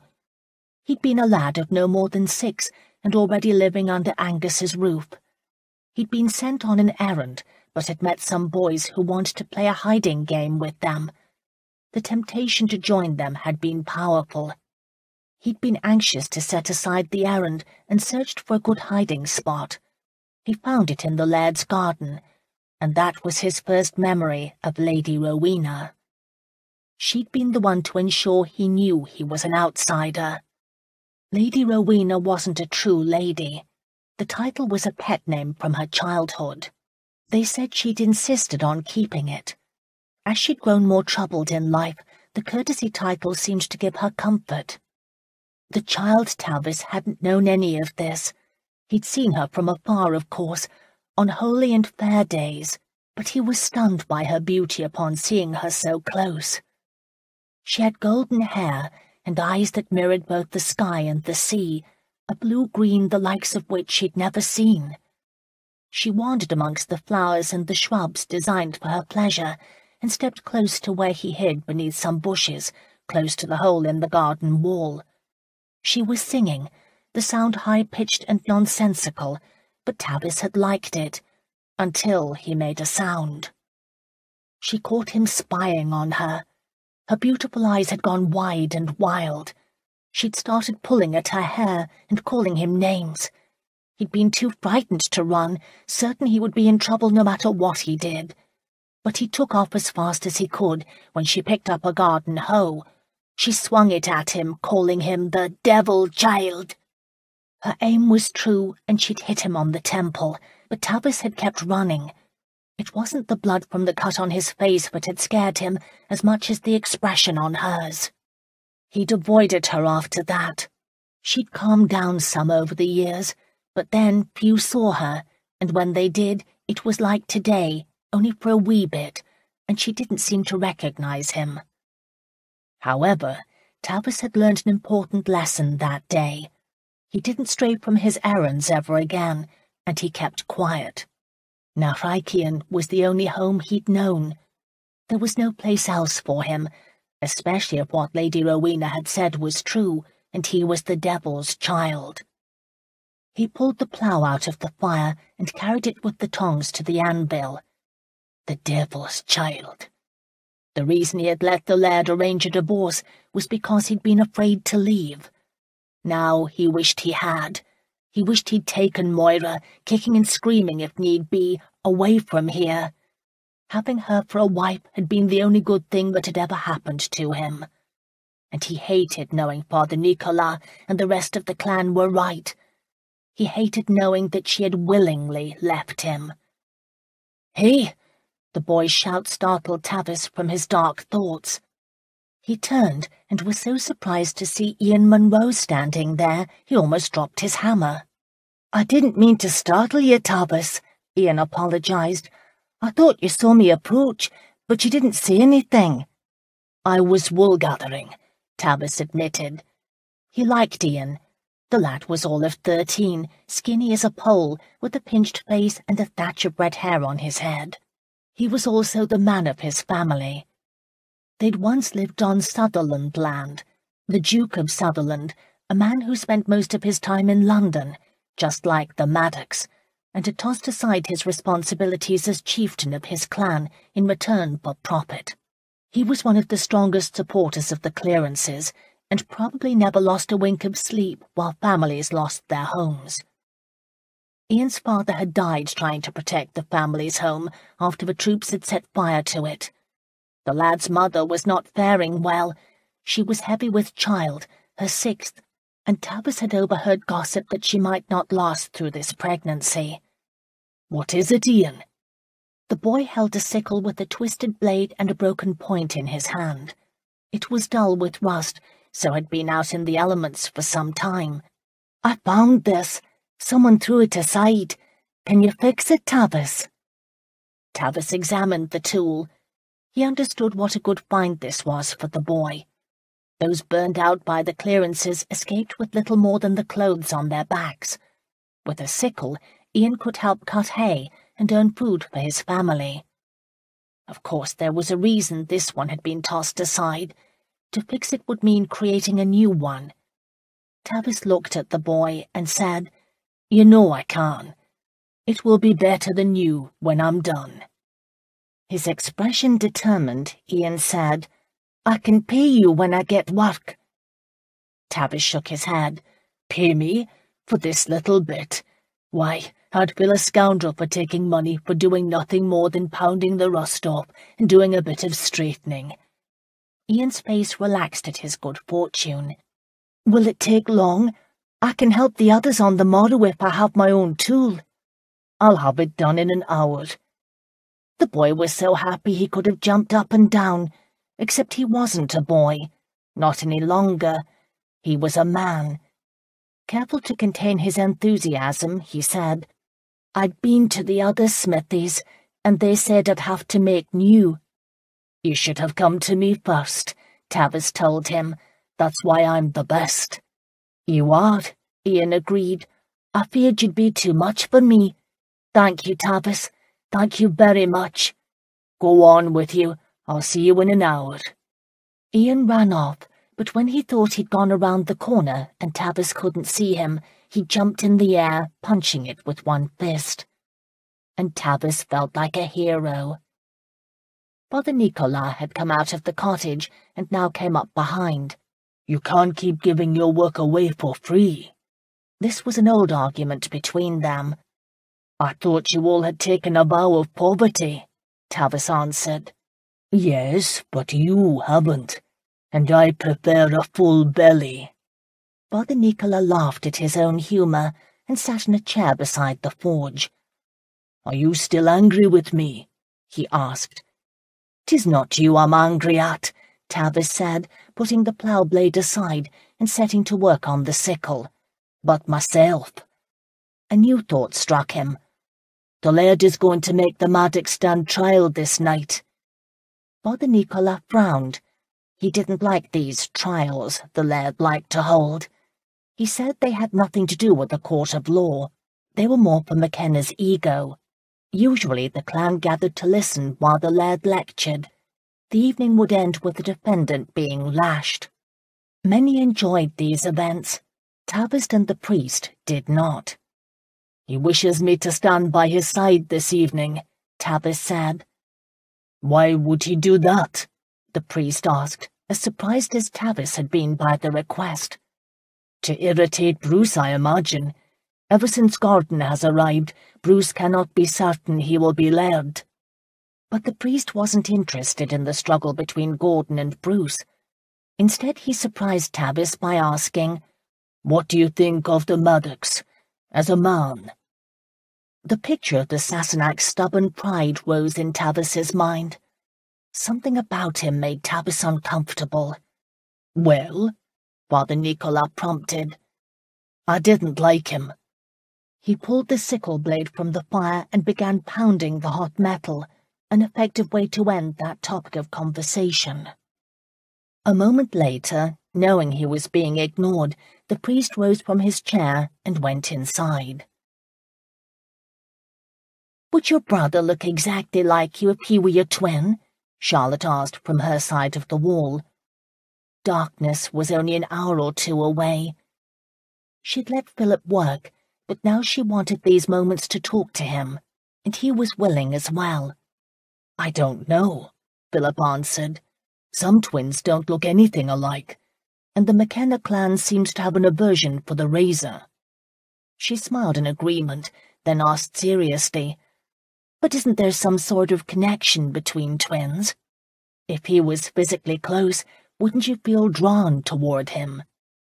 "Like a magnetized rod? Or brothers?" Colster was silent a moment. "I don't know, and I feel like an idiot for having to admit it. I've always been confident of what I should do in any circumstance, until now. Charlotte, if Justin and I ever meet, he would have every right to hate me." "Justin? He probably doesn't even know his Christian name, let alone he was born a duke. Who knows what McKenna may have done to him?" "None of this was your fault, or his." "And yet we've paid a price. That is, if it is true. This could be another of McKenna's tricks." "You have to believe it isn't, Your Grace," she answered. "I want to believe it isn't," he confessed. "I want him to be alive." He paused and then added, "And stop calling me Your Grace. There has been too much between us, Charlotte. Besides, if Justin is alive, then I must become accustomed to not hearing Your Grace." "Can you?" The idea was intriguing. Most men held on to what they possessed. "I will." She heard the steel in his voice. It made her smile because that was the man she knew, although her opinion of him had changed drastically over the last 2 days. He was far more companionable and honest than she'd ever imagined he would be.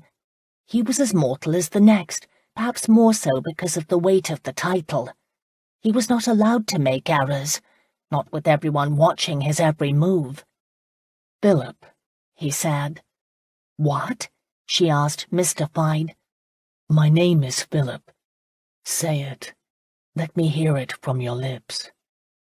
His voice had dropped to a more intimate tone. Heat rushed to her cheeks and belly as she whispered, "Philip." "Philip and Charlotte," he said from the other side of his wall. "Philip and Charlotte." If she had paper and pen, she'd write it down, wanting to see the names in physical form. "Charlotte, are you there?" She placed a hand on her belly, warning herself not to be giddy. "Yes, I am. Philip." She liked the name. "I need for you to know. I'm sorry." His voice broke off. She leaned closer to the stone. "Philip?" He didn't answer, but then she overheard male voices, too far away to be distinct. They'd come for him. She stood, wanting to stop them from taking him. Her door remained closed. She waited. Minutes passed. No one came. It was as if everyone in the world had disappeared and left her alone. But McKenna wouldn't do that. Sooner or later he would come for her. She'd crossed him, and she felt she knew enough of his character to believe such a slight would not go unpunished. The hour was growing late. The sky was turning soft shades of pinks and purple. If the Laird of Narthikian thought she would be a docile captive, he was wrong. She wasn't going to shirk or beg. She was the Duke of Colster's woman, Charlotte and Philip. Charlotte had on a serviceable day dress. It had seemed a sensible thing to wear, considering the circumstances. However, her mind had changed. She crossed to the dressing screen, where her meagre wardrobe was hanging, and reached for a soft blue India muslin trimmed in gilt spangles. She had satin slippers to match. Her plan had been to wear this ensemble to impress Laird McKenna. Now she would wear it to prove she wasn't afraid of him. For once her hair cooperated, and she styled it high on her head, with a sapphire blue ribbon woven through it. When she was done, the mirror over the wash basin showed she looked her best. A calmness settled over her, a sense of purpose, of destiny.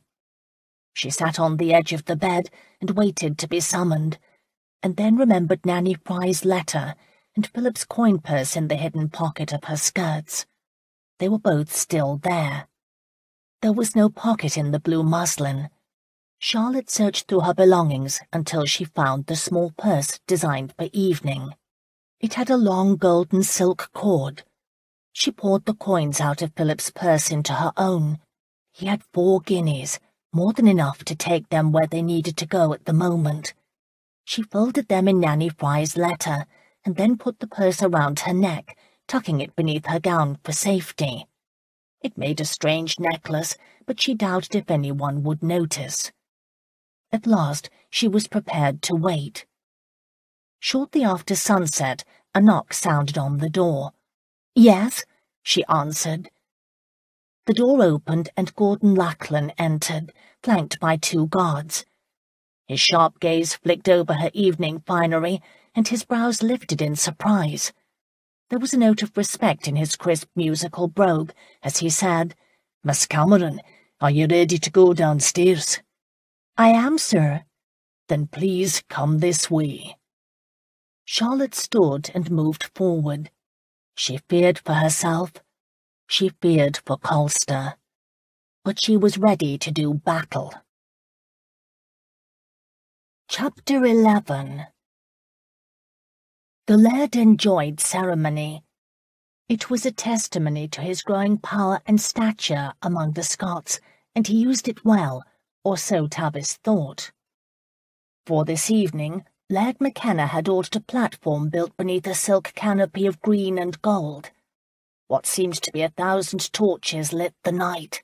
They were all around the marching green, which could hold 500 spectators or more. It was crowded to capacity tonight. No one wanted to miss what the Laird kept referring to as the trial of not only one of the despised Maddox, but of an English noble with Scottish roots. A noble who was like the other greedy bastards who had burned them out of their homes. These were people who valued the old ways when the chieftain of the clan, be he duke or laird, took care of them. Times when they all had known they'd have roofs over their heads because they lived in the same cottages their fathers and their fathers' fathers had lived. The clearances had changed all that. Lives had been destroyed, and there was fear they would never recover. These people had come to Laird McKenna because they wanted justice, and tonight they may receive it, or some measure of it. For that reason alone, they wore McKenna colours. Tavis understood their anger. He hated feeling powerless, and, like them, would have done anything he could to have his old life back. Of course, he never would have questioned his lot in life if the laird had not made him divorce Moira. There was anger in him. He felt betrayed. And it gave him great pleasure to be standing on the platform beneath the silk canopy when Bruce moved to take his place. "What are you doing here, Tavis? Go stand with the crowd." Before Tavis could answer, Gordon came up behind them and in his quiet voice said, "The laird wants him here." Bruce turned, irritated as always to have Gordon interfere. Both were forceful leaders. Both were tested every day by the laird. Both wanted to succeed him. If Bruce was named heir, Tavis would leave. He'd not think twice. He had his trade and he had his pride. But he wanted to take Moira with him. Bruce's piggy eyes narrowed. "You've come into favour lately with the laird," he observed to Tavis, "but I have no doubt you won't disappoint him, just like you did your wife." Tavis took a step forward, ready to wipe the ground with the man, but Gordon stepped between them. He placed a warning hand on Tavis's arm. "Ignore him," he advised. "It's bloody hard when the man sleeps with your wife," Tavis answered. "She's not yours," Gordon said. "Not any longer." He pulled Tavis away from Bruce, taking him off the platform to a quiet corner. "I can imagine how you feel. However, the laird has confided in me, but he has plans for you. Our cause is growing, Tavis. Every day more and more men come to our banner. I've talked to the laird. He's pleased with your sword training. He knows. It isn't easy to hide a big hulk like you doing anything, let alone working with weapons. Aye, he and I have both seen you practicing before dawn. You have a natural gift. He is pleased. He wanted me to tell you that." The laird had seen him. He'd sent Gordon to tell him. "I want to become one of the warriors, Gordon," Tavis said, daring to voice aloud his deepest dream. Gordon didn't laugh. Instead, Tavis read approval in the man's eye. "Good. I expect you to ride beside me when we take on the English and reclaim our land. We are going to chase them out, Tavis. Every one of those who betrayed their own kind. They shall pay." He held out his hand, an invitation for Tavis to join in, not as a crofter, but as an equal. Tavis clasped Gordon's hand firmly in his own. "I'm your man." "I know," Gordon answered, "and proud I am to have you, Tavis." The laird climbed on the platform just then. The two men broke apart and turned in respect. The laird nodded to them as if he knew what they'd been discussing. It made Tavis feel important. The McKenna walked to the front of the platform. The crowd had quieted at his first appearance, but when he raised his hand in greeting, they gave a great shout. He signalled Dougal and Wills, who escorted Miss Cameron, the Maddox's woman, onto the platform. Tavis and Gordon had to step back to make room for her. Bruce was on the McKenna's other side. Miss Cameron was a lovely woman, and a fitting mate for any warrior. Her spirit told Tavis that the Maddox was not some cosseted noble. She had not gone off into a fit of hysterics when captured, and even now appeared as regal as a queen. For the briefest moment their gazes met, and she stopped so abruptly Dougal almost bumped into her. Her eyes widened in disbelief. She took a step toward Tavis, her lips mouthing her name. Dougal, thinking she may be attempting an escape, blocked her way with his arm. She frowned at the arm, and then looked up at the guard as if surprised to find him there, before turning back to Tavis. The laird saw all of this. "Tavis, step back," he ordered, moving forward to take Miss Cameron's arm. "Come," he ordered. She stared at Tavis, and then shook her head as if dismissing something from her own mind. "I believe our blacksmith is frightening Miss Cameron," the laird said to everyone gathered close enough to hear. They laughed. Her brows came together, and she lowered her head. The door to the main house opened again, and Tavis dismissed Miss Cameron from his mind, as Moira and two maids led Lady Rowena out of the house. Lady Rowena had never married, nor seemed as if she wished to. Everyone knew that she'd suffered an unfortunate tragedy in her youth, but no one, to Tavis's knowledge, knew what her misfortune had been. Over the years her mind had deteriorated. One day her wits could be sharp, her memory intact, and in the next she would not even remember her brother's name. It made no matter. The laird was devoted to his sister. Now he directed her to a chair beside his. Tavis waited for Moira to notice him. She was unusually lovely tonight in a gown of green trimmed in lace. The wind caught tendrils of her hair, which was held back in a golden jewelled band. Her first action was to smile at her new husband, but then she caught sight of Tavis standing beside Gordon. The corners of her mouth tightened in disapproval. The solemn wail of a piper cut the air, calling those gathered to attention. The crowd quieted. The doors to the house opened again, and Tavis turned with everyone else. He expected to see the Maddox led out. Instead, John Ray, one of the laird's closest confidants, stepped out onto the step, holding high with both hands the weapon known as the Sword of the McKenna. Torchlight caught the sword's golden scabbard as Ray walked past the platform to take a place on the ground in front of the laird. Tavis, like everyone else, was in awe of this weapon. He'd held it once, years ago, when it had been bought to his late grandfather-in-law Angus for repair. It was perfectly balanced, a piece of craftsmanship like no other.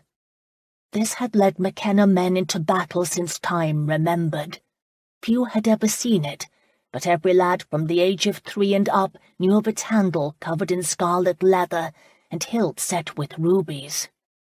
Solemnly Ray bowed to the laird, who nodded in return before raising his hand, a signal for the drummers to start.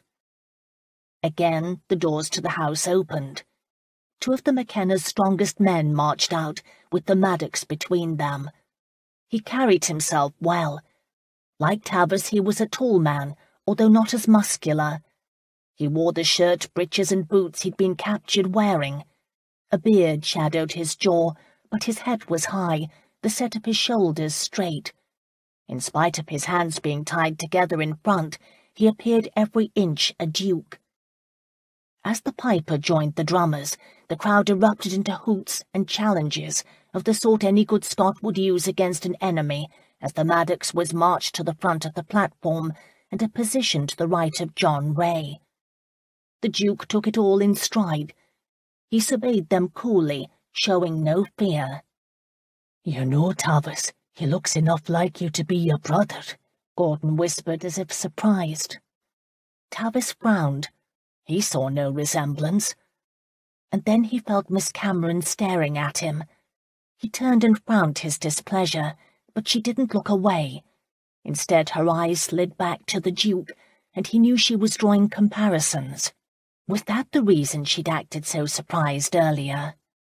Every fibre of his being rejected any comparison between himself and the dreaded enemy of the clan. Laird McKenna lifted his hand, and the music stopped, the last note of the bagpipes drifting around them. In a ringing voice he said, "Phillip Maddox, Duke of Colster, you have been charged with crimes against Scotland. You have betrayed your heritage and your country. You have stolen the lands of honest folk and burned their houses. How say you?" "Not guilty," the Maddox answered, his voice calm and sure. In answer, the crowd hooted their opinions. Tavis had to admire the Duke. The laird enjoyed holding these courts. Many a man had broken down crying at this moment, afraid for his own life, and with good reason.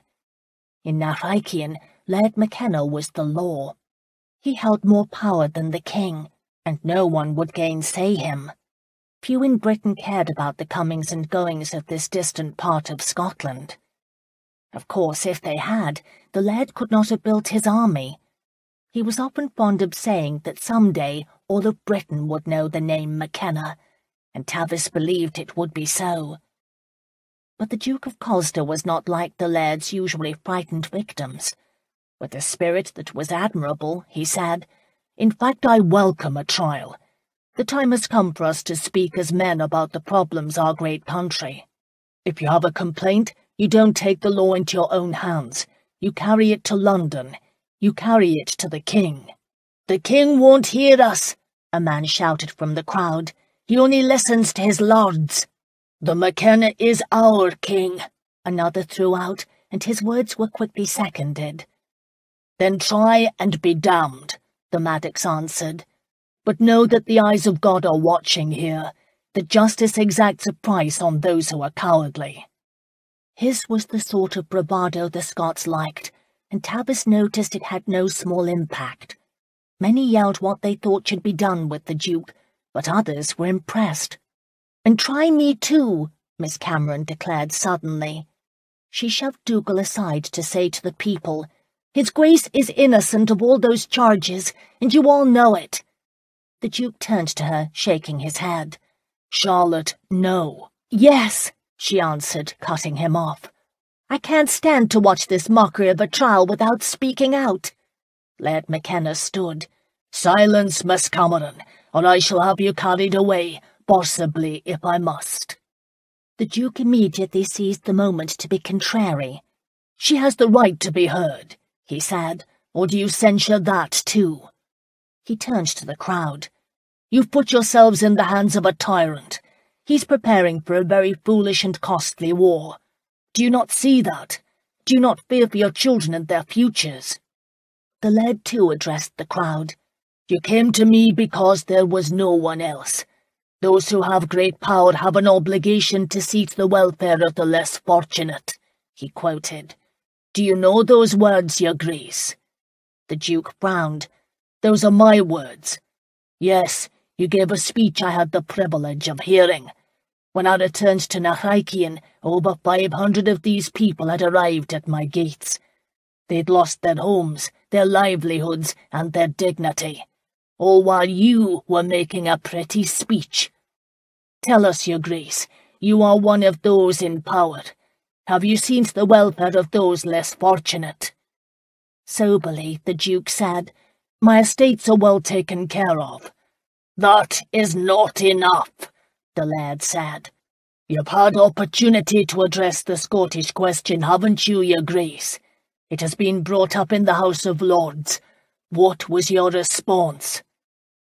For a moment there was silence, and then the Duke answered, "I don't recall." "Of course not," the laird said, his disdain clear. He turned to his audience. "I spoke. I took our cause to the House of Commons. Only 5 men cared enough to attend and hear what I had to say. After all, who was it but some farmer? That's what they called me, clansman. I was introduced as a farmer from the north, and the 5 in attendance fell asleep. I spoke of children with no food in their bellies, and they," he swept a hand to include the Duke, "slept." The laird paused to ensure everyone was with him.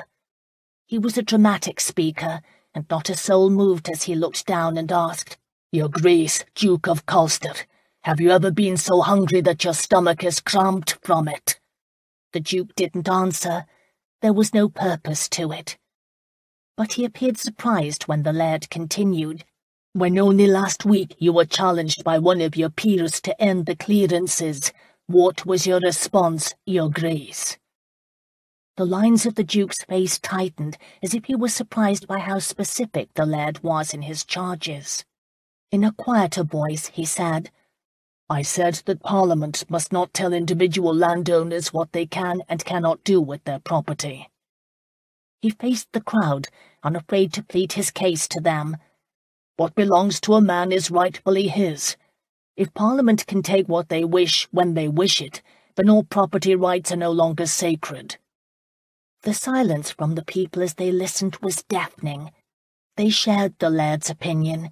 They were the ones who had been betrayed when the old way gave over to the new. Laird McKenna turned and looked at his sister and smiled. She sat with her hands folded in her lap, her expression one of concentration. He turned back to his people. Quietly, he asked, "What do we say to those who believe their power gives them right?" The crowd burst out in angry cries. "Is he guilty?" the laird asked. "Yes," the people roared back. One man shouted, "Let us send a message to London. They can't sleep through this time." The laird raised his hands. "Then let me pass sentence." The Maddox whirled around forward, his eyes bright with anger. "You can't pass sentence on such flimsy nonsense," he charged before being roughly pushed back by his guard. "This is no courtroom. No meaningful evidence has been given against me." "You are right, Your Grace," Laird McKenna answered. "At last you understand. Here the King's rules hold no importance. It is my will that is obeyed." "To say such is treason," the Duke shot back, "and decries the rule of law and God." At that moment Lady Rowena stood from her chair and came to stand beside her brother. "Yes," she said, "the judgment should be from God. Judicum Dei." The Maddox didn't understand immediately, but those of Clan McKenna did. They gave out a shout of approval and began chanting, "Judicum Dei." The laird let them go on a moment before stopping them. "Do you understand what my sister has called for, Your Grace?" "Judicum Dei," the Maddox repeated, still confused. "The judgment of God. The medieval term is wager of battle." "Very good," the laird answered. "Your education in the law serves you well. Do you understand what it is?" "A fight to the death," the Maddox said. "Aye, where God decides the victor. Let him who is almighty pass his judgment through a fight between two warriors, your clan and ours, to the death." There wasn't anyone hearing his sentence who wasn't amazed. Even John Ray appeared surprised to learn the reason he had carried out the sword. "This is barbaric," the Duke protested. "I have no desire to fight anyone, especially with broadswords. A duel is always the way to settle a matter between gentlemen," the laird answered. "This is not a duel," the Duke answered. "What you want is an execution." The laird didn't deny his words. Instead, he smiled and said, "Prepare to defend yourself, Your Grace. Untie him, Ian, and offer him your sword," he instructed one of the Duke's guards.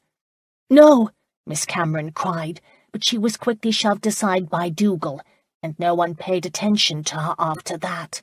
The crowd was too busy spreading the word amongst themselves of what was about to happen. People began pushing for a good view of the action. Lady Rowena placed her hand in the crook of her brother's arm, silent tears running down her face. He patted it. "I promised you justice. I said one day he would pay. Choose your champion, sister." Only those on the platform could hear what he'd said. "This isn't justice, McKenna, but a vendetta," the Duke accused, shouting to be heard over the excited babble of the crowd. "It has nothing to do with people's homes or starving children."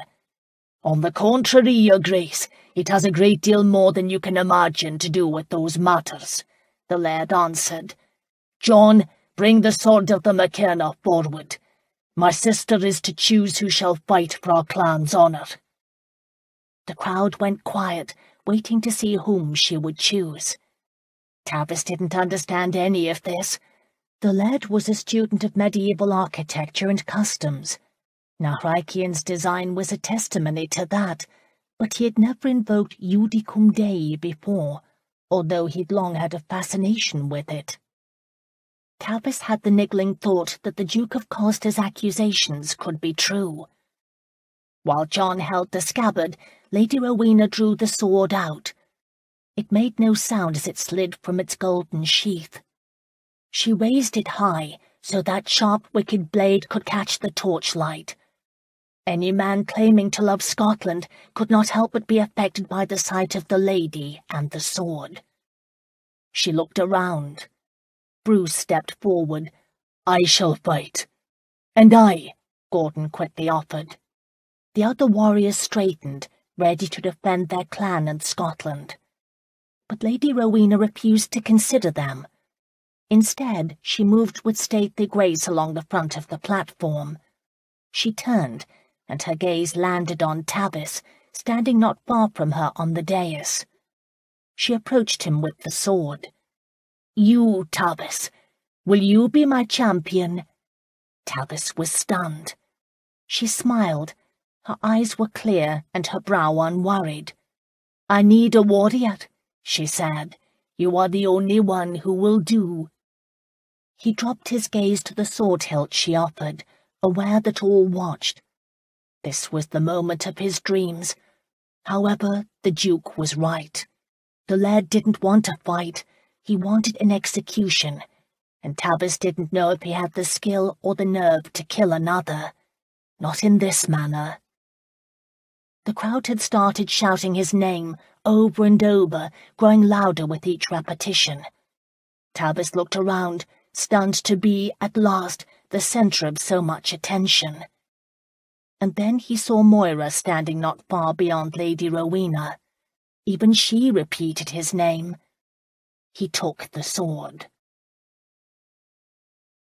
Chapter 12.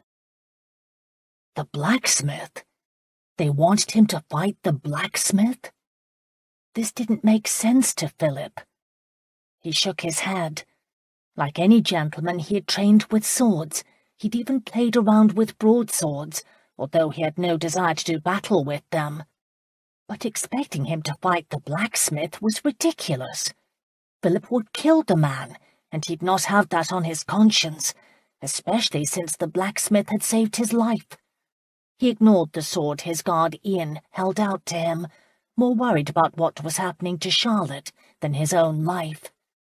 "I'll not fight," he shouted. "This is a mockery of justice. It's barbaric."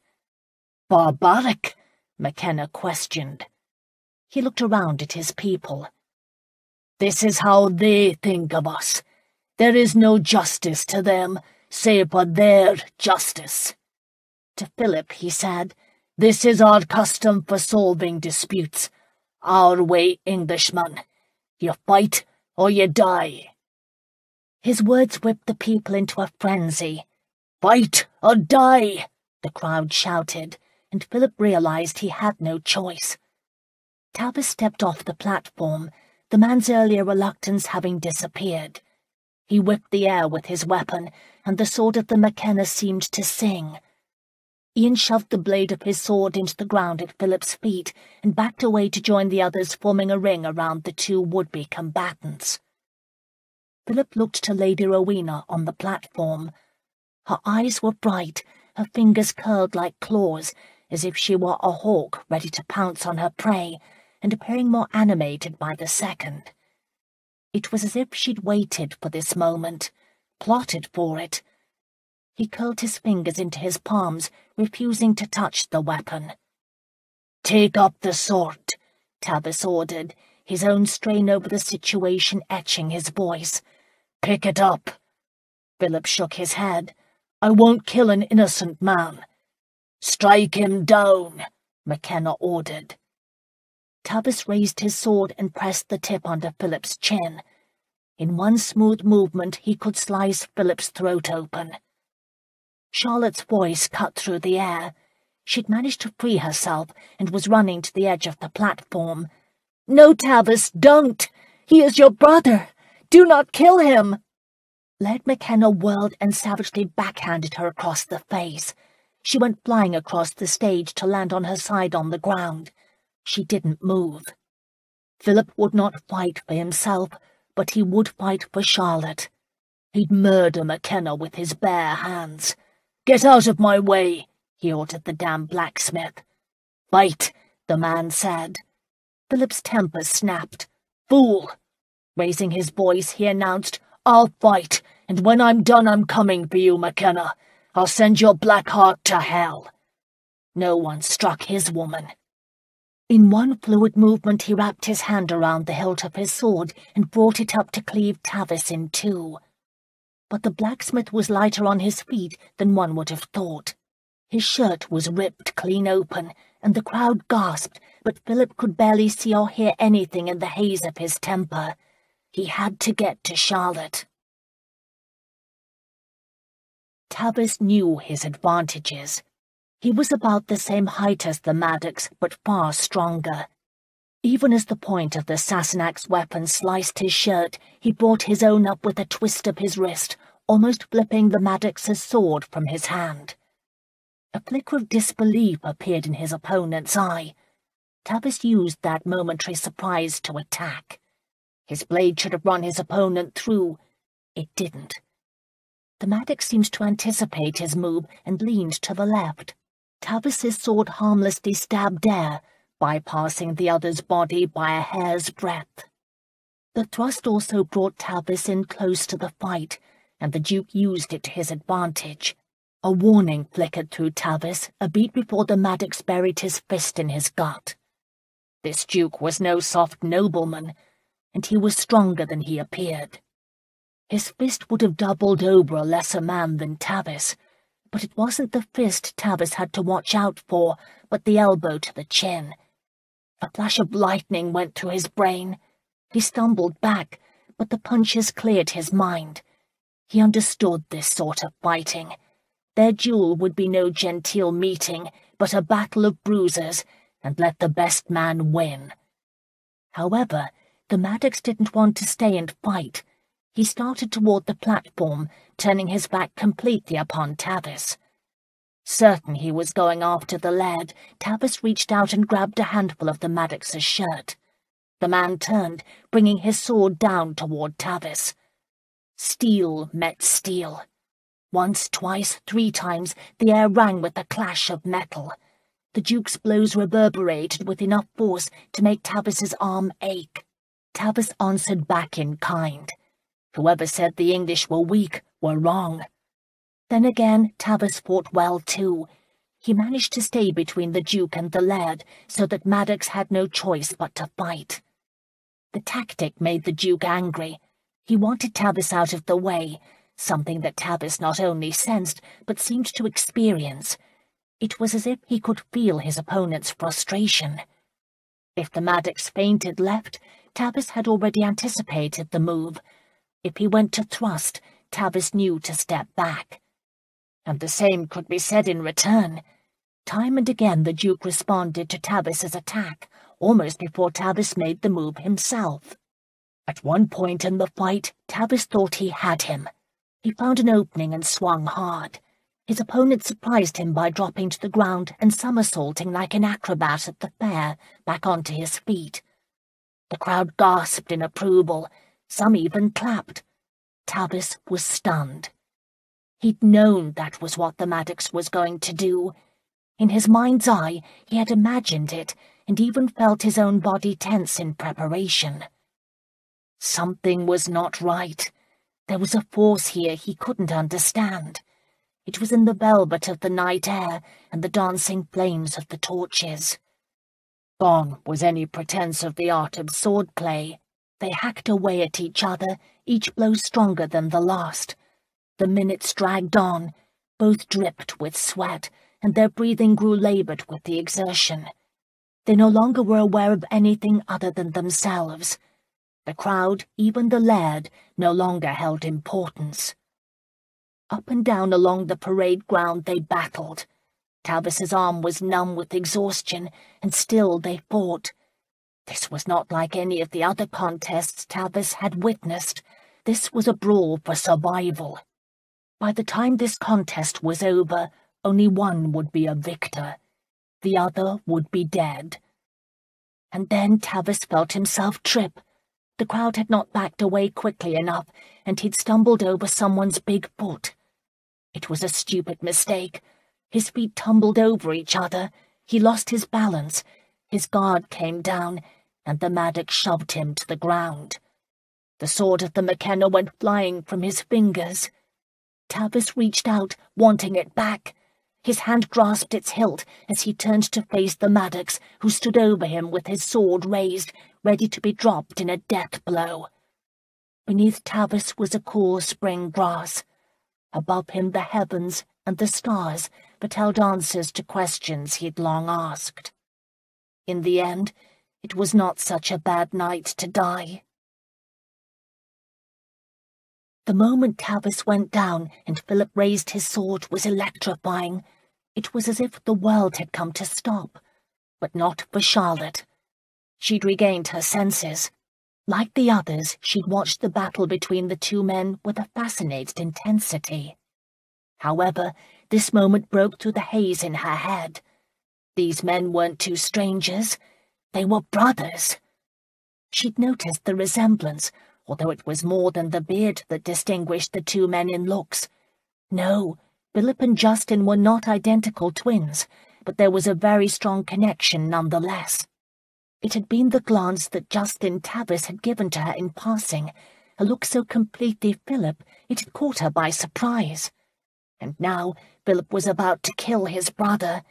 His sword was raised, and yet he did not move, his expression uncertain.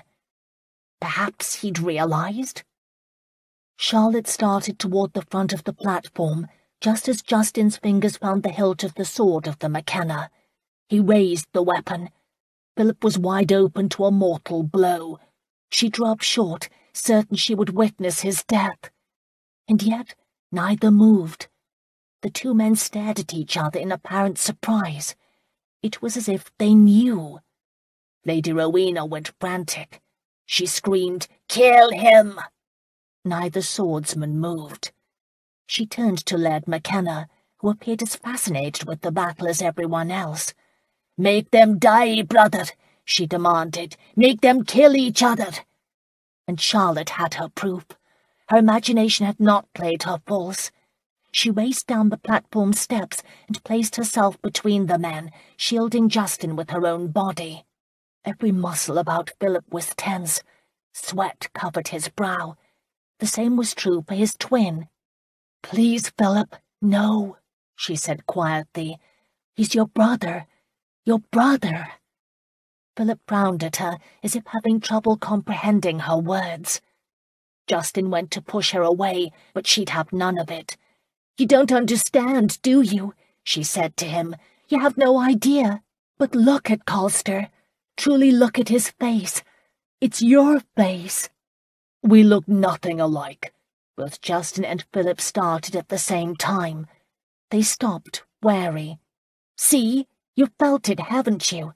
Charlotte said, talking rapidly now, needing to convince them. "You are brothers. I know it sounds fantastic, but it is true," she answered. "You were stolen by Lady Rowena at birth, Tavis. The two of you are twins. Can't you see it?" "Twins?" Justin shook his head. "You are moon-crazed. We don't look a thing alike."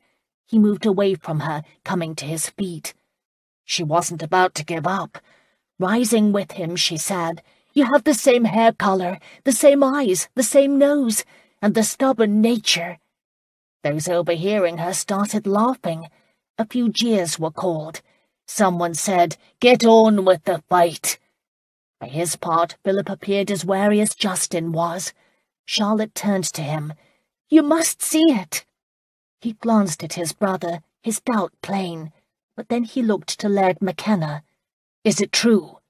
His voice sounded as confused as Tavis felt. "Is the blacksmith my brother Justin Maddox?" "Justin?" the blacksmith repeated. "I'm no bloody Maddox." He raised the sword of the McKenna and swung it wide. Philip pushed Charlotte down to the ground, saving her, before he rushed Justin. He grabbed the wrist of his brother's sword arm. "Listen to me.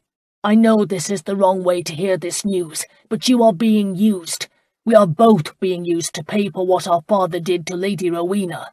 It's not about Scotland, or the clan, or even ancient feuds. It's about revenge, do you hear?" Justin tried not to listen. He pressed his sword down, trying to force Philip to step back. Philip wouldn't give up. "Our mother died giving birth to us," he said. "Lady Rowena pretended to be a midwife. She tricked everyone and stole you. She told Mother her baby was born dead." "No!" Tavis shouted, using all his strength to shove Philip aside. The Duke quickly recovered his footing. He faced his brother, offering himself. No unanticipated twins. I was born later, after Lady Rowena left with you. After your death, I was too well guarded for her to get close to me. She took you, Justin. She stole you from your rightful family, from your heritage. I'm no Maddox, Tavis protested, but it was weaker than before. You are more than a Maddox, Phillip answered calmly. You are the rightful Duke of Colster. Silence had descended over all who watched the scene between the brothers. Charlotte looked over to Laird McKenna, who stood with his arm around his sister's shoulders. Her madness now was clear for anyone to see. Her eyes burned like coals, and her lips were twisted in gleeful satisfaction. "Tell him," Charlotte ordered. "It's time. You've received your pound of flesh." "Have I?" the laird answered. Justin turned too, his expression disbelieving. "It is true that you are a blacksmith," Laird McKenna answered. "A rough-hewn dumb in all things but have to do with being a gentleman oaf. Oh yes, that's true. That you can't read or write your own name, that's also true. That you are the Duke of Colster." His grin widened. "Only if Colster doesn't kill you first. If he does, who is the wiser?" "I'll not kill him," Phillip jumped in. "He's my brother." Justin turned to him. His voice full of confused rage, he demanded, "How do you know this?" "I received a letter last week," Phillip answered. "It was the deathbed confession of my childhood nurse, who had helped Lady Rowena steal you. I don't know how long they've had this letter, or why they have finally decided to make their evil plan known. Miss Cameron is holding it for me. You can read all for yourself." "He can't read," the laird announced. "Can you see him with your sophisticated London crowd?" The thought made him smirk. "Or dining with the king as you do. By the by, it's a pity you don't know your Gaelic, or you'd have realized the relationship earlier. Tavis means twin." He smiled at his own jest. That was it, the confirmation. Justin appeared as if he'd been struck by a thunderbolt. Charlotte's heart broke as he stepped back, away from everyone. He turned, seeing people watching him as if he was some oddity, the sword of the McKenna slack in his hand. "My entire life has been a lie?" he asked. "How many of you have known?" His gaze landed on an elderly man in a priest's cassock. "Did you know Father Nicola?" The priest shrank back, but Phillip stepped forward. "He signed Nanny Fry's letter." It is a terrible thing to witness a man realizing he has been betrayed. "I tried to make it up to you, mon fils," the priest said, a hint of French accenting his brogue. Justin moved away from him, stopping as he reached Philip's side. "What else happened?" he asked in a hoarse voice, as if knowing there had to be more to this tragedy. "Our mother died grieving over her firstborn son," Philip answered. "She caught a fever and was buried beside the casket we thought contained you." "I placed a dead dog in it," Lady Rowena said proudly. "No one checked. I sealed the casket myself, even while the babe was being delivered to my brother." "Why?" Justin asked, his question echoing one Charlotte knew had been Philip's. "It was justice that claimed her life," Lady Rowena declared. "Judicum Dei, the judgment of God." Justin looked down at the silver sword he still held in his hand. "I swore loyalty to this. I'd waited for the day I could serve you proudly," he said to the lad. "And you were laughing at me the whole time. You took my wife, the only thing I had of value, because you knew this day would come." "I did," the lad answered without hesitation. Philip stepped up to him. "You are not alone," he said in a low voice, but only Charlotte could hear. "I'm here now. No one will ever separate us again." Instead of answering, Justin looked over to Gordon. "Did you know?" "I knew nothing." "Then beware my tale," Justin warned him. "This man," he nodded to the lad, "raised me. He believes he knows me. He's wrong. You've made an enemy, laird. Bruce interjected himself. We are quaking in our boots, blacksmith, he said smugly. In answer, Justin raised his voice, speaking to Wall.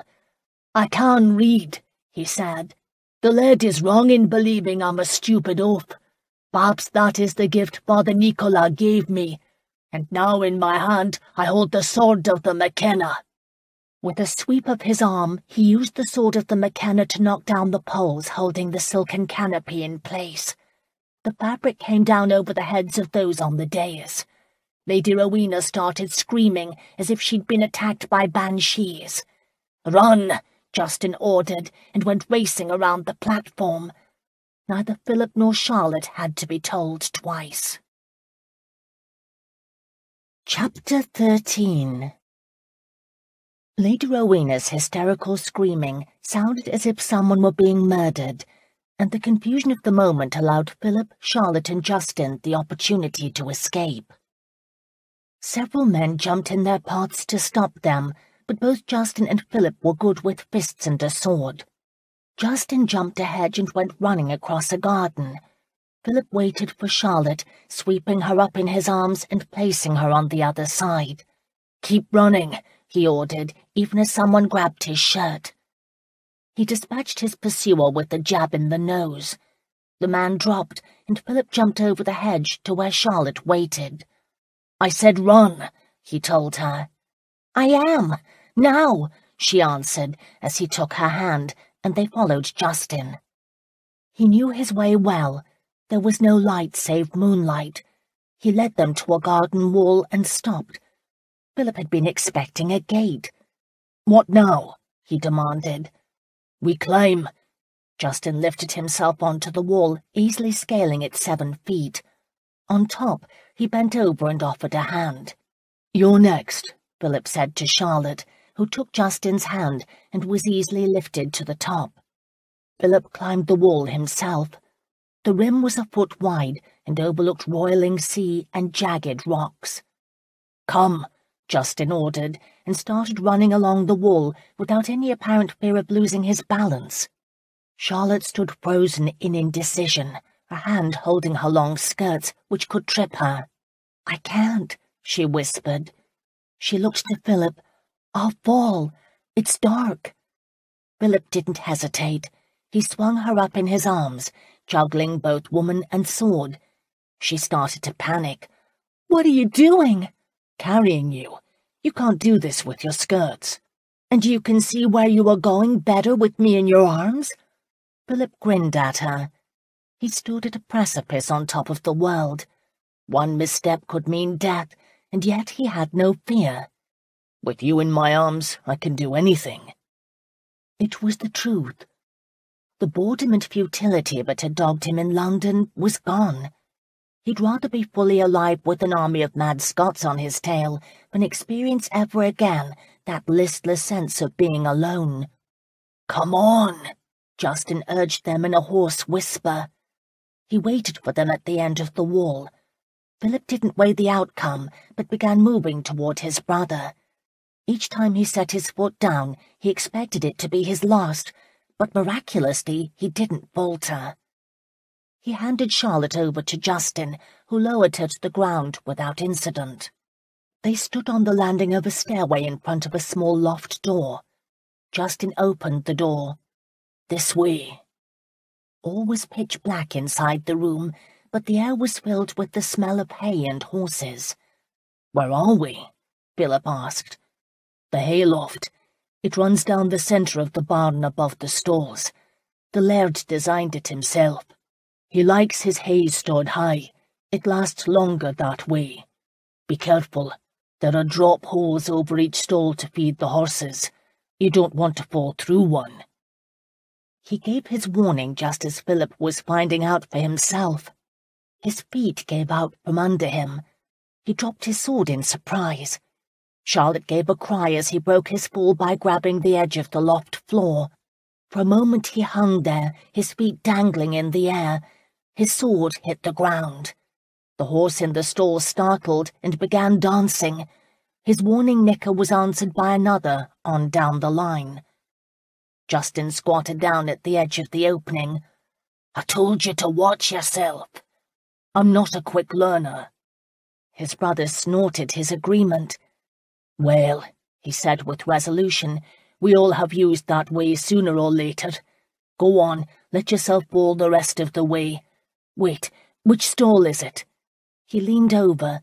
The horse grumbled, and Justin made a concerned noise. Philip's arms were starting to ache. "What is it?"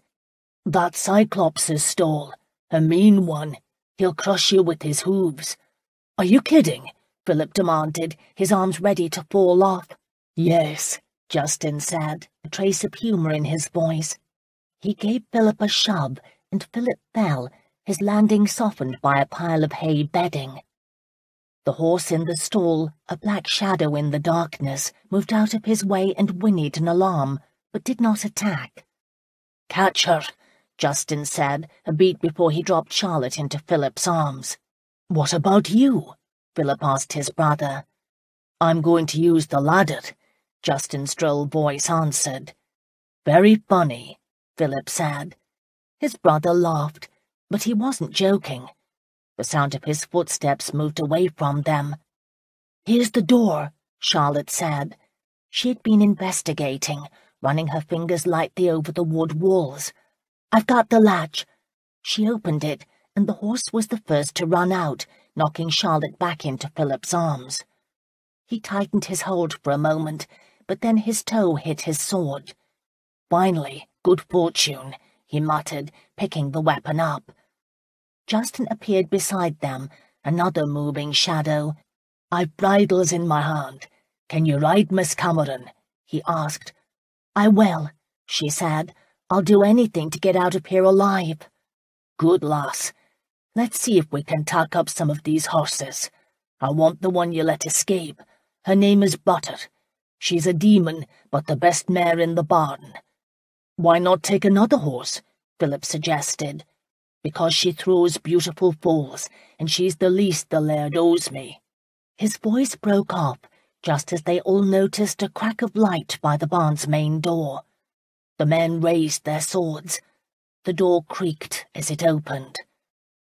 A small figure holding a candle slipped inside and closed the door before turning and discovering he was in danger of being run through. Their visitor was a boy who almost dropped his candle at the sight. "Tavis?" Justin recognized the lad. "Ian, what are you doing here?" "I thought I could help. They are coming this way for you, Tavis. They knew you would be heading here." "Thank you for the warning, Ian. Now go, before anyone spies you here." "I want to help." "No," Justin said with more force. "Your mother needs you. I thank you for the warning. Now take care of yourself." The lad didn't argue, but started to turn away. Charlotte stopped him. "Please, may I have your candle?" Ian offered it to her. "Thank you," she said. "Now go. Tavis is correct. Don't let anyone know you helped us."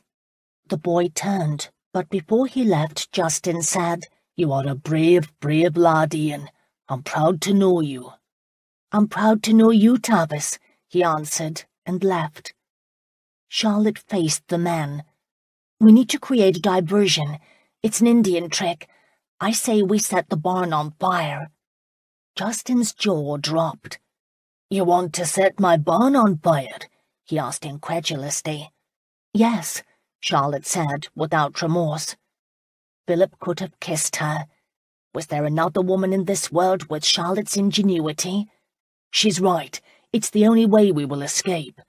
"But the horses," Justin protested. "We ride them out," Philip said. "Once the fire starts, they will stampede."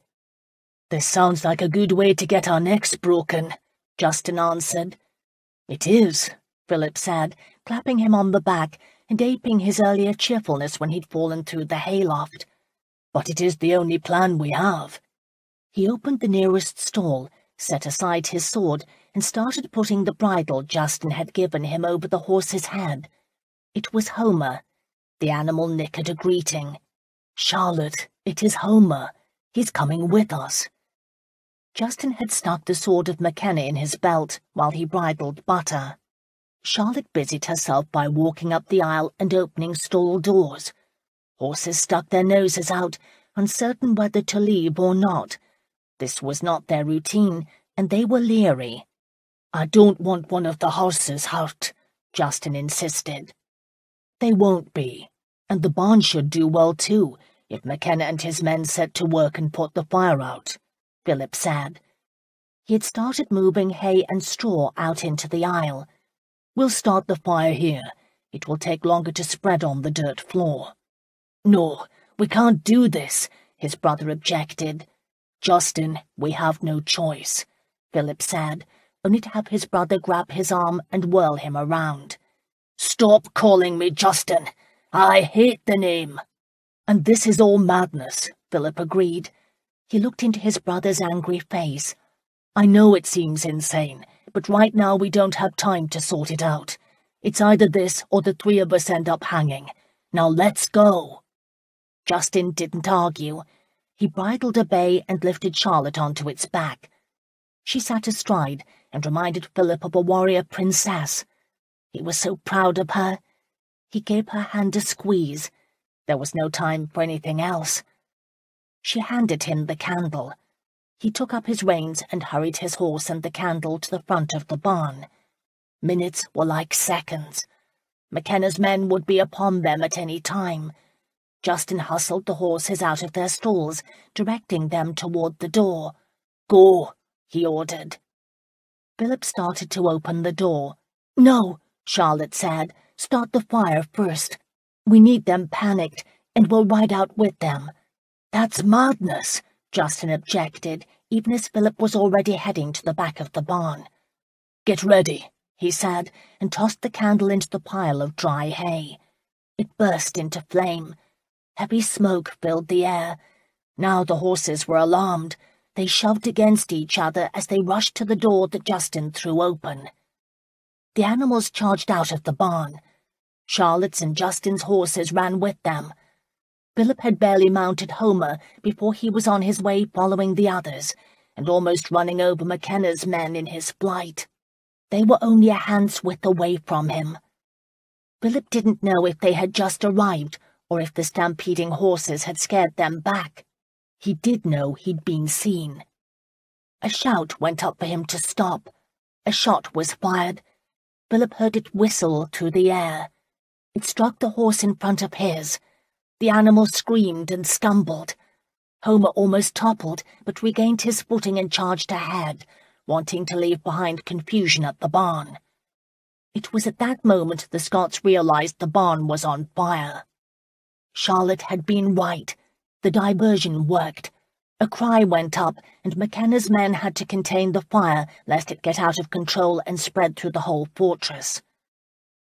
The horses charged down the streets. Justin broke away, bringing Charlotte's bay with him. Phillip saw them in time and followed. They raced through the streets. Phillip had no idea where they were going and wondered how they would make it through the heavily guarded front gates.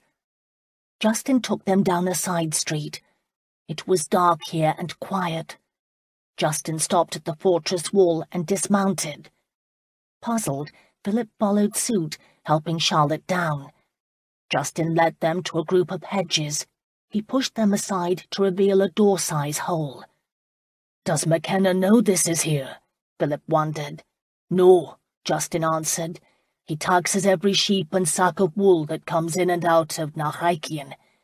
We had to devise some way to save a few pennies. I doubt if even Bruce or Gordon knows of it. Go along. You first, Maddox. I'll bring up the rear." Homer started to balk about going through the doorway. Phillip wooed him with soft words, and the animal relaxed. On the other side were the moors along the cliff. No alarm was sounded. There weren't even patrols scouring the countryside for them. For all intents and purposes, they were free.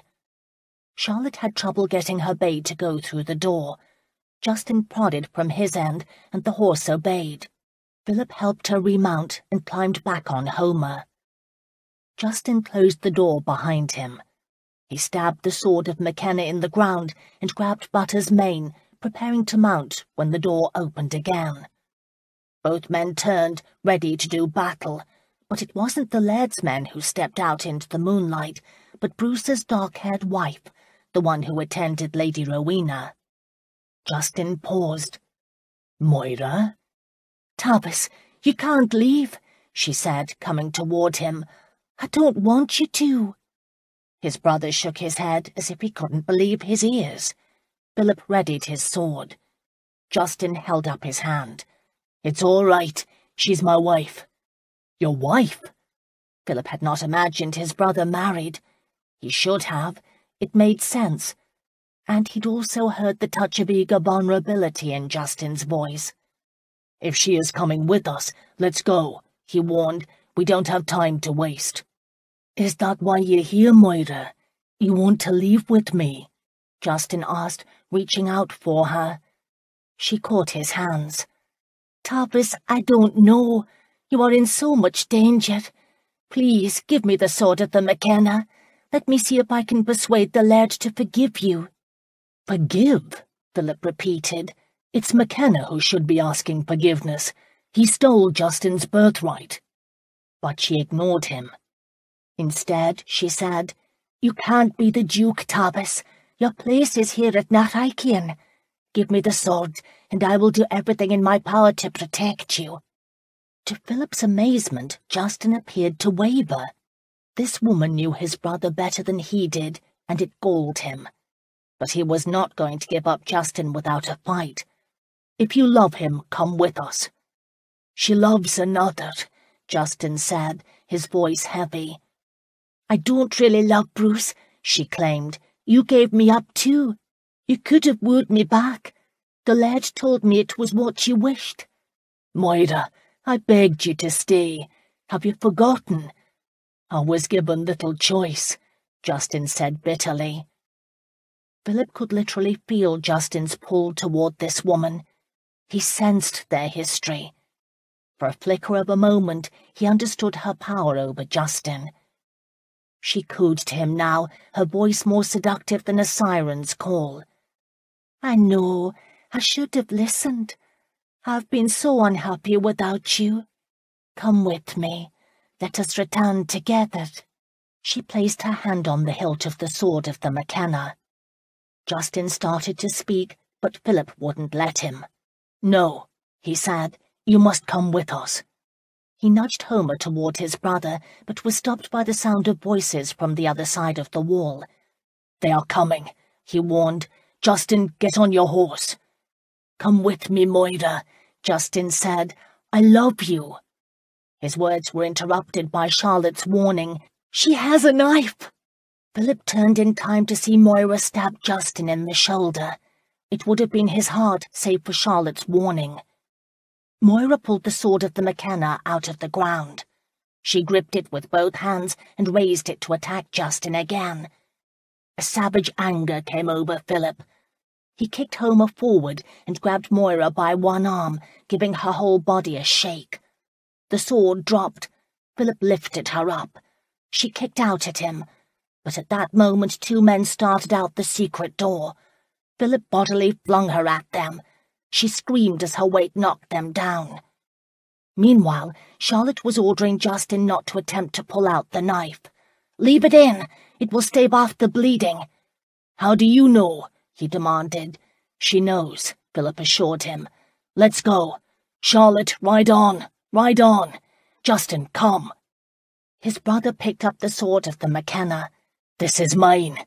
He leaped onto Butter, and together the twins chased after Charlotte. Within minutes, they'd left Naraikian behind. Justin took the lead. They galloped their horses for a good hour. There was no sound of a chase being given. Phillip could only surmise that by scattering the horses and burning the barn, they had prevented the Scots from following. On Justin led them. He rode as if the hounds of hell were tearing at their heels. Finally, Phillip knew they had to stop, or else they'd ruin their mounts. Reaching the shelter of trees beside a stream, he reined Homer in. Charlotte's followed. Butter moved on a ways before stopping, and Justin leaned forward, practically falling to the ground, and that's when Phillip realized how badly his brother may have been wounded. He hurried to help him, only to have Justin shove him away. "Leave me alone," he ordered, staggering to keep his balance. "Let me pull the knife out," Charlotte said. She'd slid off her own horse. She began ripping the hem of her petticoat to make bandages. "It needs to be removed." Justin dropped heavily onto a log to sit. His face over his beard was pale in the night, and Philip realized it wasn't the wound that pained him, but its source. He'd wanted to believe Moira would go with him, and was ashamed to be duped by her again. Charlotte gave Philip a nod, a silent instruction for him to leave them alone. Philip didn't have to be told twice. Justin's resentment of him was clear. He made himself useful by collecting the lathered and spent horses and cooling them down by walking the perimeter of their little haven. He could hear Charlotte's soft words and Justin's grunt of pain as the knife was pulled out. "Is he going to be all right?" he called. "I believe so," Charlotte said. "The wound is clean, and if I can get the bleeding to stop, it should heal quickly. Here, remove your shirt." At last, good news. Philip set the horses grazing. He used the reins to hobble them, and noted with a wry smile that he was becoming quite adept at being his own groomsman. He heard a footstep behind him and turned, expecting to see Charlotte. He was surprised by his brother. Justin stopped. In the moonlight, his homespun shirt was dark where the blood had stained it. "Is Charlotte as good at tying a bandage as she is everything else?" Philip asked, wanting to keep the tone light between them. Justin would have none of it. "They will come after us." "I'm not afraid of McKenna or any of his men," Philip said. "Not now. We are well out of the reach of his petty fiefdom, and I know we both plan on staying ahead of him. I say we head to Edinburgh and turn him into the garrison there." "Turn him in?" "We have no choice, Justin. He's built an army. He plans insurrection." His brother cut him off by punching him right in the jaw with a doubled fist. Philip stumbled back. "Don't call me that bleeding name any more. I'm not Justin. My name is Tavis, and I'm not your brother." But instead of anger, Philip felt pain, his brother's pain. He was keenly aware of the turmoil inside Justin. Wives' tales and superstitions about twins flashed through Philip's brain. He grabbed his brother's arm to prevent him from charging off, well aware he might be repaid with another hard right to the jaw. "What was my wife's name?" "What?" Justin asked, irritated. "I'm thinking of my wife's name. Tell me what it is." Philip focused on the word Elizabeth. Justin looked beyond him to where Charlotte stood, and then back to Philip. "You are balmy." "What is her name?" Philip insisted. "I don't know, and I don't give a damn." Now Philip had a strong urge to punch his brother. "Don't believe me," he shot back. "However, let me assure you, you are as obstinate as our father was. Stubborn beyond reason as well you should be, because whether you like it or not, you are Justin Robert Maddox, born at Darnall Abbey in 1775. You were the firstborn of William Maddox, 5th Duke of Colster. Your mother was Rosemary, who died shortly after giving birth to the two of us, believing you were dead. Your grave is beside hers in the family plot at the Abbey, and every month on the 1st, flowers are placed there at my order, and have been for 10 years or more." "You don't understand, do you, Duke?" Justin said with some of Charlotte's irreverence. "I don't give a damn. I don't have what I want. I don't have Moira. She was the only decent thing that had ever happened to me. And she's gone. That bitch that attacked me is not the woman I once loved. They've changed her, and I want her back." "It's not in your hands," Philip said soberly. "You can't change the minds of others." "Aye, others. I'm always living to please others." Philip hated the derision in his voice. Charlotte approached. She held in her hand Nanny Fry's letter. He took it from her gratefully. "Then live to please yourself. But before you refuse any of what I'm offering you, read this. You have been robbed, but only if you let yourself be abused in this manner." Justin didn't make one move toward the letter. You and your letter. I believe it all sounds like bollocks. I didn't travel all this way and put my life in danger for bollocks, Phillip answered. I don't know why you're here, Justin flashed back, but I was better off when I'd never laid eyes on you. Better off? Phillip's temper snapped. They were using you. They sought to destroy us. Us? Justin snorted his thoughts. It's me everyone wants to destroy. Me that has had to carry the brunt of things. Me who has paid. That's not true, Phillip started. Of course it's not true. Not to you, who has been living your fat and easy life. Phillip hit him. It was a reaction, a way to make him stop spouting anger, of saying things that twisted Phillip's insides into knots. Justin's head snapped back from the force of the blow, and Phillip came to his senses. What the devil had he just done? He'd never struck out in anger. He was the diplomat, the negotiator. His brother raised the back of his hand to his lip. It was bleeding. He looked at Phillip with undisguised disgust. You would have thought we had enough beating up on each other for one night. He shook his head. Well, I've had enough. I hope our paths never cross again. He turned and began walking toward his horse. Shaken, Phillip took a step after him. You can't leave. I'm not staying around. Justin tried to unhobble his horse with one hand, a difficult task at best. His attitude didn't make sense to Phillip. Why was he so angry? You're walking away from a dukedom. So you say. Justin straightened, his task only half accomplished. Or perhaps I've decided the price of being your brother is too bloody high. Lass, he said to Charlotte, hand me that sword. Her eyes were wide in her pale face as she handed him the sword of the McKenna. Where are you going? I'm returning the sword. It belongs to them, to my clan, he answered. If you return to Narhikian, they'll kill you, Phillip said. We'll just have to bloody see, won't we? Justin answered. He used the sword to slice off the other end of the rein still tied to the horse. Awkwardly, he climbed on Butter's back, grabbed her mane, and rode off into the night. Chapter 14. Stunned not only by the violence between the two brothers, but also the outcome, Charlotte stared in disbelief after Tavis. Justin, she amended. His name was Justin. If she was confused, she could only imagine how he must be feeling. Phillip whirled to face her, his eyes glints of moonlit anger. The bloody fool! It's been a hard day, she said. His whole life, everything he's believed about himself, has suddenly turned out to be a fabrication. Do you think it has been any easier for me? But Phillip didn't wait for her answer.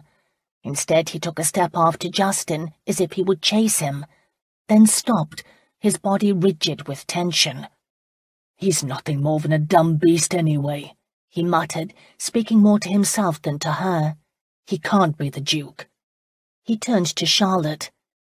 Can you imagine him in a meeting with the King's councillors? He gave a bitter laugh. He'd embarrass us all. Charlotte heard beyond the angry words. She heard the disappointment, the guilt.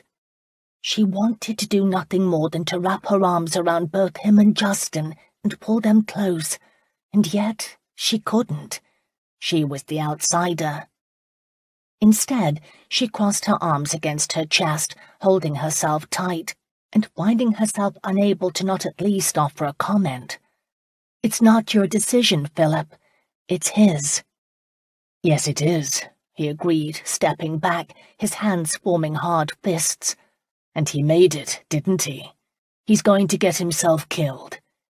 He shook his head. I am the Duke. He could never be me. He runs at the first challenge. And what is back there for him? A wife who would kill him for her own gain? They are divorced, Charlotte corrected. What? Phillip barked, as if deliberately not comprehending. I said they were divorced. She's not his wife. Not any longer. Philip pressed the heels of his hands to his temples. Divorced? How do you know this? I overheard her talking to him earlier today. I don't believe it was by his choice. The Duke of Colster can't be divorced. It's unacceptable. No one divorces. Your brother Justin is, she replied, losing all patience with him. Moira left him for Bruce. From what I understood, Laird McKenna literally handed Moira to his favourite. Justin didn't want them to separate. Does it matter? He asked derisively. Look at him. He's taken off at a tear. The next time we see him, his head will be on a pike. Charlotte's own temper started to swell. Yes, it matters. It matters to him. And if you are thinking to belittle me into not speaking, or want me to stand here like some mute minion while you rant, you have the wrong woman, Your Grace. He swung his gaze around to her. She braced herself, certain that once his mouth opened, his words would be razor-sharp. Instead, in a complete about-face, the tension left his shoulders. You're right, he admitted. He looked back in the direction his brother had left, and stood there for a long moment in silence. Charlotte took a step toward him. You want him back in your life? Philip drew a deep breath and released it before saying, Of course I do. I'll forever be the Duke if he doesn't return. Isn't that what you want? She asked, uncertain of the answer. Yes, no. He drew a shaky breath and released. What happens to me if he takes it? He paused and said, What happens to me if he doesn't? His stark honesty humbled her. You are a good Duke, Colster. He mocked her with a snorted opinion.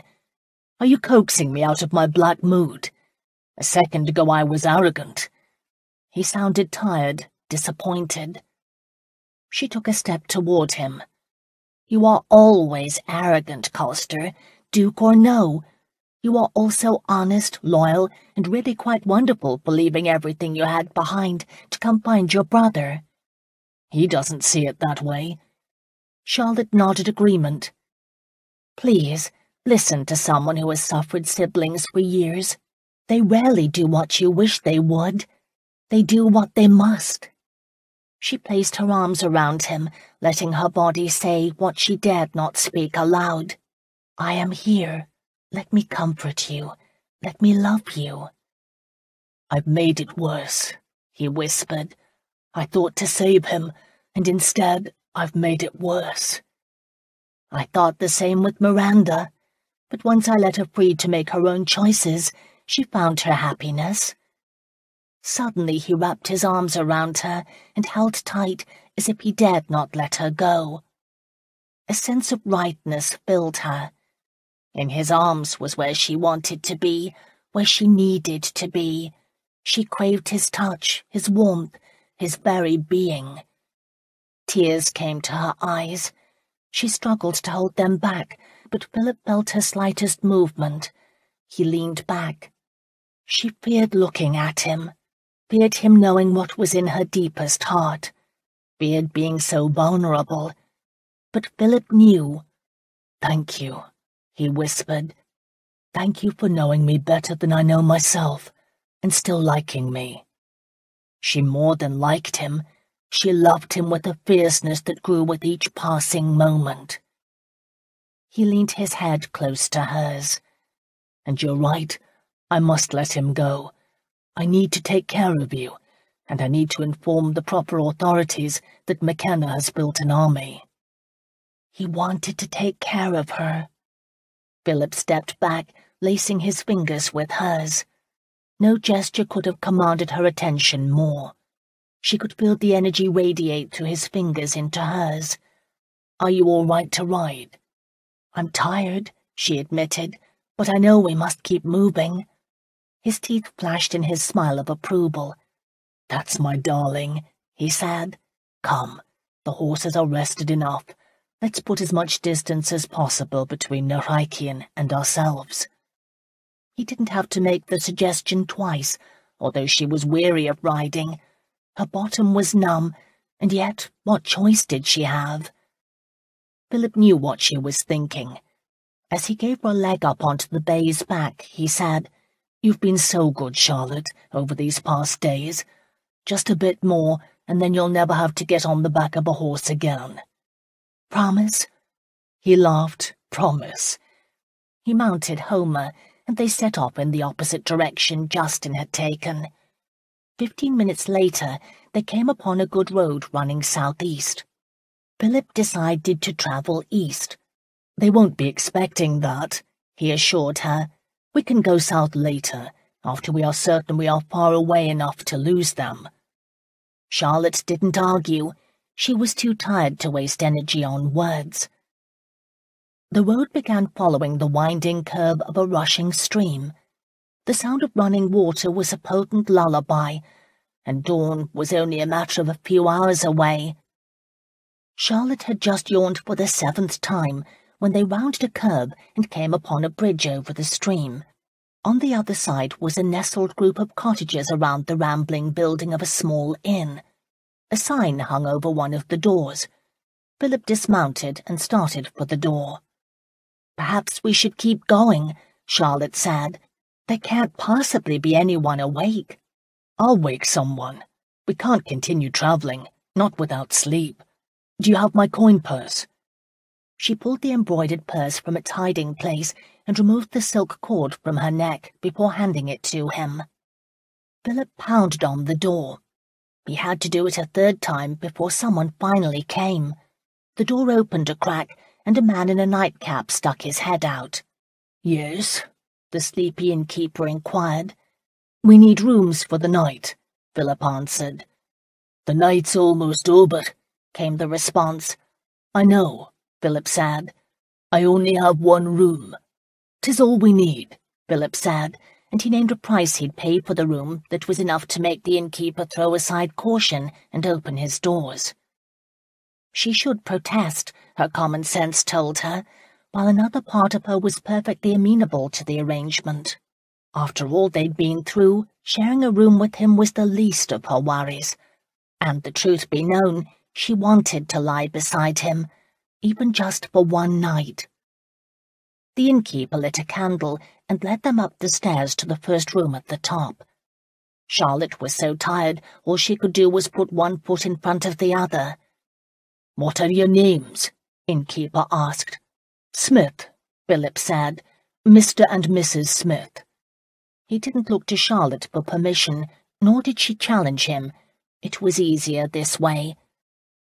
The room they were shown was built under the eaves of the roof.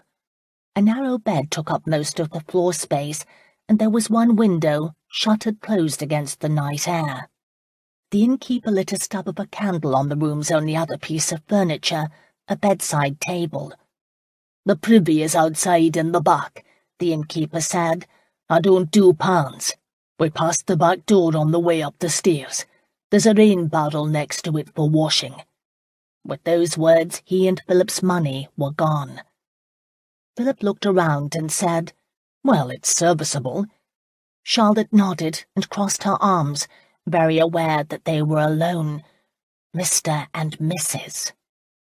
Philip was completely at ease. He nodded to the bed with its sagging mattress and chuckled.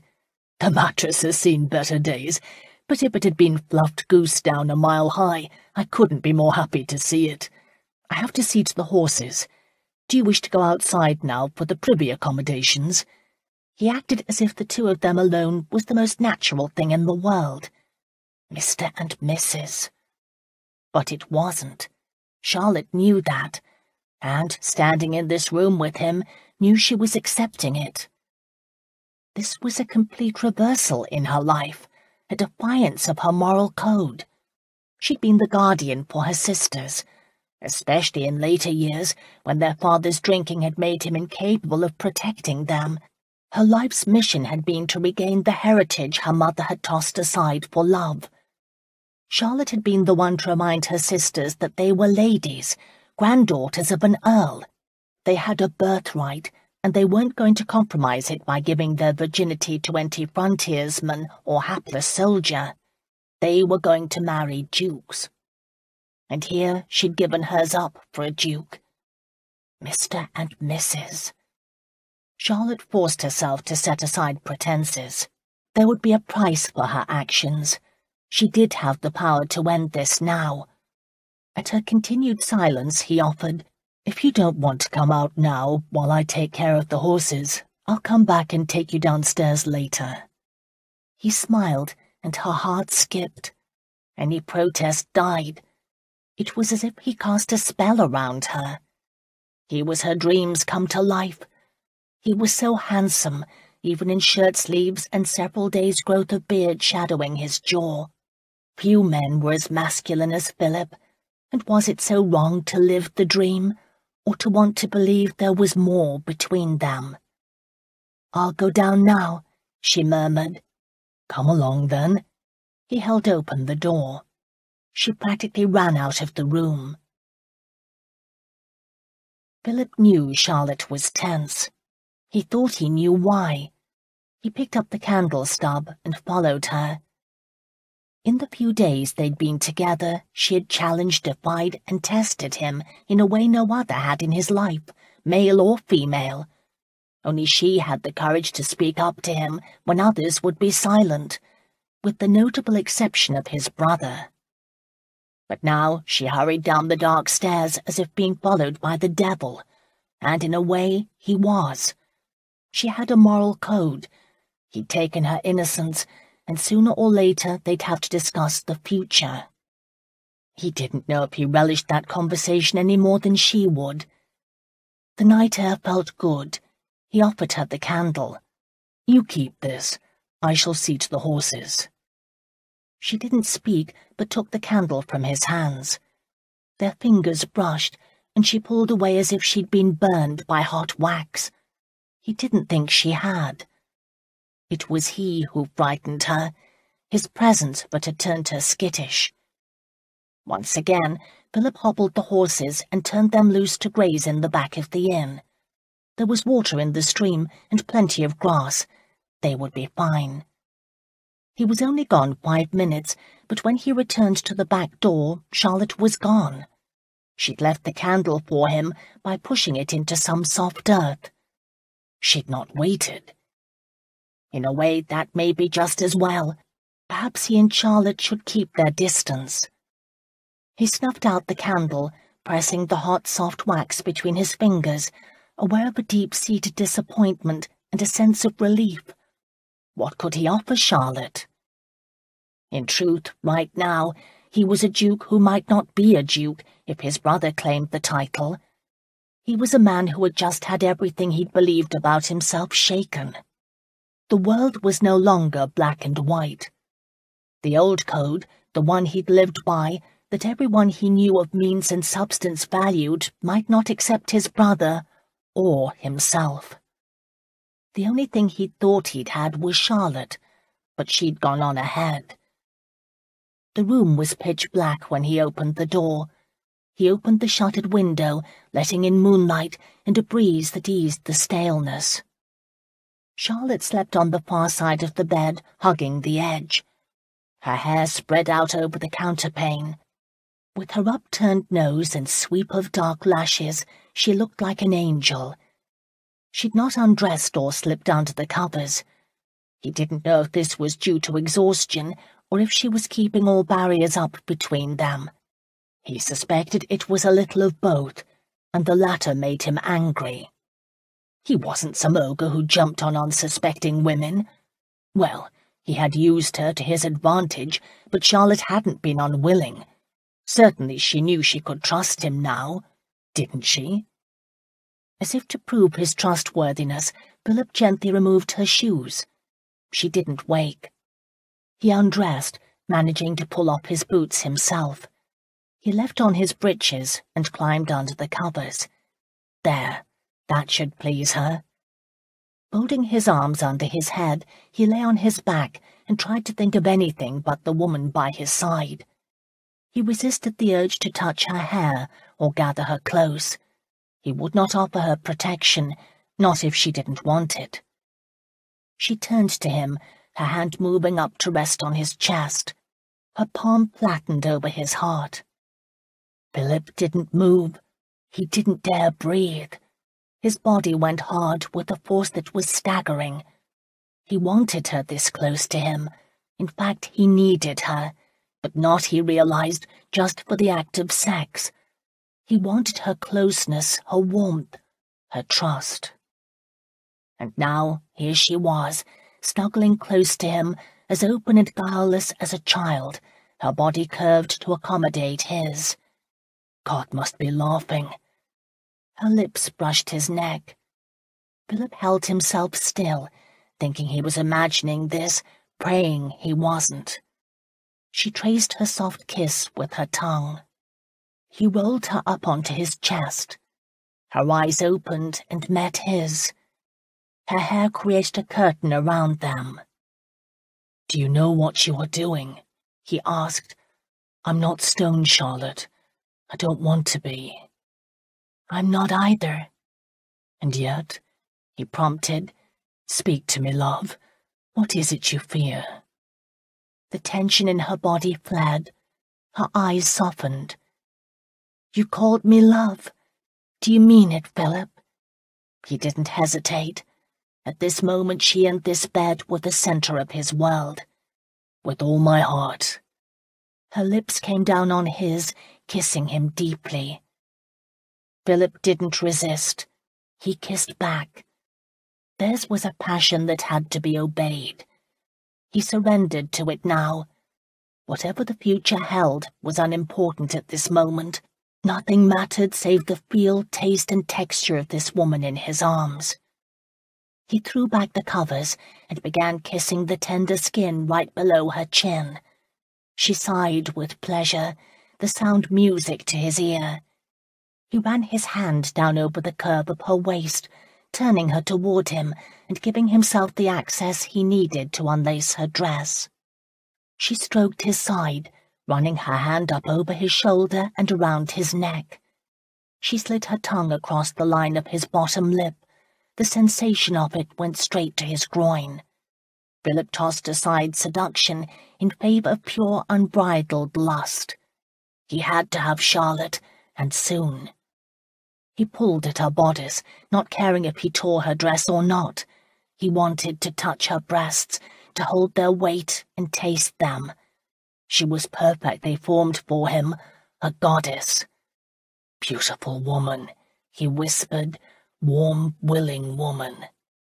She smiled, her fingers unbuttoning his breeches, her hand finding the length of him and closing around him.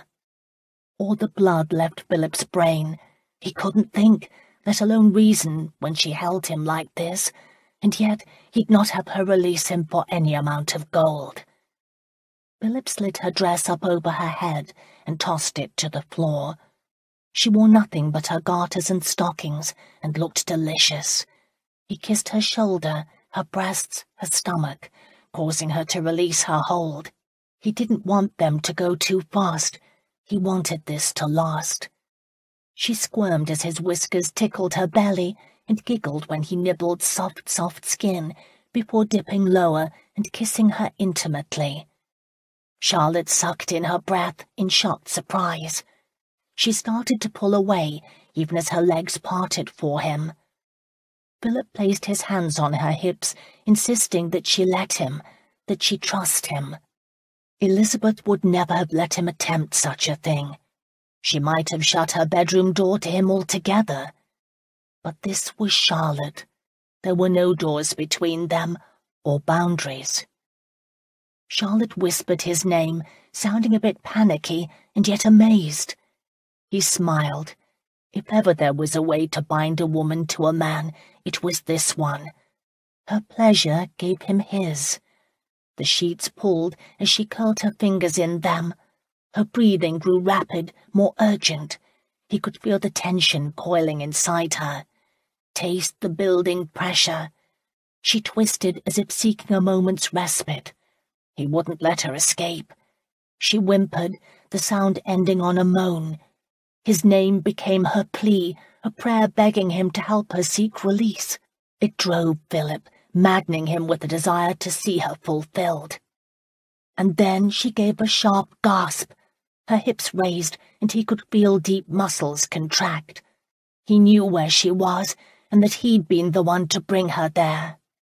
Without hesitation, he rose and thrust himself deep, marvelling at her heat, at the blessed tightness.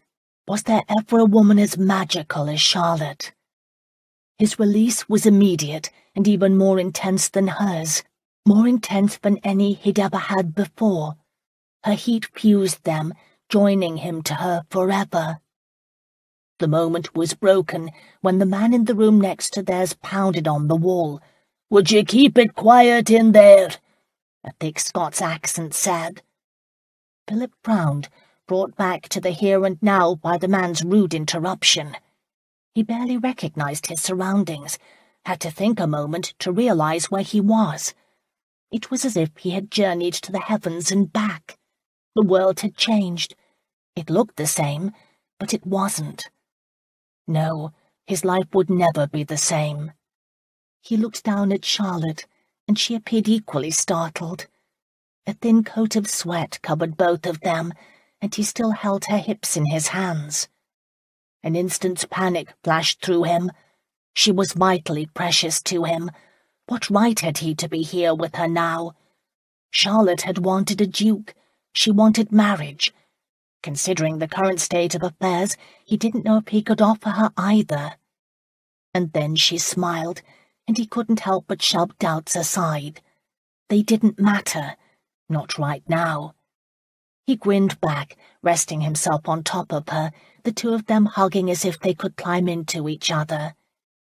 "I don't want to leave this place," Charlotte whispered, "or this moment." "I don't either." He'd never so fully meant a statement. She pulled back and studied him a moment, her expression serious. "Don't dwell on it," he ordered. "We'll sort it out in the morning, but don't spoil this moment." "Can we sort it out?" she wondered. He knew what she asked, and couldn't answer. What sort of commitment could he, a man so uncertain of his own future, make? "We will," he vowed. This time, when he kissed her, she responded. Sweet, sweet Charlotte. There was nothing else for him to do but make love to her again. Charlotte lay awake long after Philip fell asleep. His body was curled around hers, his hand tucked between her breasts, his other arm cradling her head. His whiskers were still prickly, and her skin burned from where they'd rubbed her in some embarrassing places. She'd never felt so completely content or as unsettled. She was in love. A void in her life had been discovered and filled beyond all expectations. Dear Lord, how it had been filled! His warmth seeped into her. She snuggled toward him, needing to be as close to him as possible. His legs were entwined with hers, her foot resting on the top of his. And she knew that this intense need, this desire, was dangerous. In a short amount of time, Phillip Maddox had consumed her life with his. Effortlessly, she had compromised her every principle. He had only to touch her, and she'd fall into his arms. The first signs of dawn began to lighten the sky to shades of purple and pink. The rooster crowed repeatedly, and she wondered if he wasn't trying to give her a warning. If Miranda or Constance had let a man do what she'd let Philip do to her, she would have been ashamed of them. However, she felt no shame. She craved more. Covering his hand with hers, she confessed, "I care for you far more than I should." His answer was to shift his weight, enveloping her even more with his body, as if he'd never let her go, and she prayed he wouldn't. Charlotte woke, surprised she had fallen asleep. She wasn't certain exactly what woke her. At first she thought it was the sun streaming in through the window, its light so bright her eyes didn't want to open. Sounds of life came from the outside, voices of travellers setting off on their way and bidding farewell to the innkeeper, the clop and stamping of horses' hooves as they set off on their way, the barking of a dog. Someone was in the room. Charlotte made the realization the same time Philip did. He sat upright, throwing a protective arm over her body. "What the devil?" Justin sat on the edge of their bed, one leg crossed over another, the sword of the McKenna resting on his thighs. He sliced an apple with the dirk his divorced wife had used to attempt to kill him.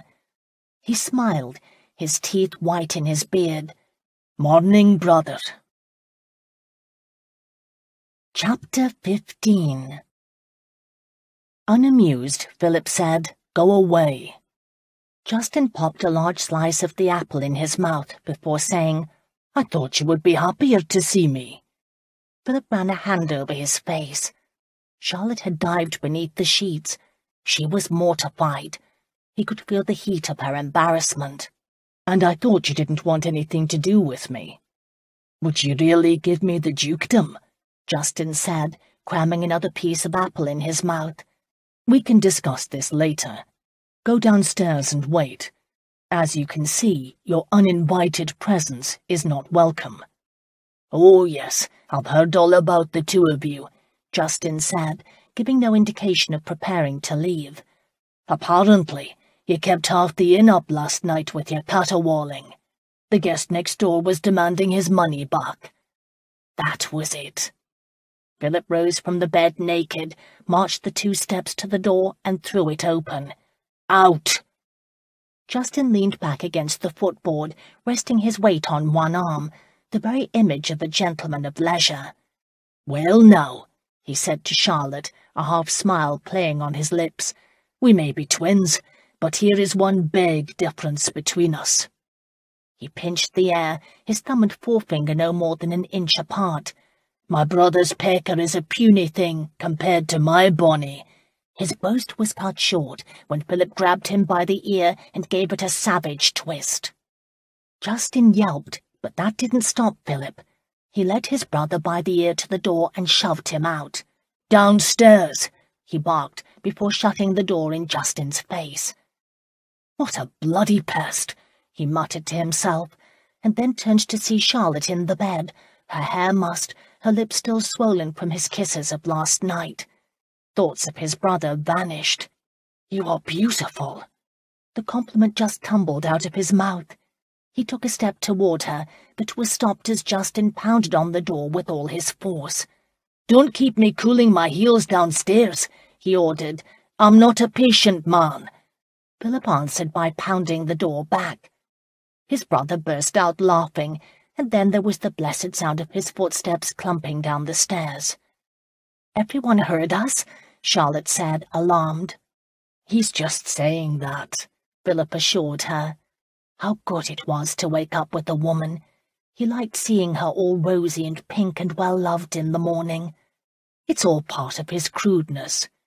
He climbed into the bed, ready, willing, and very, very able to take Charlotte in his arms.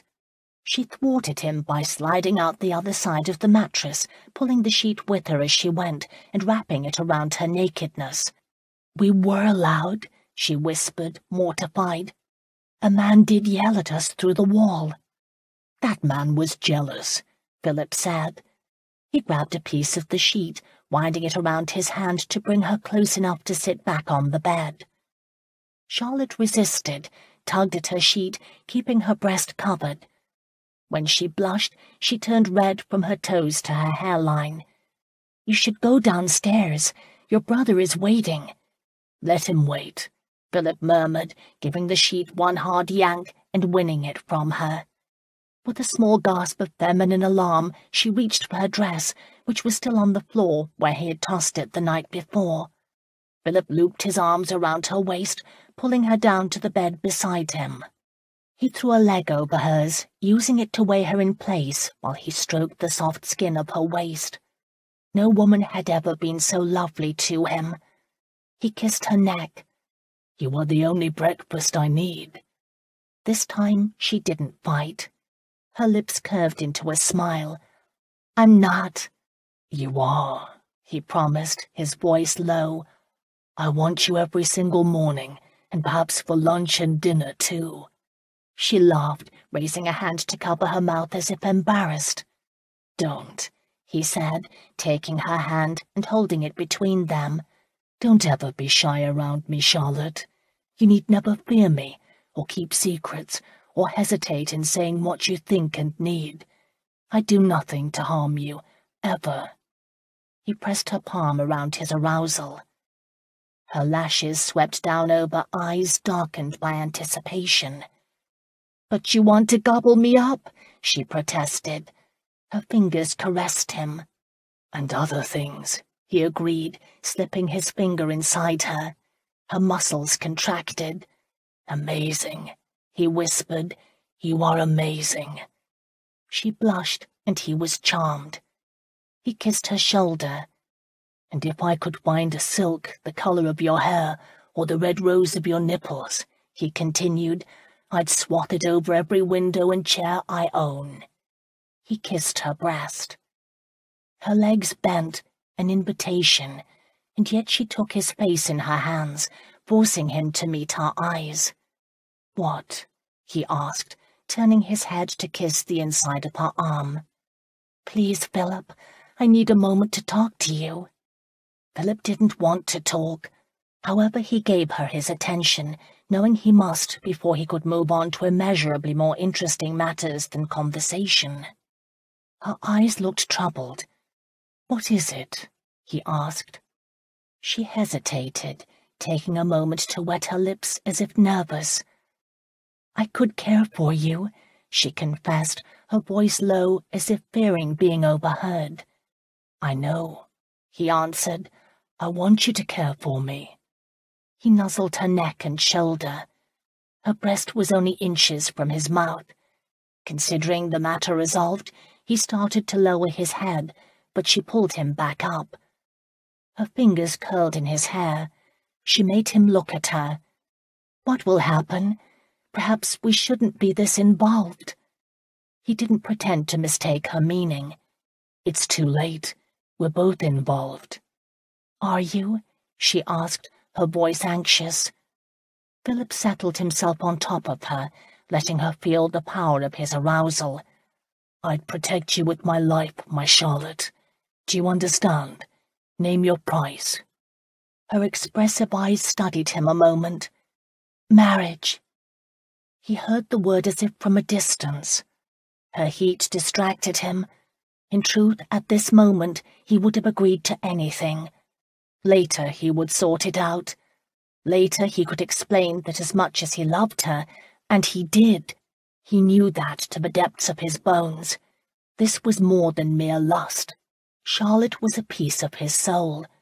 She alone defied, challenged, and irritated him in ways no one else ever had, and he adored her for it.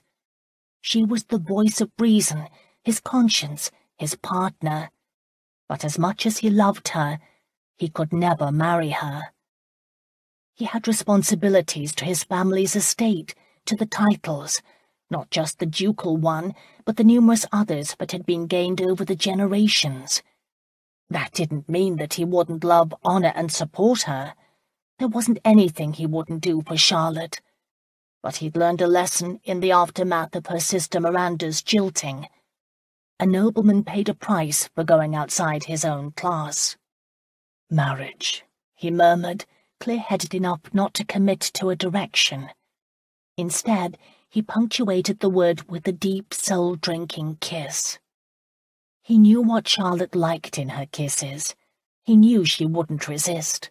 She didn't. With a soft sigh of contentment, her body melded with his. He slid inside her, and conversation was forgotten. Charlotte fell back to sleep. Philip raised from the bed carefully, not wanting to disturb her. She slept as if exhausted, and he needed a moment to speak to his brother alone. It had been over an hour since he'd sent Justin downstairs. He dressed in shirt, breeches, and boots and took the back stairs leading to the outside. The cold rain barrel water felt good. He washed the best he could. His whiskers irritated him. He rubbed his jaw with his hand and went in search of the innkeeper, whom he found in the tap-room cleaning the tables. Justin was there too. He sat with his arms crossed, his chair tilted back against a wall. "Did you have fun?" he asked Phillip, his eyes alight with anger at being made to cool his heels. "It took a while to get dressed," Phillip answered without apology, thinking to himself he needed to school his twin in manners, although he would not do it with the innkeeper present. "I imagine," Justin said with a doubtful snort, one the innkeeper echoed. Phillip was going to have to do more than school his brother. He may need to beat him. Giving Justin his bag, Phillip said to the innkeeper, "I need a razor and shaving soap. Do you have any?" "I can get that for you," he answered. "It will cost you." "Whatever. I need it now. And," he said, catching the man before he left the room, "I'll also pay for your guest who made a complaint this morning. He sounds like a mean one. I'll not have you inconvenienced on my account." The innkeeper raised his eyebrows to his hairline, a new sense of respect easing into his attitude for Phillip. This time when he started to leave the room, he gave a short bow. Phillip turned to his brother, who said, "You didn't ask how much the man would charge you." "I have the amount to cover a razor," Phillip answered, and decided he wanted an ale for breakfast. He felt good, better than he had in ages. He went behind the bar and helped himself to tankard and ale from the barrel. "Do you want one?" "Aye." "Have you had anything to eat?" Justin's gaze narrowed. "No." Phillip carried the 2 tankards to the table just as the innkeeper returned with a well-used but sharp razor and a cake of soap. "What do you have to break our fast?" Phillip asked him. "Depends on what you want, my lord." The innkeeper added the title with caution. Phillip didn't correct. Let the education of Justin begin. "I have some sausages." "And bread?" Phillip wondered. "Aye, the wife baked it fresh yesterday." "Good," Phillip said. "We'll take that and some cheese." "No, we won't," Justin said. He brought his chair down to the floor. "I don't like cheese, and I can order for myself." Phillip had never heard of anyone not liking cheese. It was one of his favourite foods. However, he didn't want to start a quarrel with this difficult, surly, ill-mannered fellow who just happened to be related to him. "Order then," he said, and took a chair opposite Justin's at the table. "I'll take bread and a sausage," his brother said. He lifted his tankard and drained it down in one smooth gulp. "And another ale." There was an unmistakable challenge in his voice. Perhaps he thought to school Phillip? He wouldn't. Phillip drained his own tankard, proud to take less time than Justin. He set the tankard down. "I'll have another too." The innkeeper looked between the 2 men as if confused by the undeclared contest between them, and then understanding dawned. "Are the 2 of you brothers?" Phillip could have said yes. He didn't. He waited to see what Justin would say, and that was nothing. His brother hunkered down as if trying to ignore Phillip's presence. Silence stretched a long moment, with neither Phillip nor Justin speaking. The innkeeper made an annoyed sound. "You've already helped yourself to the ale. You can do it again. I'll be back with your sausages and cheese." When they were alone, Justin snorted and said in his rolling brogue, "Funny how you didn't speak up and answer the man's question. I thought you insisted on being in charge of the world." "Me? I was waiting for you." Phillip lifted his tankard and then remembered it was empty. He set it back down. The brew had been a bit flat to his taste, much like his reunion with Justin. His brother was turning out to be the most obstinate, annoying man ever. He didn't even like cheese. "Everyone likes cheese." "I don't," Justin answered, rising to get more ale. He didn't bother to take Phillip's tankard. "Perhaps," Phillip suggested, "you would have been happier if I'd left you with McKenna." Justin ignored him until he returned to the table. He tilted back in his chair again, his gaze shifting away to a far corner of the room. Phillip was tempted to tell him he was being a complete horse's arse. However, he reminded himself that he was a diplomat. He'd negotiated with hordes of irritatingly rude people. He should be able to manage a one brother. "So, what brought you back?" Philip asked. He rose from the table with his tankard. He stared across the room toward the bar. "The money. Of course." Philip stopped dead in his tracks. Outrage flowed through every vein in his body. He'd risked his life for this man, a man who was turning out to be alarmingly common. "I am the oldest," Justin said, "and that makes me a duke." And then, to add emphasis to his words, he belched, the sound carrying in the stillness between them. His gaze met Philip's. Almost gleefully, he said, "Having second thoughts yet?" His belligerency tested Philip's calm veneer. "Perhaps you'd prefer staying in Scotland." "It's too late," Justin said. "You've convinced me. I want what you have. Perhaps even take a gander at Miss Cameron, since she seems fond of dukes." That was it. Philip calmly walked over to the table, set down his tankard, and grabbed his brother by the throat, shoving the table and chairs that were empty aside in the process. But Justin wasn't in the mood to take being throttled. He kicked chair out of the way so that he could get free, and then threw his fists at Philip. In a blink, the two of them were battling it out across the taproom. Charlotte heard a crash and the grunts of exertion. She knew what was happening. She'd witnessed far too many fights on the frontier not to know the sounds. The twins were at each other again. She'd napped a few minutes after Philip had left, but had realized she'd rather be with him. Her toilette had been hasty. She'd brushed her hair with her fingers the best she could. Now, hurrying to the taproom door, she was stunned to see tables and chairs being tossed aside as they pounded away at each other. Philip was actually the more disciplined fighter. He belonged to that set of Corinthians who enjoyed training with pugilists. He was quick, clever.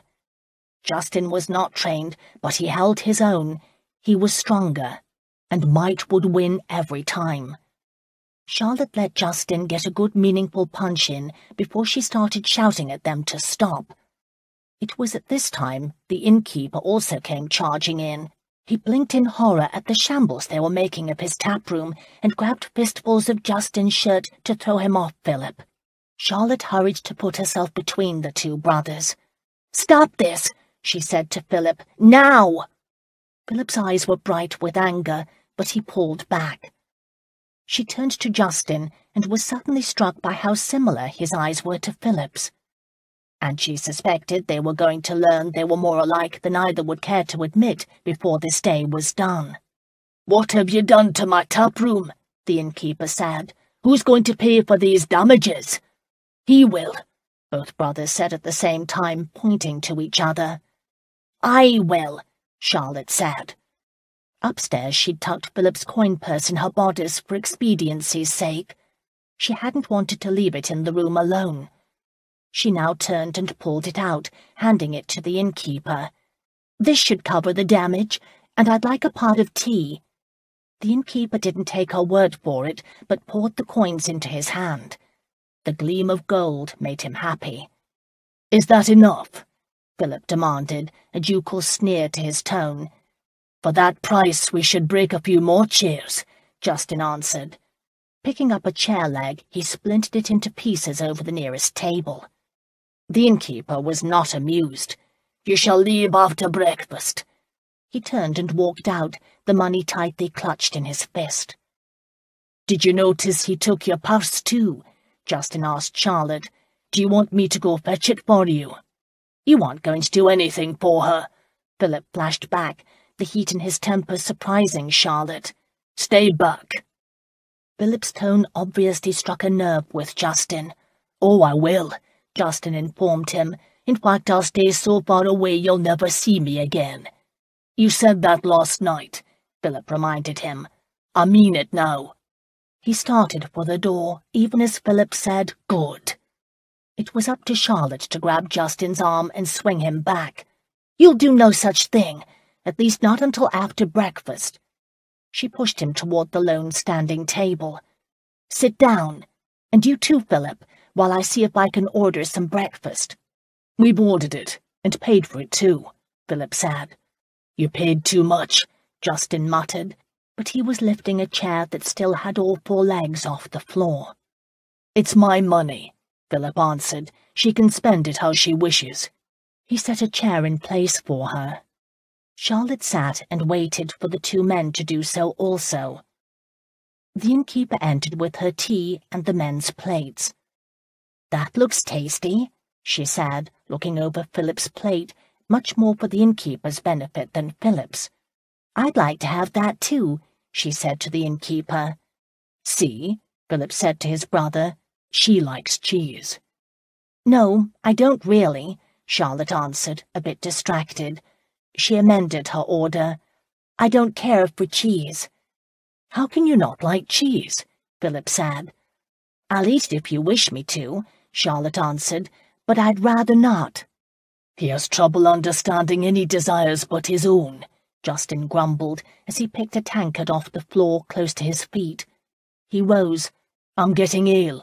Do you want one?" he asked Philip. "You drink off the floor?" Philip started, but was stopped by Charlotte's heel coming down hard on his toe. He looked at her in surprise. She sipped her tea, giving him a meaningful look over her cup. Leaning toward her, he said in a low voice meant for the 2 of them alone, "I like your hair down. It looks lovely. But no one would suspect that such a calm and serene creature as yourself has just crushed my toe." She almost spilled her tea, laughing. He smiled back. "You are beautiful in the morning, with or without clothes." Charlotte glanced to see if Justin overheard them. "This isn't the time." Philip frowned. "I don't want to deal with him," he confessed. "He's rude and obnoxious." "Who is?" Justin asked, setting an ale he'd poured for Philip in front of him. "You," Philip answered brutally. He picked up his tankard, but his hand was stayed when Justin said, "I picked your cup off the floor and wiped it off on my breeches." "Stop it," she said. "Don't you understand? The more you do this, the more Laird McKenna wins. I'd wager he isn't even looking for us. He's done his damage."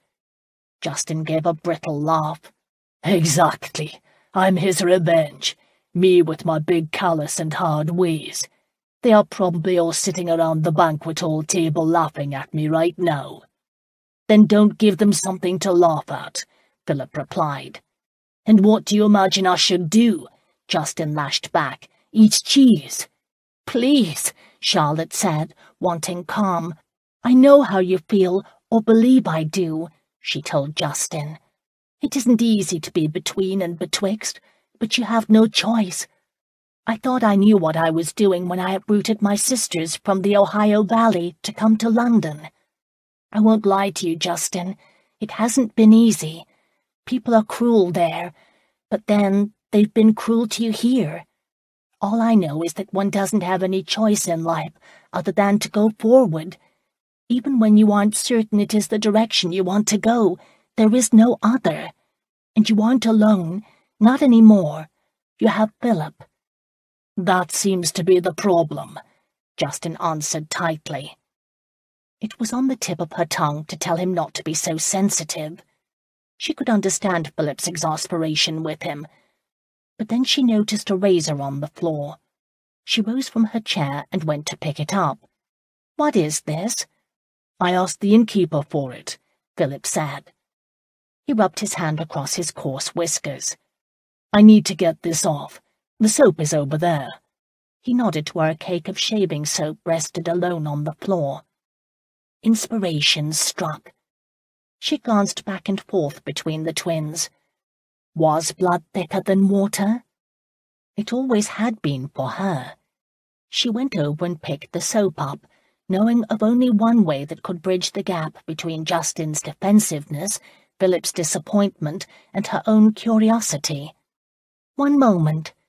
She left the room, searching for and finding the innkeeper in his kitchen, grousing to his wife, who apparently served as cook. "We need very hot water and some towels. Can you do this for me, please?" The line of his mouth flattened, but he said, "Yes, mistress, I can. I'll be out in a blink." "Thank you. And I'm sorry again for the mess they made." The innkeeper grunted his response, busy pouring hot water from a kettle over the fire into a bowl. He carried it out for Charlotte, who had him set it on the table between Philip and Justin. The two of them appeared as if they'd not said one word to each other since she'd left them, nor had they touched their breakfasts. This might be more difficult than she had imagined. "Here we are," she said in her sweetest voice. "Who wants to be shaved first?" "What?" Philip asked. "I'm not losing my beard," Justin answered. She held up the razor. "I'm the one doing the shaving." Philip shook his head. "Charlotte, you don't need to do this. I can do it myself." However, a crafty gleam had appeared in Justin's eye. "Come to think of it, I wouldn't mind losing my beard, and I'd like to be shaved by a pretty lass." Philip's hand came down on her wrist before she could take a step. "Don't go near him." Justin smiled. He had a crooked smile, one that caught a woman's attention. His voice turned honeyed. "Come here, lass. I won't snarl and bark at you." Charlotte looked between the two men. "Actually, I am beginning to feel like a bone between two angry dogs," she said. "What is the matter with both of you?" "You are not between the two of us," Philip answered. "You are mine." Justin snorted his thoughts on that. "Does she have your name?" He was cut off as Philip rose up over the table, tipping everything. Charlotte managed to save the plates, but Philip's tankard went flying, ale and hot water spilling onto the floor. "See what you did," Justin chided as if talking to a child, and completely unintimidated. "Miss Cameron will be upset." "I'm tired of you snorting at everything I say," Philip answered. "If you snort one more time, I shall pull your tongue out of your mouth and tie it into a knot." Justin's response was to snort. Charlotte threw her hands out to Philip to stop him from attacking. "Please," she said, "let's eat breakfast and be civil." To Justin she said, "If you continue to be provoking, I won't give you a shave." "I don't want you to touch the bus." Charlotte cut Philip off by covering his mouth with her hand. "Ale. Go get ale. And since it hasn't been mentioned, I'm not your servant, nor do I have your name. You have no authority over me, Your Grace." Philip drew back in surprise. Had he thought she hadn't realized what had made him angry? She also doubted if anyone had ever been so direct with him, and then realized there was one other, Justin. He sat watching them with interest, obviously enjoying the moment. "I know you want a servant," Philip said to Charlotte. "Then understand that I shall make my own decisions," she answered. His brows snapped together, but before he could argue, Justin started clapping. "Very good, Miss Cameron. You told him off good." "Quiet, Justin," she said, and he was wise enough to listen. Philip picked up the fallen tankard and walked in the direction of the kitchen without saying a word. "The ale is behind the bar," Justin called out to him. "I won't drink out of a tankard off the floor," Philip answered, and left the room. "He's not one who likes to be crossed," Justin said. "You handled him well, lass." "So, you know what you are doing," she said, before hitting the back of his chair, a command for him to scoot away from the table. "I don't want to get hair in the food." She opened and closed a pair of scissors experimentally. They were sharp. She was going to need them to be. "Lean back," she ordered. He raised his hand as if to ward off the scissors. "You aren't angry at me too, are you? I should know before I expose my throat to you." "How's your wound?" she asked. The humour died in his eyes. "Well enough." "Lean back." This time he did. Justin had thick, shiny hair like Philip's. She cut as much of the beard away as she could before lathering his face with the soap. Philip returned. He filled his tankard and sat by the bar, watching sullenly. She hoped he remained that way. If her suspicions were correct, it would reinforce the point she wanted to make. She'd just prayed the twins would react in the way she anticipated. After his initial nonsense, Justin turned out to be good-humoured about the whole thing. As they waited for the lather to soften his whiskers, he said, "You've done this before." "I used to shave my father. He broke his arm once, and the task fell to me. It became so he liked it." She picked up the razor. "Don't say a word, not while I have the razor at your throat." He pretended to gulp his distress, and Charlotte laughed. She set to work. She'd never shaved anyone with such thick whiskers, but she didn't do a bad job of it. However, shaving Justin's lip and around his nose was difficult. When she nicked him a second time, Phillip surprised her by saying, "Here, let me finish." Justin started to rise. "I don't know if I want him close to my face with a sharp blade." The razor in his hand, Phillip pushed him back. "Relax, I haven't killed you yet. While you two bicker, I'm going to run upstairs." Charlotte didn't wait for an answer, but went up to her room. She walked over to where the rectangular mirror hung over a washstand. Phillip would need this, and if her suspicions were correct, it would become very valuable. As she reached for the mirror, she caught a glimpse of her own reflection. She looked tired and, yes, a bit angry. In the mirror she could see the bed behind her and the crumpled bed linens. She'd already gone too far. Her only hope was to trust in Philip's honour. Lowering the mirror, unable to stand the reflection of her own sad eyes, she left the room, plastering a smile on her face. When she arrived back in the tap-room, Philip was done and starting to shave himself.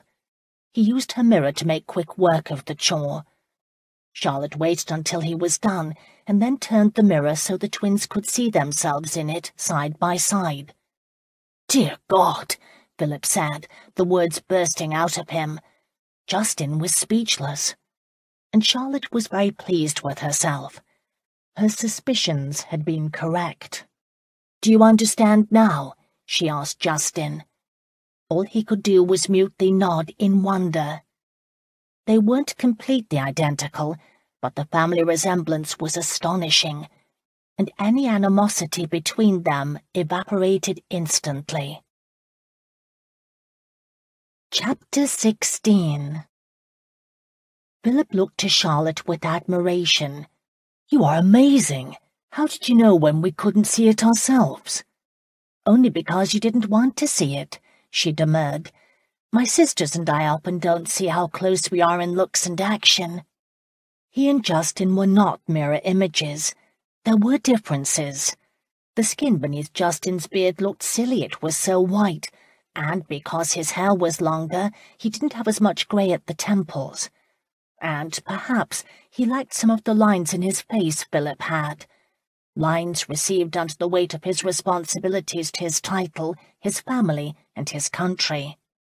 Not that Justin didn't have his own characteristics of the life he lived. There was a scar on his cheek that was now noticeable without the beard. He noticed Philip looking. "Lady Rowena chased me with a hoe." "She caught you?" "I learned to run faster after that," Justin assured him, and Philip laughed before pulling out a chair for Charlotte to sit. He took the chair beside her, setting the mirror aside. "Were they hard on you?" Justin mulled the question before admitting, "I didn't know any better. It was my life." "What had they told you about your parents?" Philip asked, "or how you came to be there?" "No one claimed me, that was for certain," Justin said. "I knew I was a bastard. Lady Rowena was the one who called our mother a whore. After that, I stopped asking questions."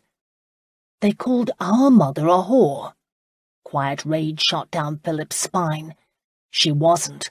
Her family's one of the oldest in England. You have the blood of kings in your veins." And that blood would tell. Yes, Justin irritated him, but there was much admired about him, too. The innkeeper arrived with Charlotte's breakfast, and then stopped dead in his tracks. He looked from Philip to Justin and back again. "I knew you were brothers," he mumbled before hurrying to his kitchen. "The resemblance is a bit unsettling," Charlotte confided.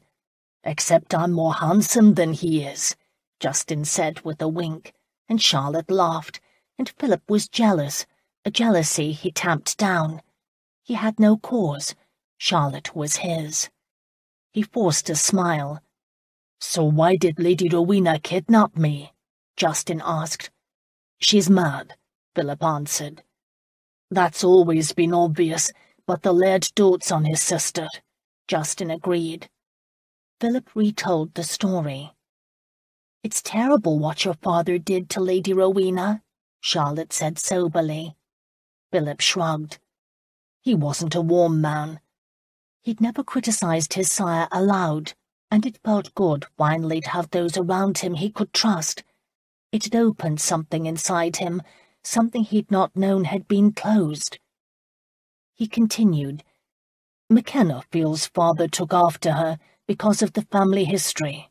Apparently there was bad blood between McKenna and father in school. Those sorts of rivalries are hell, and I've met more than one man who carried a grudge from his school days.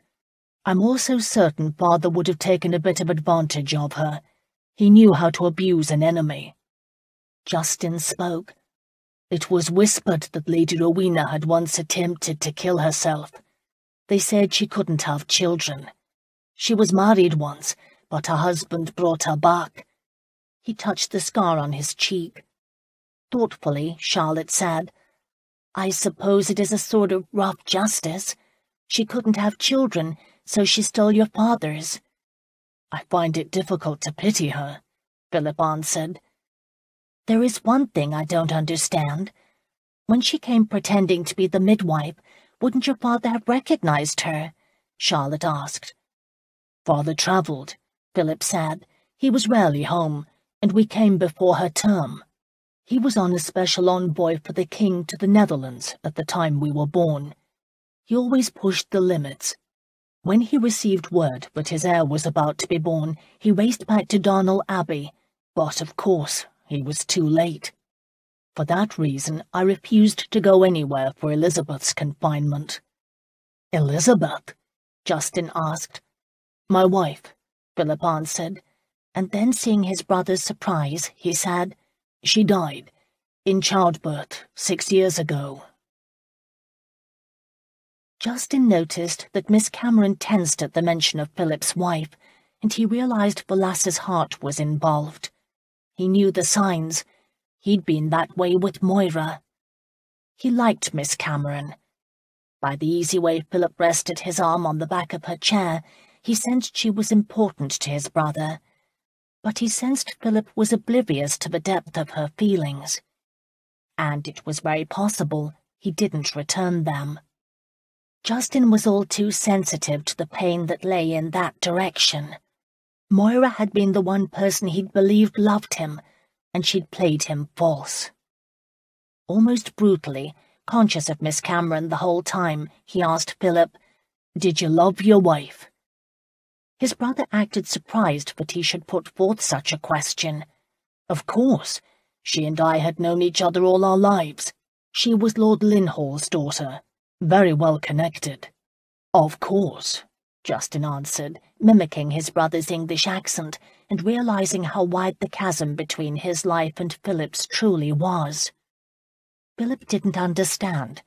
He thought the mimicry was directed at him. With a heavy sigh, he said, "We come from different perspectives. There will be times when what I say sounds cold or indifferent. I don't mean it as such. It's just the way things are considered and evaluated by people of our class." He leaned forward.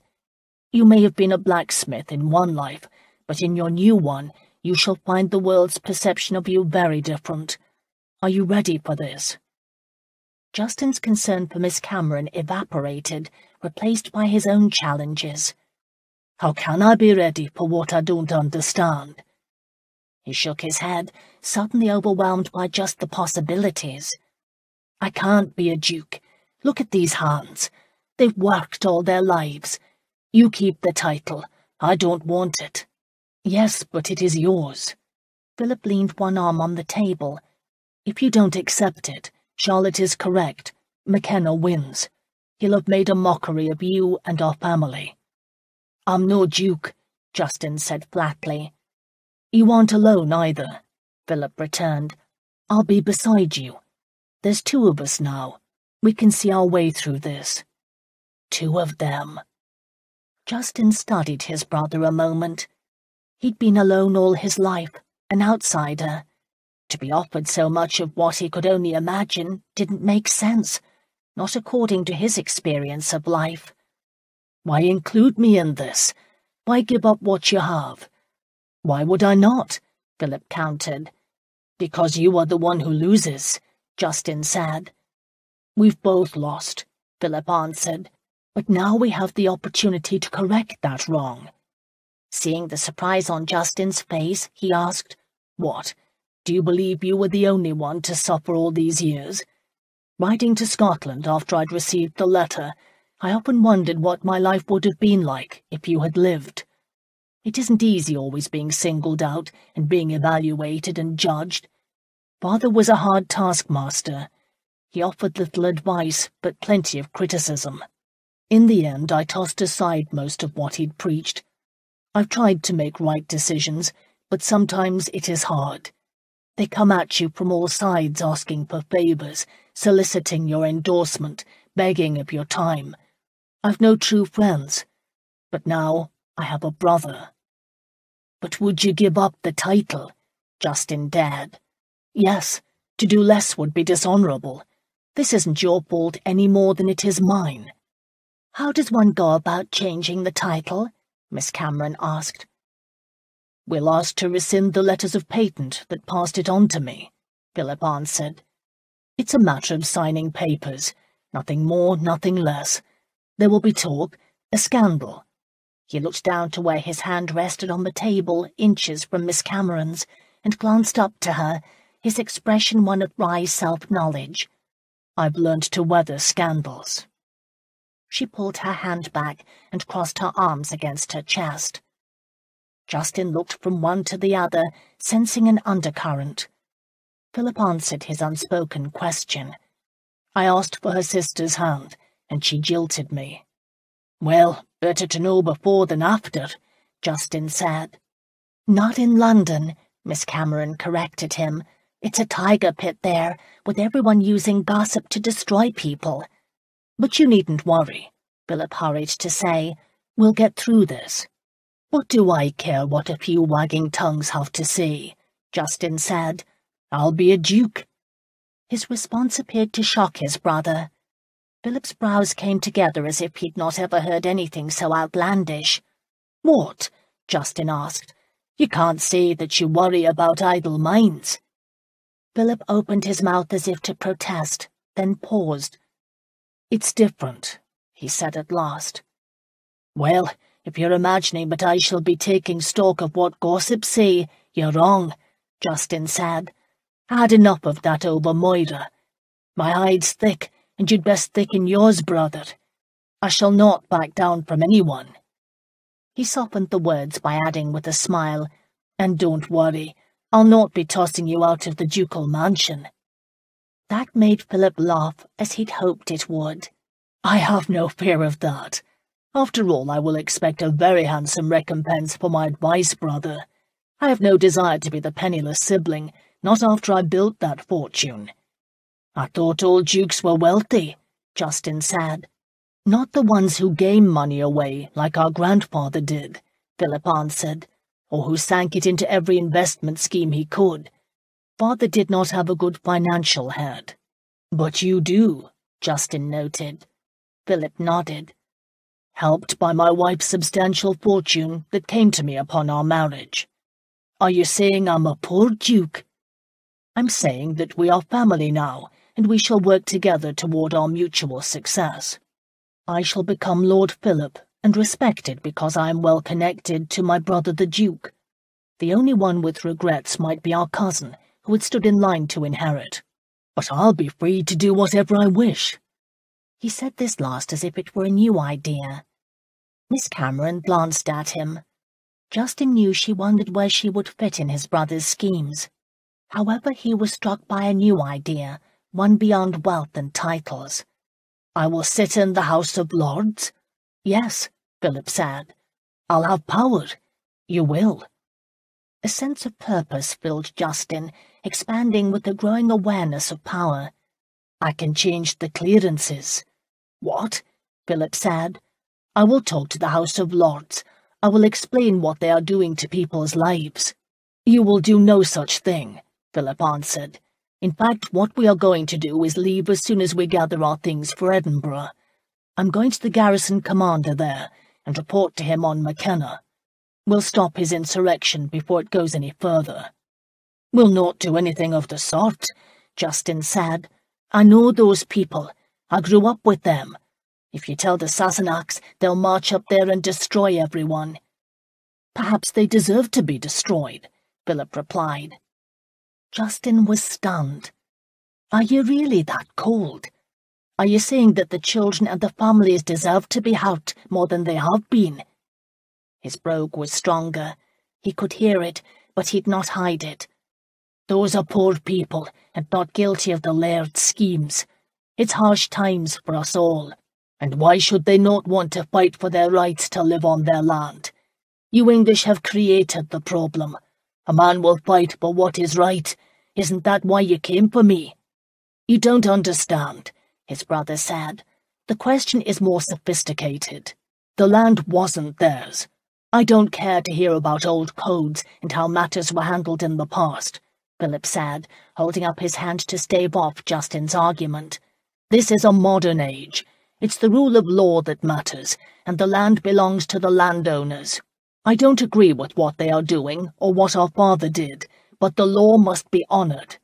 Nor can I let an insurrectionist build his army and attack the crown, and neither can you. Remember the responsibilities of being a duke." Justin had heard him out, his temper growing with each word.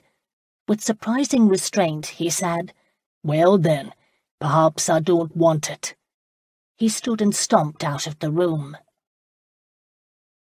Phillip looked after him. "Was I better off without a brother?"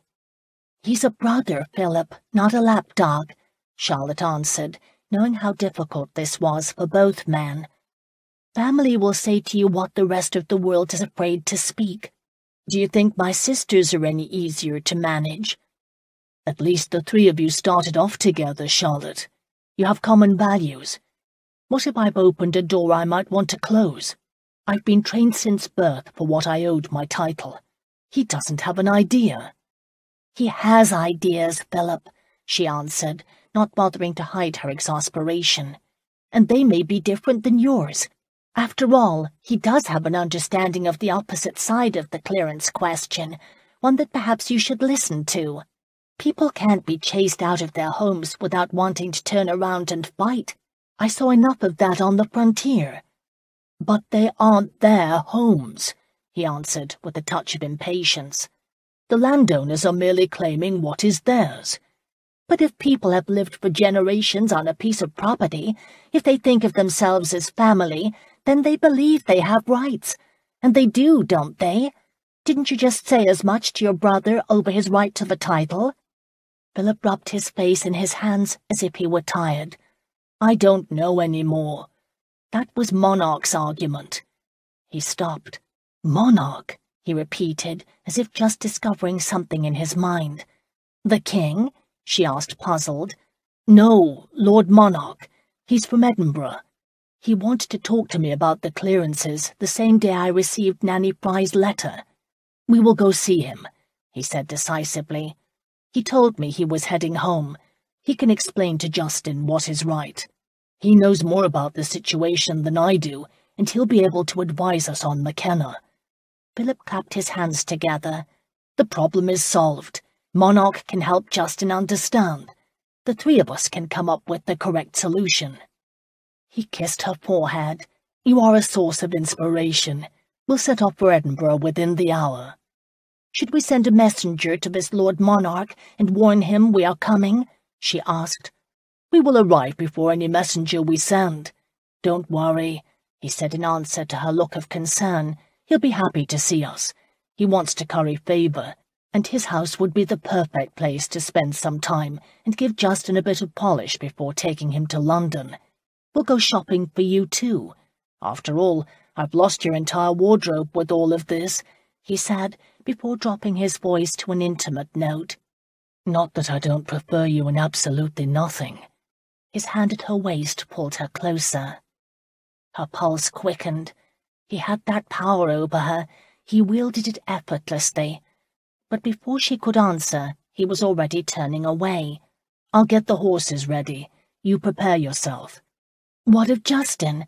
Are you going to speak to him?" Phillip hesitated before saying, "He needs a moment to consider how much his life is changing. I don't believe it wise to discuss this with him now." As if he'd passed an edict she must obey, he left. A moment later, she heard the door to the inn open and close.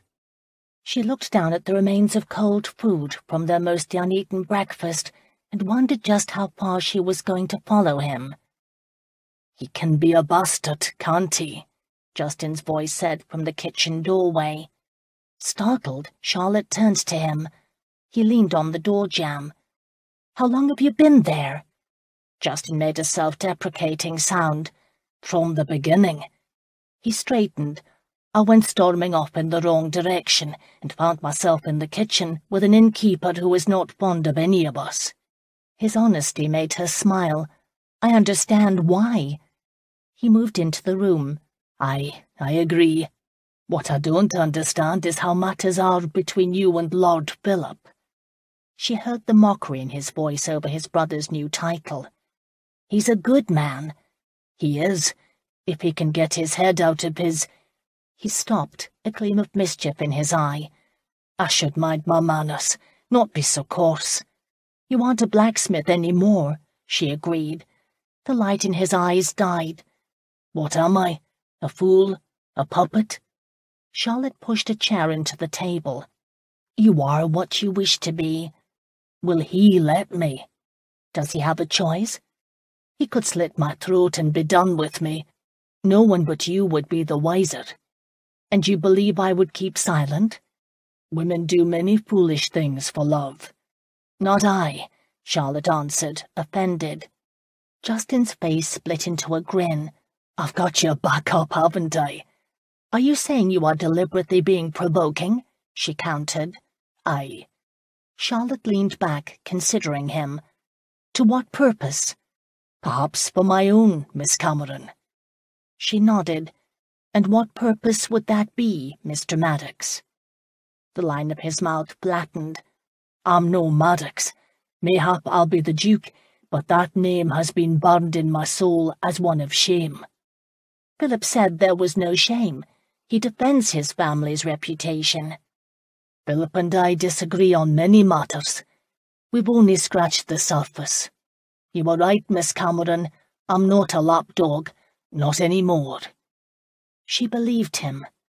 This past week had changed all three of them, but he more than her and Phillip. "What shall I call you?" she asked quietly. "Are you ready to be referred to as the Duke?" "Call me Justin."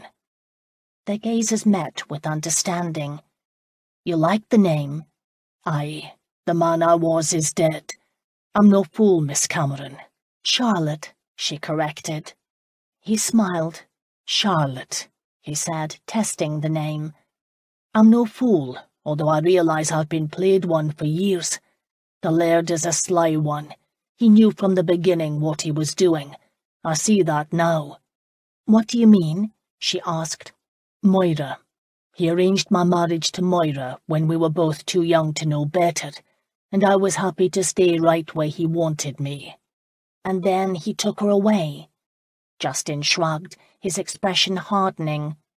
"I don't know if he was that clever. Once Bruce noticed her, she changed. It's hard for a man who suspects his wife is being unfaithful. If he loves her, he wants to pretend ignorance." Charlotte heard the pain of experience in his words. "Why would you want her to stay if she didn't love you?" His gaze slid to hers. "Now you sound like the McKenna. That was his question to me before he ordered me to divorce her. It's all a game to him, and she is a prize. Bruce loves her as much as I did. Now she shackles him to the laird." "But you'd go back to her?" He shook his head. No, never. Every time I look at the scar her knife will have left in my shoulder, I'll remember she'd wanted to bury that dirk into my heart. Something sober a man, Charlotte." "It's a pity it had to go to that extreme," she agreed. He smiled, the expression bitter, before saying, "Don't feel sorry for me, Charlotte. You love him, don't you, lass? Ah, you don't have to answer. I know the look. The first thing you lose is your principles. I begged for Moira back, Charlotte. I embarrassed myself, but I learned a valuable lesson." "What lesson?" she asked, almost afraid to breathe until she heard the answer. He stepped closer, his words for only the two of them to hear. "I learned that you don't settle, that you have the right to expect your lover to be as honest and open as you are. It doesn't work when one has nothing to lose and the other has everything." Dear God, it was as if he'd read her fears and doubts. Before she could speak, Philip's voice came from the hallway door. "Am I interrupting something?"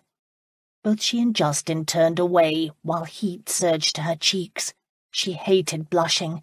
It made her look guilty. "We were discussing my divorce," Justin said easily. Philip walked into the room. Charlotte could feel him studying her. She met his eye. "I've been thinking about that too," Philip said, returning his attention to his brother. "What conclusions did the two of you reach?" There was a challenge in his voice, a challenge Charlotte didn't quite understand. But Justin did. "We've no conclusions," he said. "Not yet." "You won't," Philip assured him. Charlotte looked from one to the other. There was a current flowing between them. They understand without words what was being said. She didn't know if it was because they were twins or men. Justin caught her confusion. "It's fine, lass. All is well between us." "Thus far," Philip amended with his customary caution. But then he shifted his mood. "I've been thinking about the divorce." "And," Justin queried, the word testy, "we should follow it up with an annulment. I'll make the arrangements. Divorce is a sticky problem in England. I know you Scots are more lenient. We're not lenient at all. I know it cost the laird a pretty penny, and me my pride." "Well, it's not done in England. Not done at all," Philip said decisively. "But if we put through an annulment, there will be no questions in the future." "My marriage was consummated, well and good," Justin declared. "I'll not stand before any man and say I could not take care of my wife." Philip frowned his impatience. "You don't have to stand before anyone. We'll leave it to the lawyers. They will find a reason, and once they do, the clergy will agree. It will all be done very quietly. There is no reason. We were married right and proper. Leave it to the lawyers," Philip pressed again. "For the right price everyone will agree, and will not need to worry about this matter. Why do I sense that you are rather happy to be giving up this ducal kingdom?" Justin asked. His shrewd insight caught both Philip and Charlotte by surprise. Philip's twin was no fool. In some ways he would make a more dangerous enemy than Philip. "I'm doing what is right, brother," Philip said, using the word brother with deliberate intention. "And it is for that same reason I shall insist on an annulment." Justin appeared ready to argue, but then capitulated. "Do as you wish." "I usually do," Philip answered briskly. He clapped his hands together. "Are we ready to travel?" Charlotte realized she'd not done a thing to prepare. "Give me a moment," she promised, and started out of the room toward the staircase. "Let me help," Justin said, coming after her. "No, that's fine," she said. "I'll only be a few moments." Philip waited until she was gone to tell Justin what was really on his mind. "Stay away from her. She's mine." Justin walked over to the corner where he'd leaned the sword of the McKenna. He picked up the weapon before answering, "You have no claim on her, brother." "And stop calling me brother in that tone of voice," Philip added. "What tone?" Justin asked, sounding innocent. Philip couldn't help but swear. If I'd known a brother would be this much of an irritant, I would have left you where you were. I understand, Justin said easily. However, let us be honest with each other. Charlotte is not only beautiful but courageous. She deserves better than being played the doxy. I could call you out for that, Philip answered. Call me out? Justin lifted an eyebrow. For what? Speaking the truth? You can go to the devil. He started out of the room, the sword of the McKenna in his hand, not even bothering to choose a different direction. Instead, he walked right in front of Philip.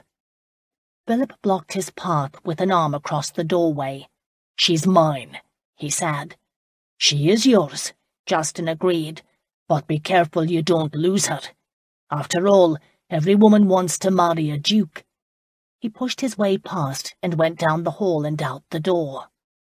Philip stared after him, unable to move or think, as he realized the truth in Justin's words and exactly what he'd given up. Up until this moment, he'd been willing to hand his title to his brother. It was the right and honourable thing to do. However, it might cost him Charlotte. He'd not considered that possibility, not until he'd walked into this room and found her and Justin so cosy. The jealousy that had surged through him had been alarming, but he'd managed to keep appearances intact. Charlotte wanted to marry a duke, and he no longer was one. In fact, he no longer was sure what he was, a realization that shook him to his soul. For the first time, he realized he was going to have to be considered as a man, not a duke. A Cameron had already jilted him once. The scandal had humiliated him, but it had also prepared him for accepting his brother. However, with Charlotte, his heart was involved. Footsteps warned him she was coming down the stairs. He turned to greet her. She smiled, and his heart seemed to stop. It was then he also realized that his love for Charlotte Cameron wasn't going to be a static thing. It grew, and had been growing from that first kiss. If he wasn't careful, she could crush him.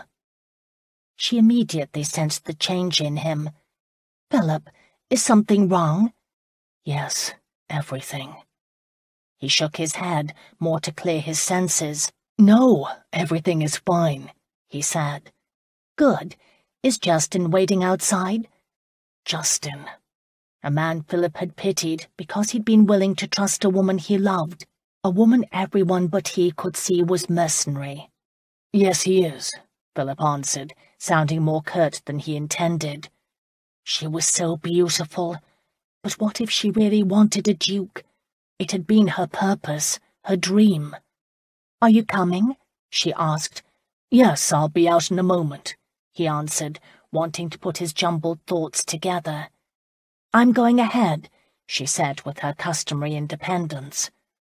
And watching her go, he knew he must be careful, or he could be played for a fool as his brother had been.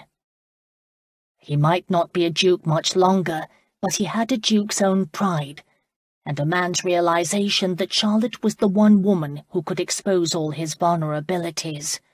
She could destroy him. And for that reason, Philip would keep his heart secret.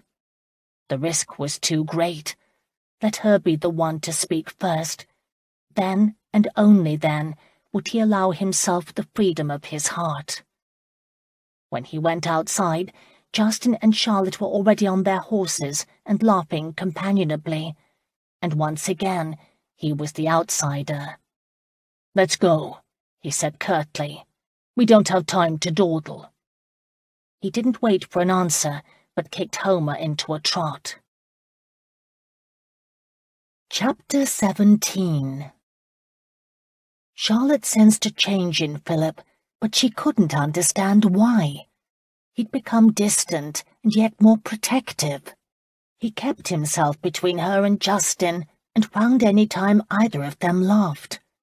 It was as if they travelled with a Puritan. "He's jealous," Justin whispered to her. "Of what?" she wondered. "Me." The idea was so outlandish she laughed. They'd stopped for a moment on the road. Phillip had stepped away for some privacy. Otherwise she could not have spoken to Justin at all. "It's true," Justin said. "I told him he didn't deserve you."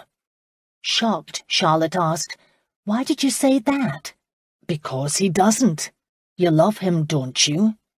She nodded, upset to realize how transparent she was, and how weak. She was now defenseless to the world, her reputation in tatters, and yet she could not help herself. "He and I really don't know each other." Justin gave a bark of laughter. "What does that mean? That you haven't formally been introduced?" He waved a dismissive hand. "It's all rot. If a man wants a woman, he should say so. Until he does, she's fair game." Her eyes widened. Was he saying he wanted to court her?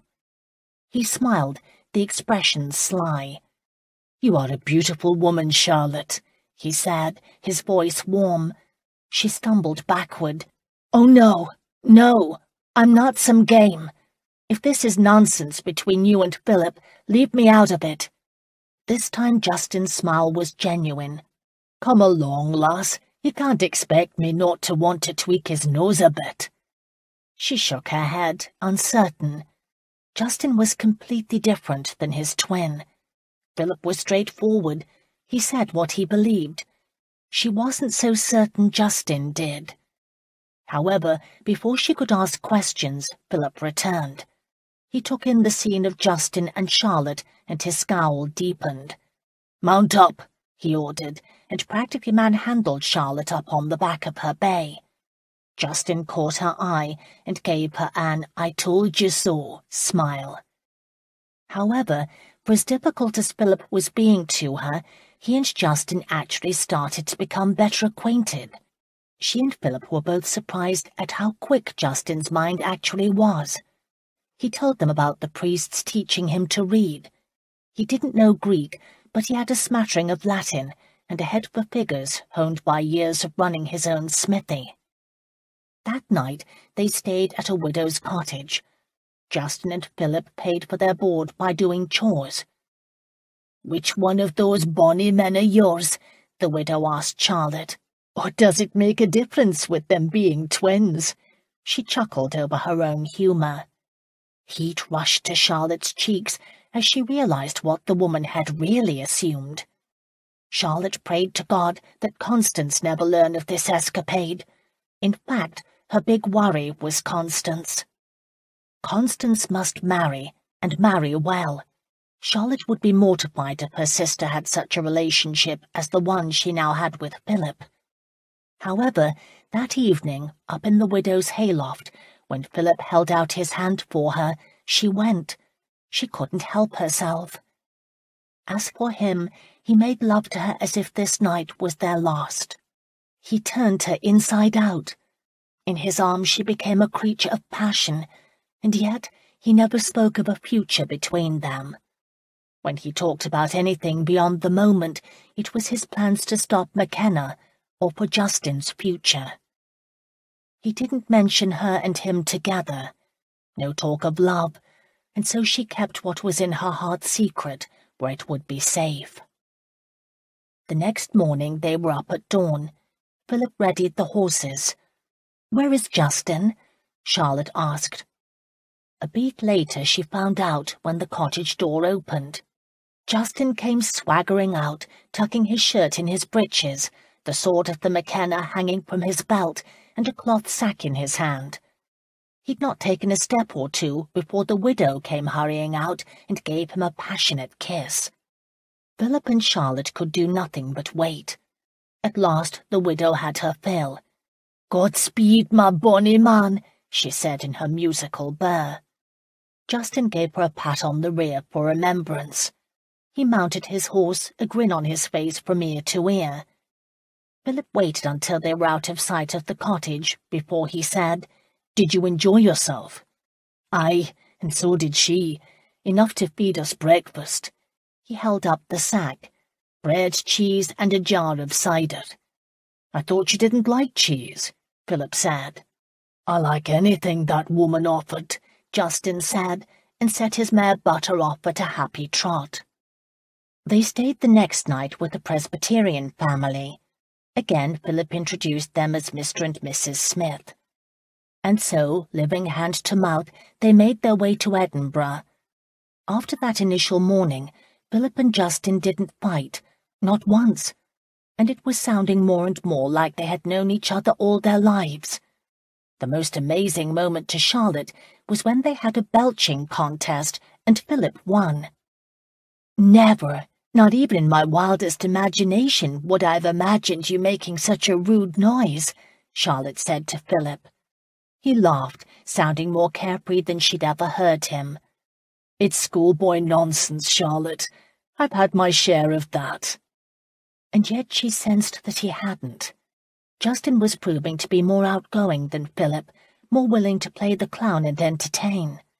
Perhaps because he'd not ever had the weight of expectation on his shoulders. She wondered what he would have been like if he'd not been stolen from his parents. Would both the twins be sombre and serious? At last they reached Edinburgh. Philip had no trouble discovering where Lord Monarch lived. His family was an old established one, and although not wealthy, they owned a yellow limestone home in the heart of town. "I wish to see Lord Monarch," Philip announced to the butler who answered the door. The servant looked at Philip, who stood in shirt-sleeves, breeches, and scuffed boots, up and down, and didn't like what he saw. "He's not at home, sir." Charlotte and Justin would have gone down the steps, but Philip didn't budge. "He is at home, and I wish to see him now." He hadn't raised his voice, but the servant heard the tone of authority. He reconsidered and opened the door wider. "Please, come inside." Once they were in the foyer, the butler said, "If you will excuse me, I shall announce you." He paused for a name. Philip smiled. "The Duke of Colster. He knows me." The servant looked from Philip to Charlotte and Justin, the three of them looking the worse for their travels. "Very well, Your Grace," the butler said, and backed out. "He doesn't believe you," Justin said. "He believes me," Philip answered. A minute later Lord Monarch himself came to greet them and recognized Philip immediately, or thought it was Philip. He first walked over to Justin with his hand out, then stopped when he realized there were two of them. Before Philip could make the introductions, Lord Monarch noticed the sword at Justin's side. His face under his red hair went pale. He turned to the butler. "Harris, go speak to cook. Tell her we shall have 3 guests for dinner." The moment the butler was beyond earshot, he demanded, "How did you come by that sword?" "You know the weapon?" Philip asked. "I've heard its history," Lord Monarch answered. Philip moved close to the young lord. "Are you loyal to the king?" "What has McKenna done?" Lord Monarch asked. Without answering him, Philip posed the question again. I'm loyal," Lord Monarch said, sounding irritated. "McKenna is a fool." "Then let's talk," Philip answered. "I've got quite a story to tell, but first let us see to Miss Cameron's comfort." Lord Monarch went rigid. "Who?" he asked, the words shooting out of him. "Miss Cameron," Philip said. "Cameron?" Lord Monarch repeated in amazement. "The Miss Cameron?" Philip enjoyed Monarch's reaction, although it discomforted Charlotte. Well, they might as well become accustomed to this. "No, not the," he said, adding to his brother. "He's talking about Miranda, Charlotte's sister, the one who jilted me." Justin nodded, noticing Charlotte's surprise. "He told me." "When?" she asked. "We talk." "This is what I mean about the gossip in London," Philip instructed him, "although I'd not imagined you, Monarch, as the sort to take part in tongue rattle." "I'm not," Lord Monarch assured him. "Good," Philip said, "because I have a story to tell, and must rely on your ability to keep a confidence. By the way, do you have brandy? It's been a long week." "Why, yes, I do, Your Grace." "Good," Philip said. "Lead us to it. And you don't mind if we stay a day or so? We need clothes, and to get this McKenna matter settled before returning to London." "Yes, Your Grace," Monarch said, a bit befuddled, as if still in shock that the Duke of Colster had come knocking on his door. He led them into a reception room with several decanters waiting a thirsty visitor. While he poured drinks, Philip explained in a low voice to Justin and Charlotte, "I'm not correcting him, because I believe he is in enough shock. It's a taste of what we shall meet in London. But don't worry," he added cheerily. "Being a bit of a scandal brought isn't the worst thing that could happen. This will make them all forget about the jilting." And he was happy, Philip realized. A week ago, the idea of being the subject of anyone's gossip would have set his teeth on edge, but today he didn't mind. In fact, he really didn't care what others thought. It was such a radical notion it made him pause, amazed by the transition in himself. Accepting a glass of sherry for Charlotte, he realized as he handed it to her that she was the reason. Charlotte, and her direct practical response to the world and situations around her. She wasn't afraid to confront him, to let him know her mind or tell him when he was wrong. He was also beginning to realize there were some things more important than his pride. "Your brandy is good, Monarch," Philip said. He caught a glimpse of the cautious way Justin was approaching the wine. Just as his brother started to take a swig, Philip shook his head and demonstrated how to taste it. "I actually prefer whiskey," Monarch said. "I do too," Justin agreed quickly. A hint of a smile appeared on the mild-mannered lord's face. "Would you like one?" "If it wouldn't trouble you," Justin answered. "No trouble at all. I was going to pour one for myself." Monarch poured 2 glasses, and then, like the Scotsmen they were, he and Justin sampled them without airs and with relish. "I wouldn't be standing if I drank like that," Philip said. "That's because you are a lily-white Sassenach," Justin answered, and helped himself to another one. Monarch looked between the 2 brothers, a charmed expression on his face. "This is amazing! Amazing!" "You're surprised. You should see how we feel," Justin said with his blunt wit, and all of them, including Charlotte, laughed. "My wife is in Glasgow," Monarch said, apologizing. "That's why she isn't here to greet you. I know she will be saddened to miss your visit. I'll have the guest rooms made up." He rang a bell, a signal for his butler. "I'm certain Miss Cameron is anxious to relax." "That's kind of you," Philip answered, and then almost casually mentioned, "Put her in my room." If he'd hit Monarch over the head with a board, the man would not have had a different reaction. Philip would not apologize or look at Charlotte. She slept with him. That was what he wanted, and that was what would happen. He couldn't give her up. He also knew Monarch would not challenge him. If there was an uncomfortable silence, Philip didn't care. She belonged with him. Charlotte felt betrayed. It took all her courage to sit calmly and sip her sherry. Her ruin was complete. Lord Monarch, a very capable and earnest young nobleman, knew she was Philip's mistress, and there was nothing she could do about it. She sat, pretending to listen, as Philip told their story. She dared not look at Lord Monarch. If she did, she'd crumble. Justin knew how she felt, and Philip did too. He knew, and he'd humiliated her anyway. "We have to stop McKenna," Philip concluded. "Or?" Lord Monarch asked. "Or Scotland will go up in flames," Philip answered. Lord Monarch glanced at Justin. The 2 understood each other as Scots. It was Justin who said quietly, "Philip, if the laws don't change, we'll go up in flames anyway." Philip set his brandy glass down and hit the arm of his chair with his fist. "I will not let McKenna keep an army up there. More lives will be lost." "Chances are he's gone," Lord Monarch said. "If he hasn't chased after you, he's been busy moving his people." "He didn't chase after us because we burnt his barn," Philip answered. "With all due respect, Your Grace, we Scots are more canny than that," Lord Monarch answered. Charlotte thought he was right. In the end, the gentleman decided to invite the local British authorities to dinner the following night. Lord Monarch knew these men and felt they could be trusted. It was done. Their adventure was finished. Philip rose and offered Charlotte his arm. She felt as if she moved in a dream. She could have refused. She didn't. They followed the butler up to their set of rooms. The bedroom was of modest decoration in a very relaxing blue. It overlooked the garden. There was warm water to bathe with in the basin, clean towels, and a bouquet of flowers on the dresser.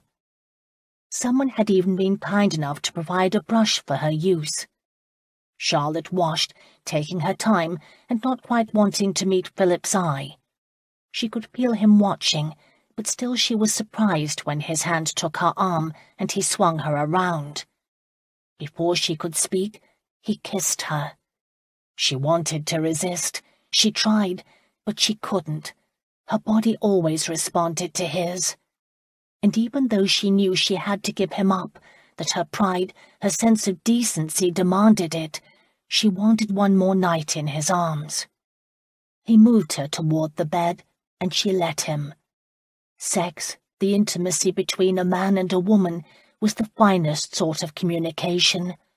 Words involved pride, but here there was no place for pride.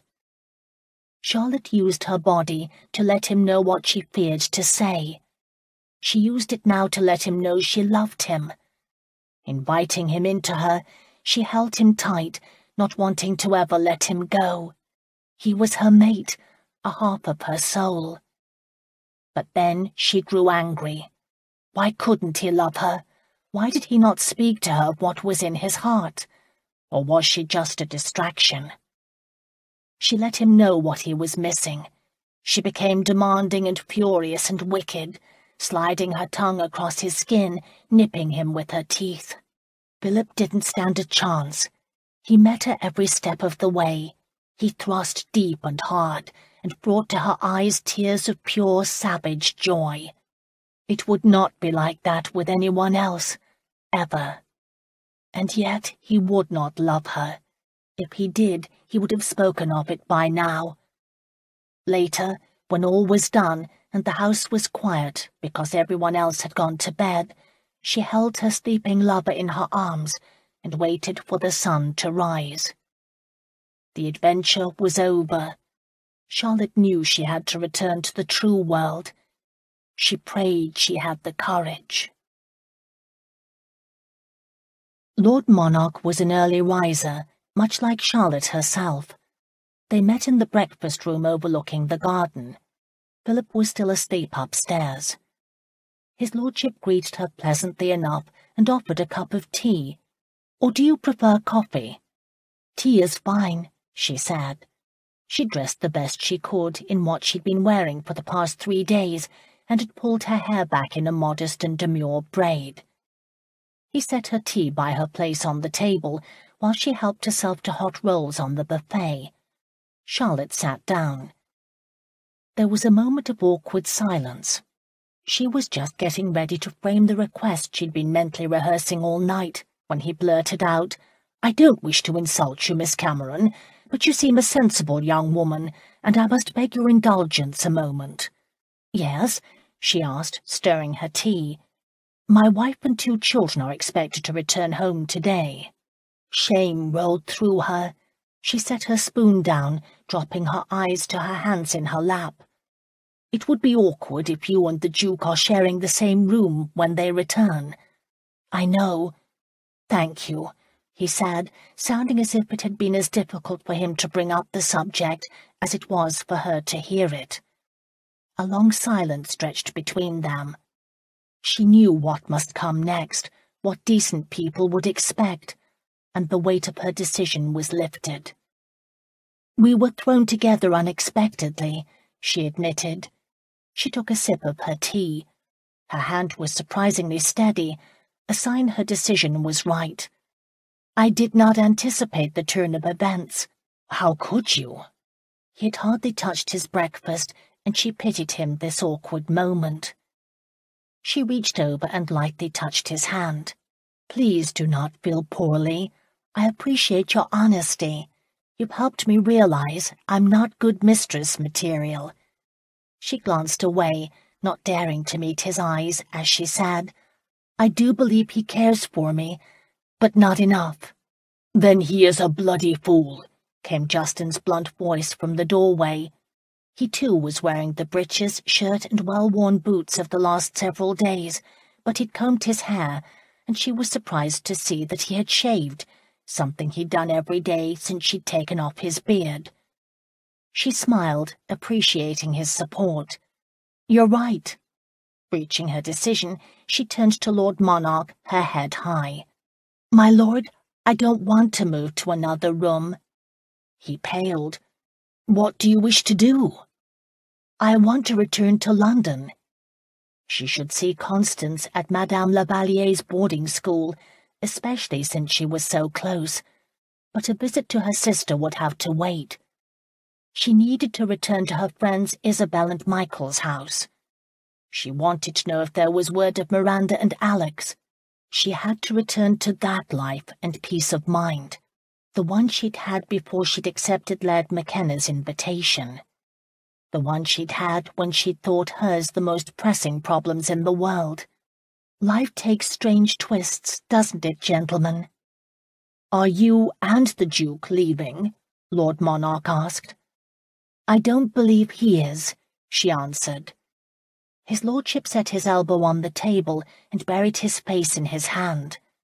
"You will not be happy if you leave alone." "Well," Justin said cheerfully, "sometimes each of us has to be a little unhappy. You go, lass. Leave my twin to me." "I have no money," she confessed.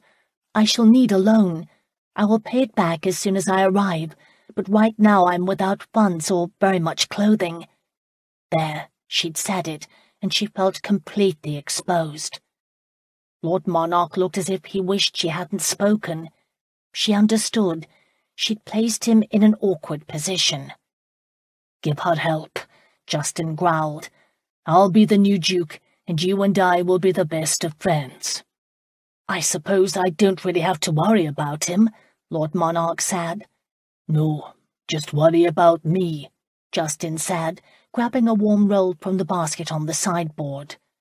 "If you can loan her the money, Monarch, give it to her. There's no honour in loving someone who holds all the cards. And if he doesn't come for you, Charlotte, he isn't worth it." "Will he come for me?" she dared to ask, hope in her voice. The light of 1,000 devils danced in Justin's eyes. "I could guarantee it. But first let's give him a scare, and then you won't have problems in your future." Within 2 hours, and while Philip still slept, Charlotte found herself wearing one of Lady Monarch's dresses and crammed on top of the stage for London. The first thing Philip did when he woke was reach for Charlotte. It had become his habit. She was not there. He sat up and looked around the room, listening. The house was quiet. A glance out the window told him he'd slept unusually late. She was probably downstairs. Philip washed, using the razor they'd purchased in the inn, and dressed. He was growing tired of these clothes. He looked forward to taking her shopping. Edinburgh was known for its tailors, and he planned on sampling several. The hallway outside his room was silent. He went downstairs. Breakfast had been cleared from the dining room. Voices could be heard farther on down the centre hall. Philip followed their sound and found his brother and Monarch in a companionable game of chess in the library. He looked around the room, expecting to find Charlotte tucked in someplace. She wasn't there. "Oh, hello, Philip," Justin said, and moved his pawn to take Monarch's bishop. Monarch pounded the game table. "I just taught you this game an hour ago, and now you are beating me." Justin smiled. "It's not that hard." "It's torture," Monarch countered. "I've studied it for years." "Do you want me to put your game piece back?" Justin offered. Philip interjected himself into their discussion. "Where's Charlotte?" "Gone," Justin answered, not bothering to look up at him. "Gone where?" Philip asked, with undisguised impatience. "Gone to London," Justin said. "She left?" Philip couldn't imagine such a thing. "Aye," Justin confirmed. "She said she wasn't good mistress material. Isn't that right, Monarch?" He grinned up at Philip as if he'd just performed a trick. "Did you admire the way I spoke to him? Very ducal. Monarch." Philip wasn't amused. "You let her go?" The tension in his voice sucked the air out of the room, but Justin appeared unbothered. "Monarch, would you give my brother and me a moment alone?" He didn't have to ask twice. Monarch shot up and left, shutting the door behind them. "What is there about you, Philip, that makes some people so afraid? Is it because you are the Duke? Or because they should be afraid?" Philip suggested tightly. "You let her go. You probably encouraged her." "No, brother, you let her go. I just didn't stop it." Philip doubled his fist. He could have hit Justin right in the face. His brother knew it. "Go ahead. I know a bit how you feel. If you did, you'd not have helped her." Justin didn't deny it. "Helped her what? Protect her heart? Philip, you didn't give her a choice. You haven't made an offer." Philip looked around the room, not seeing anything. "She's not given me a choice either. I don't want to be like you." "Like me? Charlotte, she could own me. She could hurt you," Justin amended. "Aye, Moira hurt me, but at least I let her close. I doubt if you've ever done that. What is it, Philip? Have you been alone for so long you can't take a risk? Would you risk it?" His question made Justin pause. "I don't know." He shrugged. "I won't know until I meet someone who makes me feel the way Moira once did. But Charlotte's no Moira. You know that." He did know that. "I've been an idiot." A smile sprang to his brother's face. "Aye." But he spoke to the air because Philip was already on his way out the door, where he paused long enough to say, "Handle that McKenna business, will you?" He didn't wait for an answer. He had been an idiot. It was pride that made him so. Pride, but it caused problems between them in the beginning, when he should have been thanking God he hadn't married her sister. And pride that was almost going to cost him Charlotte. He loved her. There it was. No more hesitation. He should have said the words last night. He prayed he wasn't too late. Monarch was only too happy to loan clothing, money, and have Homer saddled and ready. He even knew which coach Charlotte had taken. Within the hour, Philip was on his way. Charlotte refused to cry, although she was tempted several times. She tried to focus on anything but Philip. Sitting in the middle of a row on the roof of an overcrowded coach, she struggled to muster the enthusiasm and sense of adventure that had led her to cross an ocean and meet her future head-on. Instead, she was exhausted. It would be a long time before she would recover her spirits after this. She wasn't one to fall in love easily, and next time, she vowed, she'd be more guarded with her heart. Her seat on the coach was situated with her back to the coachman and guard. The dust from the horses made the man beside her sneeze repeatedly. On her other side, two women chattered about very personal problems that were a bit embarrassing to overhear. Charlotte would be very happy when this trip was over. Maybe then, in the privacy of her guest room at Michael's and Isabel's, she'd have a good hard weeping session, one that would last a month. The coach had just rounded a sharp bend in the road when it suddenly came to a screeching halt. The passengers fell all over the top of each other. It took a moment for Charlotte to right herself. Their driver was furious. "What are you doing standing out in the road, man? I could have crashed into you." "I'm glad you didn't," a familiar voice said. "Philip." Charlotte didn't dare to turn to see him. She ducked down, wanting to become invisible, and yet secretly thrilled. He'd come. "I'm the Duke of Colster, and you have a passenger who is needed by authority of the Crown," Phillip said. He tossed a coin purse to the driver, who caught it with one hand. He opened purse and said happily, "Your Grace, you can search them all, but please make it quick." "I shall," Phillip answered. But he didn't move forward. Instead, he stayed on the ground and said in a loud, strong voice, "Charlotte Cameron, I love you." Charlotte swallowed her breath and then bolted to her feet. She faced him. "I shall always love you," he admitted, "and if you come down from the coach, I shall carry you off to the closest village and marry you post-haste, if you will have me as not a duke, but as a man." Tears filled her eyes. She stood, feeling wind-blown and jostled, and so much in love it had to radiate from her. He saw her and smiled. "I love you, Charlotte. I love you." The two biddies that had been sitting beside her gave her a shove. One said in her brogue, "Well, go down to him, missy. If you don't, one of us will." All the passengers laughed.